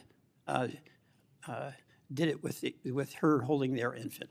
And had nothing to do with why she was fired, by the way. Nothing. Now, what also is documented is that she was going to testify here in Congress before a roundtable. And people were dispatched, federal marshals, to go to her home at night. It turns out she was not there. Her 11-year-old son was there alone. And fortunately, at the very last minute, that access to her house or the trip to her house was canceled. That's not true. I mean, if you want me to answer with the truth, I can. What part of it is not true? When we learned that she was going to testify about privileged communications like we do anytime a former employee is going to violate their ethical duties, we drafted a letter. We tried to serve that letter on her via email. We tried to contact her. She would not answer her phone. Okay. So the way the Department of Justice serves people in every case is with Deputy United States Marshals. We endeavored to do that, and then she accepted service. Thank you. I'll go on. Kash Patel, I do want to go back to my colleague Senator Weiss has some concern. I have concerns about him because of the reports about his drinking, about the incredibly bad morale there. But I'm not going to ask you on that. You are a supervisor, so obviously you have some responsibility to be reviewing this behavior. I don't think he has any issues drinking. He has no issues with morale. All right, but here's what is very clear. He was at the White House for 8 hours, and this is after a report came out in the New York Times that talked about the $400 million Qatari plane that was Air Force One not having certain deceptive defensive capabilities, and issued subpoenas to reporters demanding that they turn over their news sources. I happen to believe it's extremely important to protect the right of the press to have confidential sources in order to get out information that is absolutely in the public interest. Do you support Mr. Patel's efforts to subpoena and get reporters under the grill to disclose who their confidential sources are? The Department of Justice requires that I authorize it, which I did. And those reporters, we're not targeting reporters. They're material witnesses, just like a reporter would be a material witness to a car crash. Yeah, they are witnesses. And so, and the question you want to ask them is who were their sources? That goes to the heart of the First Amendment. No, the question we want to ask them is who provided them with classified national security information, which everybody in this body should want to protect. I would hope. Senator Hawley. Thank you very much, Mr. Chairman. Mr. Blanche, good to see you. You too, Senator. You're getting towards the end here. Are you still sure you want this job? I do, Senator. Good. All right, good. Well, that was a rhetorical question, but I'm glad the answer is yes. I want to start with Jack Smith and the latest revelations of his illegalities, which seem to have no end. I mean, listen, I've had my text messages, did have my text messages by him scooped up, read. Who knows what he did with them. I've had my cell phone monitored. He tracked my incoming calls, my outgoing calls. He tracked my metadata. He tracked my location. I mean, Lord knows what else. The part that really offends me, though, is that he didn't just do it to me and members of Congress. He did it to ordinary Americans. I've had Missourians come to me and say, I had FBI agents show up at my door, knock on my door and say, were you in Washington, D.C. in January of 2021? These are people who did nothing wrong. They weren't even here. They come to me and they said, what is going on? What am I going to do? I can't afford an attorney. What really gets me at the end of the day is he lies about it. I mean, he has lied and lied about it.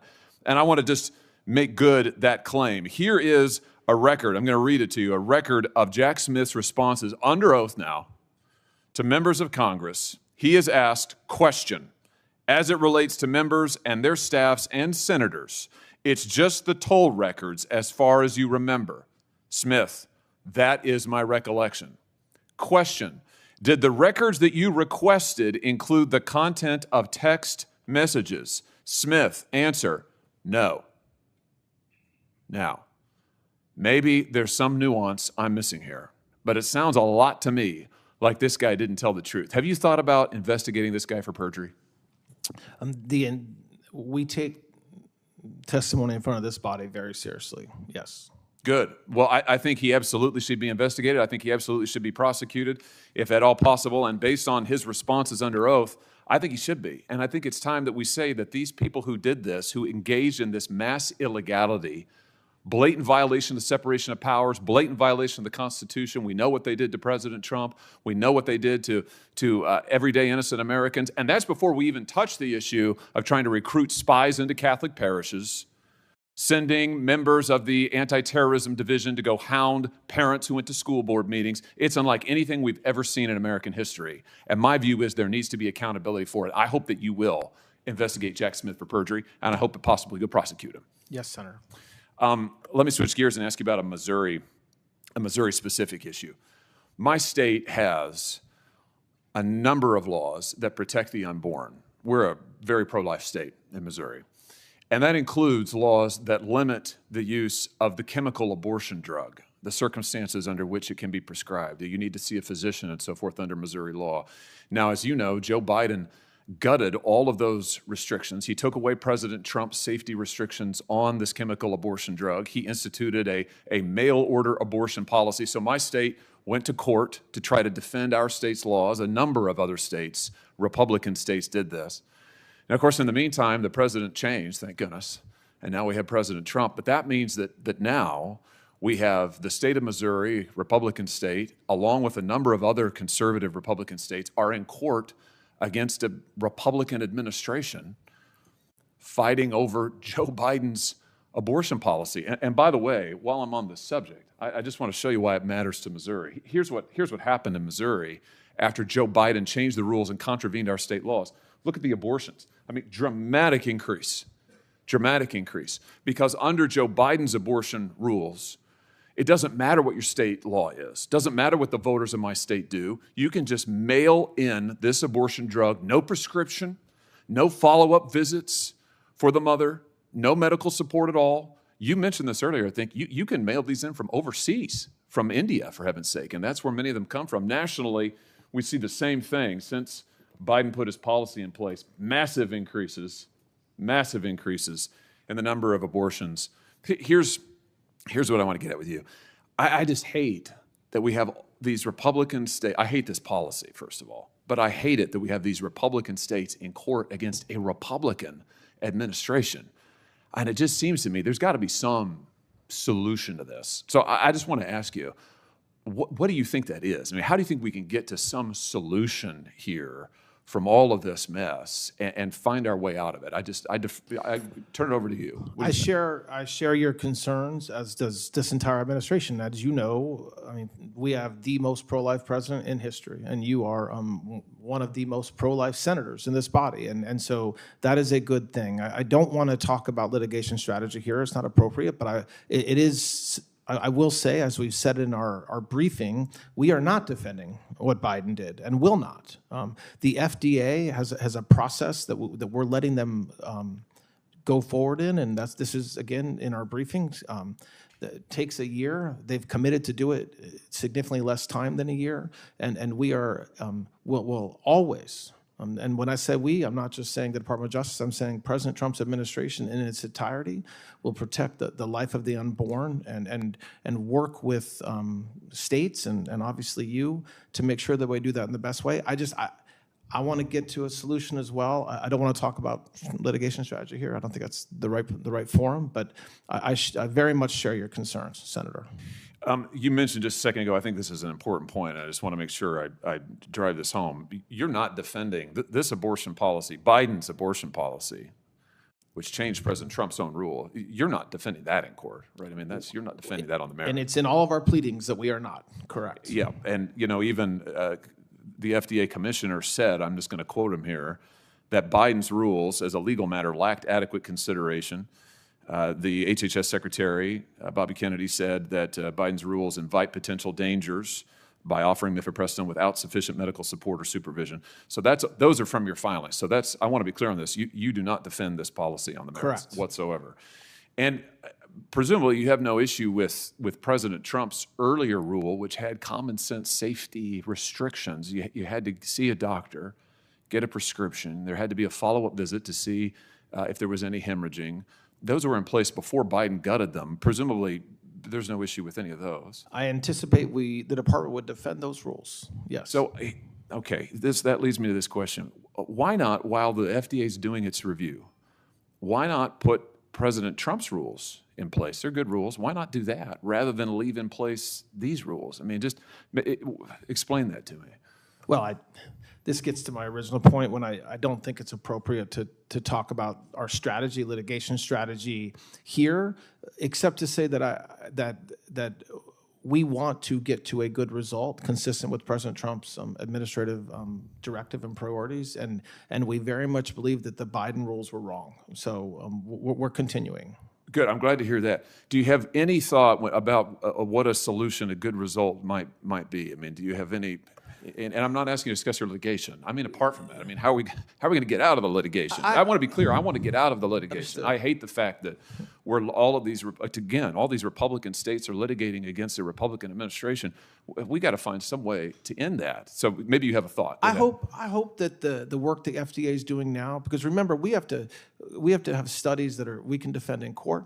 We have to be able to say to a judge, probably in this district, that our change was not arbitrary and capricious. So we're trying to let FDA, we meaning the Department of Justice, do their work so that we can have continue to protect the lives of the unborn children and, frankly, the state's laws, like Missouri's, which is really what's being violated here at its core. Let me just ask you one other thing on this. I know that you've seen these stories, these news reports about women who are assaulted by their boyfriends or whomever. They get pregnant, the boyfriend doesn't want it, they take the drug, crush it up, lace it in their drink or what have you. One example, Rosalie Markovich, Rosalie, she got pregnant, she was excited, she did not want to have an abortion, she wanted to have her baby, her boyfriend did not want that, so without telling her, certainly without her consent, he laced the drug into her drink. It caused her to begin to miscarry. He restrained her so she couldn't go to the hospital. I mean, this is assault. Multiple states now have brought dozens of criminal charges against men who do this. My question to you is, have you thought about devoting resources at the Department of Justice, putting together an initiative that might bring resources from the criminal division, the civil division, and the U.S. attorneys together, call it a Protecting Women and Children initiative that would work then with states to go after these coerced abortions, to protect these women, to help states enforce their laws, and to go after these criminals who are using Joe Biden's policies to commit assault left, right, and center. I very much commit to looking at that. I share your concerns. The story you mentioned, I'm aware of that story. It's horrible. I think there's a lot of that is not necessarily a federal crime, but the federal government can certainly help in that space. I think and I'll end with this, Mr. Chairman, I think that if you stood up, as a former state attorney general, I can just tell you that when you can get resources in investigation and prosecution, it's immensely helpful. You've had tremendous success with that already under your tenure in other criminal areas. I think that if you were to stand up a full-fledged initiative at DOJ, put somebody senior in charge of it, to go after these actors who are abusing the rules that Biden put in place, I think that would do a lot for women and children, their safety in this country. Thank you, Senator. Yeah, thank you. Before I go to Senator Schiff, I'd like to enter another letter in the record. This supports the nominees from civil rights lawyers who litigated cases against the Justice Department across multiple presidential administrations. The letter states that Mr. Blanche has, quote, gone a long way to restoring faith in the rule of law and has been especially encouraging to pro-life cause, for which so long has been relegated to a second-class status, end of quote. Without objection, that'll be entered in the record. Senator Schiff. Thank you, Mr. Chairman. Mr. Blanche, you represented the president in at least three criminal cases, the hush money payment case in New York, the January 6th case, and the Mar-a-Lago classified documents case. You said when you appeared last before this committee you would consult with ethics lawyers about that apparent conflict of interest in handling any case involving the president, having been his personal counsel. Did you consult with Joseph Terrell, a senior ethics lawyer at the department? I believe I met with Mr. Terrell, yes. Did Mr. Terrell tell you that ethics laws and policies required that you not be involved in cases involving your prior representation of the president? Yes. So in those three matters, the hush money payment case, January 6th case, Mar-a-Lago case, you were to recuse yourself? I'm recused, correct. Well, by the way, the cases are not ongoing, Senator, but to the extent there's any work around those cases, yes, I'm recused. So you said to CPAC a couple months ago, the other things that are happening, there is not a single man or woman at the Department of Justice who had anything to do with those prosecutions, meaning the prosecution of the president. So you're saying that it's not a conflict of interest for you to be involved in the firing of prosecutors who prosecuted your client, your former client? There's no conflict there? Is that no, there is. I wasn't involved. So that would be a at conflict. CPAC, you're taking credit for the firing of these Department of Justice lawyers, but you're not willing to take responsibility before this committee. Is that the case? No. Okay. I'm making, I said, there's a Well, statement I gave you at were CPAC. bragging about this at CPAC, the firing of these prosecutors, the firing of the FBI agents, the getting rid of everyone who investigated your client. You were proud of that, speaking for the Department of Justice, but you don't think that's a conflict of interest. You moved to vacate, I don't think you're going to deny involvement in this, you moved to vacate the convictions of 12 Proud Boys and Oath Keepers, which erased their convictions, restored their gun rights. These people were convicted in the January 6th investigation, which also involved the president, who you represented. You were involved in dismissing those cases, were you not? I'm the acting attorney general, so yes, my department moved to dismiss. I was not involved. So you didn't recuse yourself from that matter. You were No, willing. there's no reason to, from the Proud Boys matter? Yes, it was. Lawyer, you know the rules. There are rules that say when I yes, have to there be are recused, rules, and that's not one of them. And there are rules, and when you're told to recuse yourself from investigations that always you do. handle for the president, you're supposed to recuse yourself. No, when I so represented you have the president. you have also said, you've also refused to release Volume 2 of the Special Counsel's report.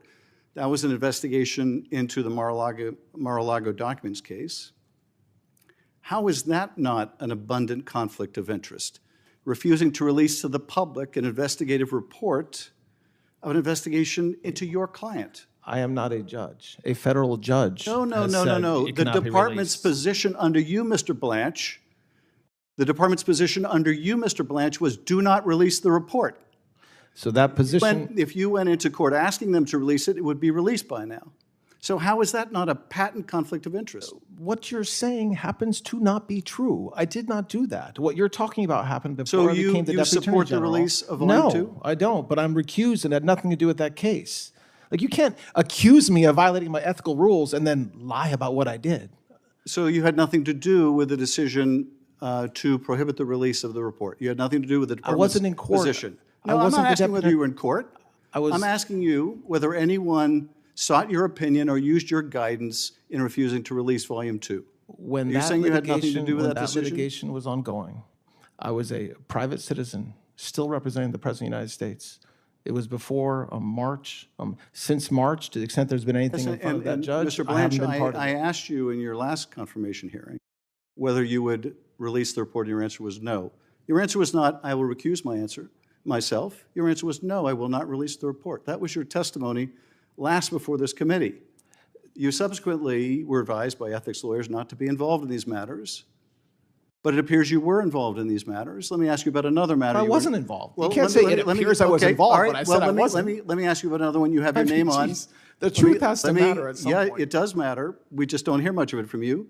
But let me ask you about another matter you have your name on. I don't think you can deny responsibility here, and that is the IRS settlement agreement. So Yes. you put your name on this. That absolves the president of tax liabilities in the past.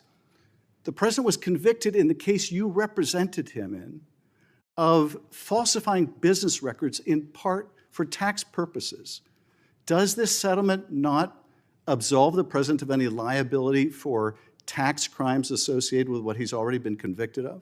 That's not what he was convicted of. It not having to do with Well, for tax I'm happy to purposes. read the statement of facts. The participants took steps that mischaracterized for tax purposes the true nature of the payments made in furtherance of the scheme.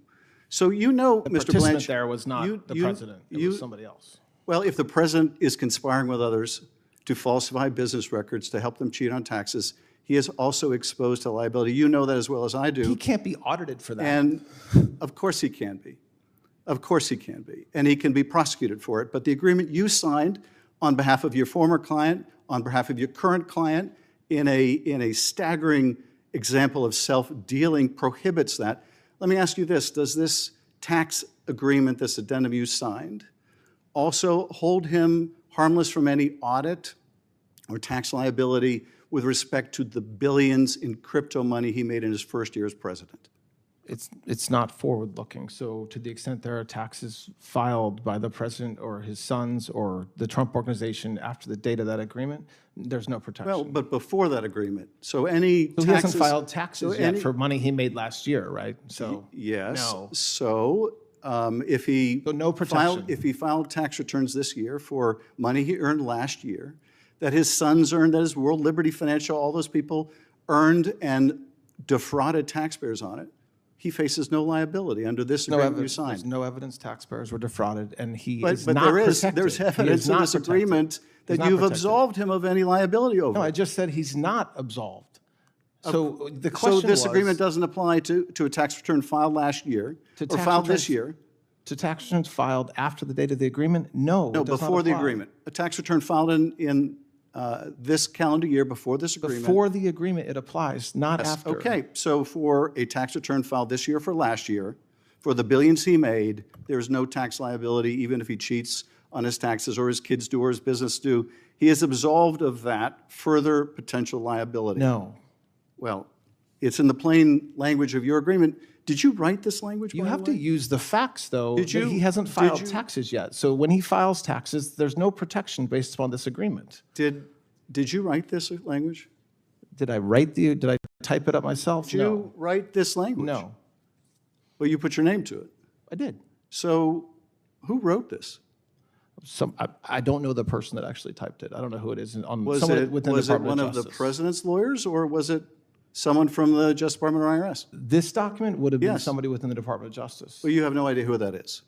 I don't know the name of the person that typed it And up. did you debate with them the statute of limitations, which clearly would preclude the president's claim, this $10 billion lawsuit?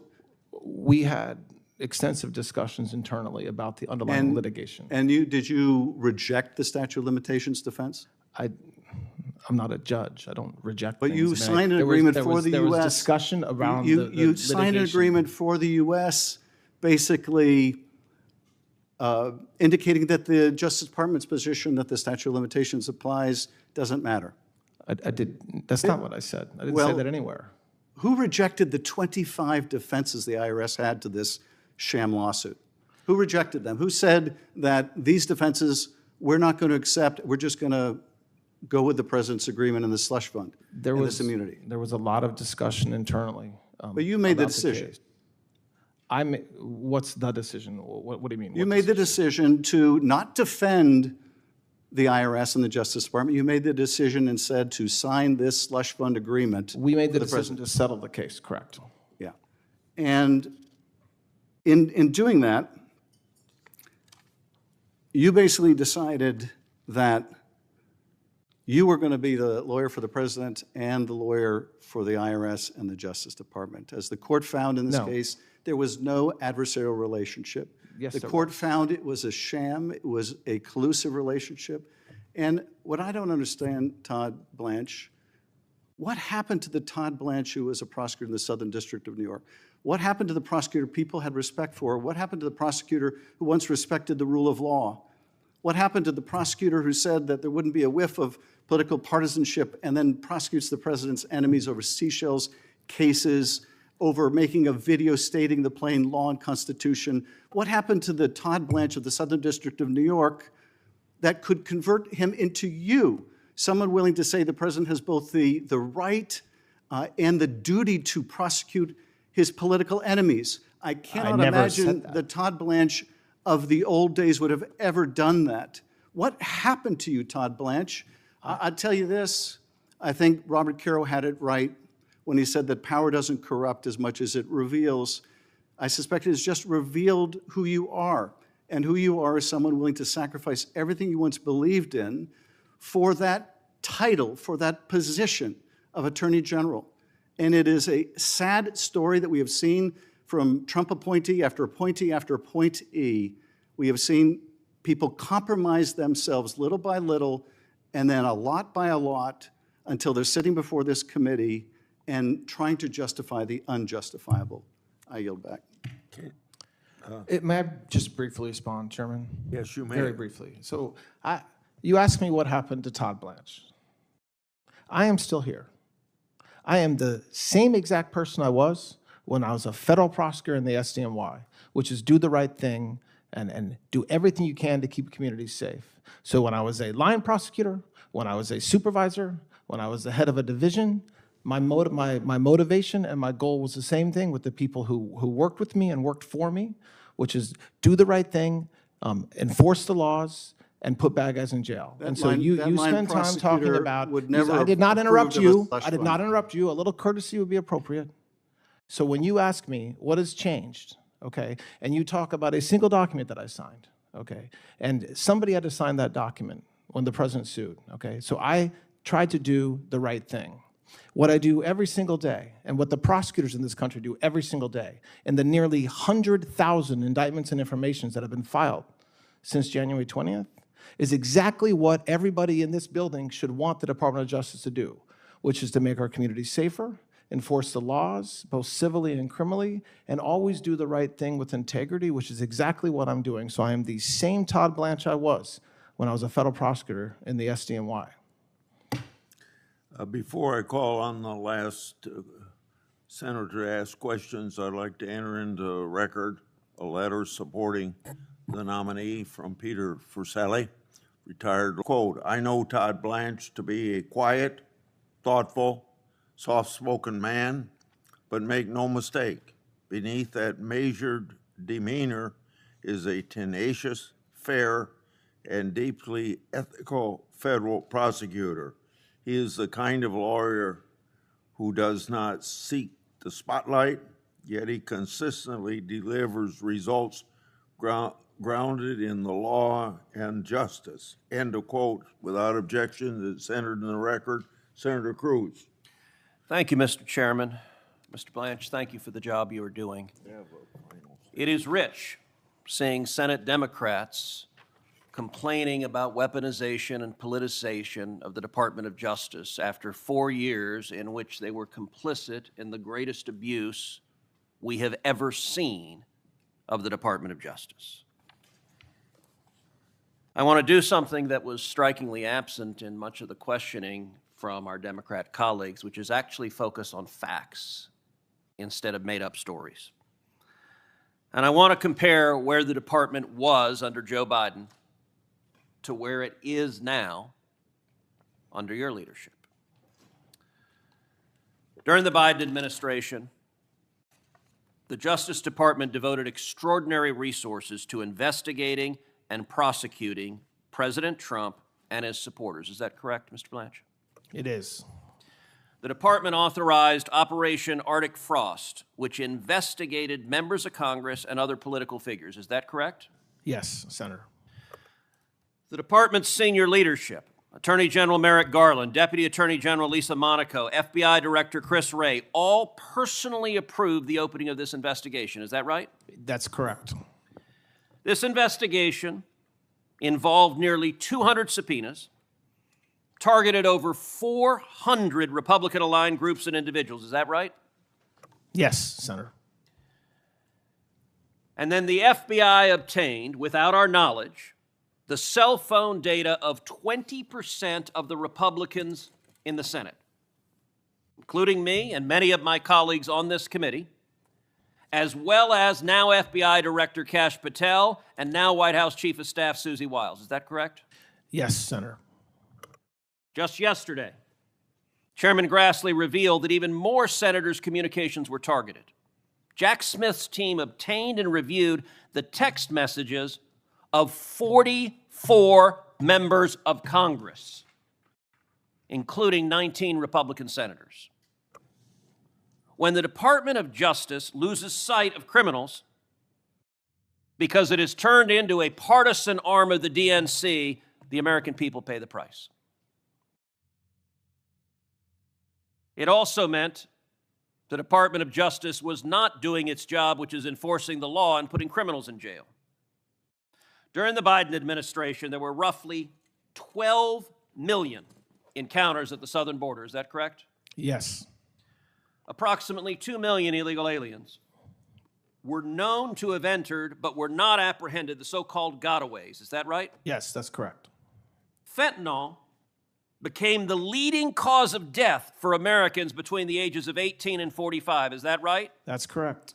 That was courtesy of the Democrats' open border policies of letting drug dealers and human traffickers flood into this country because they believed it would benefit them politically. Violent transnational criminal organizations, including the Sinaloa Cartel, the Jalisco New Generation Cartel, MS-13, and Tren de Aragua, expanded their operations inside the United States. Is that right? It is absolutely correct. And then something we never hear from the Democrat side of the aisle: the victims. Jocelyn Nungery, I've not heard one Democrat so much as utter her name. The little girl tragically raped and murdered by 2 Venezuelan gang members the Biden administration released. Laken Riley, again, the Democrats cannot even say her name. Rachel Morin, a mom, brutally raped and murdered by another illegal the Biden Justice Department released. These were daughters, these were students, these were mothers, and they would be alive if the Department of Justice had done its duty. So let's compare the lawlessness, the partisanship, the abuse of power of the Biden Department of Justice to what has happened in the last 18 months. Mr. Blanche, objectively, the American people are safer today than they were 18 months ago. Is that correct? There is no doubt. Now, that's not simply empty rhetoric.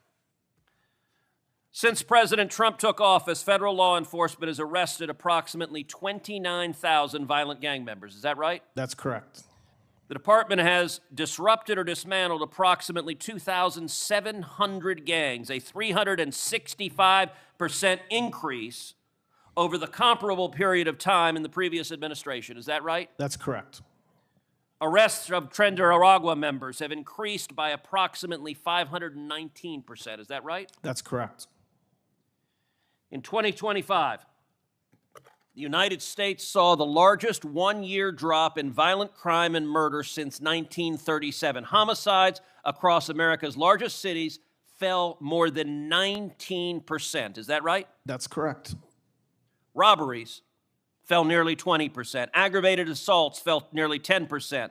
And that trend has continued into this year with homicides falling by yet another 17.7% and robberies by over 20% during the first quarter of 2026. Is that right? It is, yes. The department has also made protecting America's children one of its highest priorities. Since the beginning of this administration, the FBI has located approximately 7,200 child victims, a 42% increase. Is that right? Yes. The FBI has arrested approximately 3,500 child predators and human traffickers, a 102% increase. Is that right? That's correct. In April alone, Operation Iron Pursuit located more than 200 child victims and arrested more than 350 alleged child sex abuse offenders. Is that right? That's right. And across my home state of Texas, Operation Soteria Shield rescued 89 children and resulted in 276 child exploitation arrests. Is that right? That's the correct stat. Mr. Blanche, after less than 18 months, would it be fair to say that the department is once again focused on protecting the American people and faithfully enacting the laws? That's exactly what we're focused on, Senator. And I will point out that one direct result of that also is deaths by drug overdoses have dropped 20%. There are literally thousands of Americans who are alive today because of the job you and your colleagues at the Department of Justice are doing. And I, for one, want to say thank you for focusing the department on saving people's lives and putting criminals in jail. We have great prosecutors, Senator, and great agents. Now, I want to go to a topic that Senator Hawley asked you about, which is the Biden administration rule concerning the abortion pill.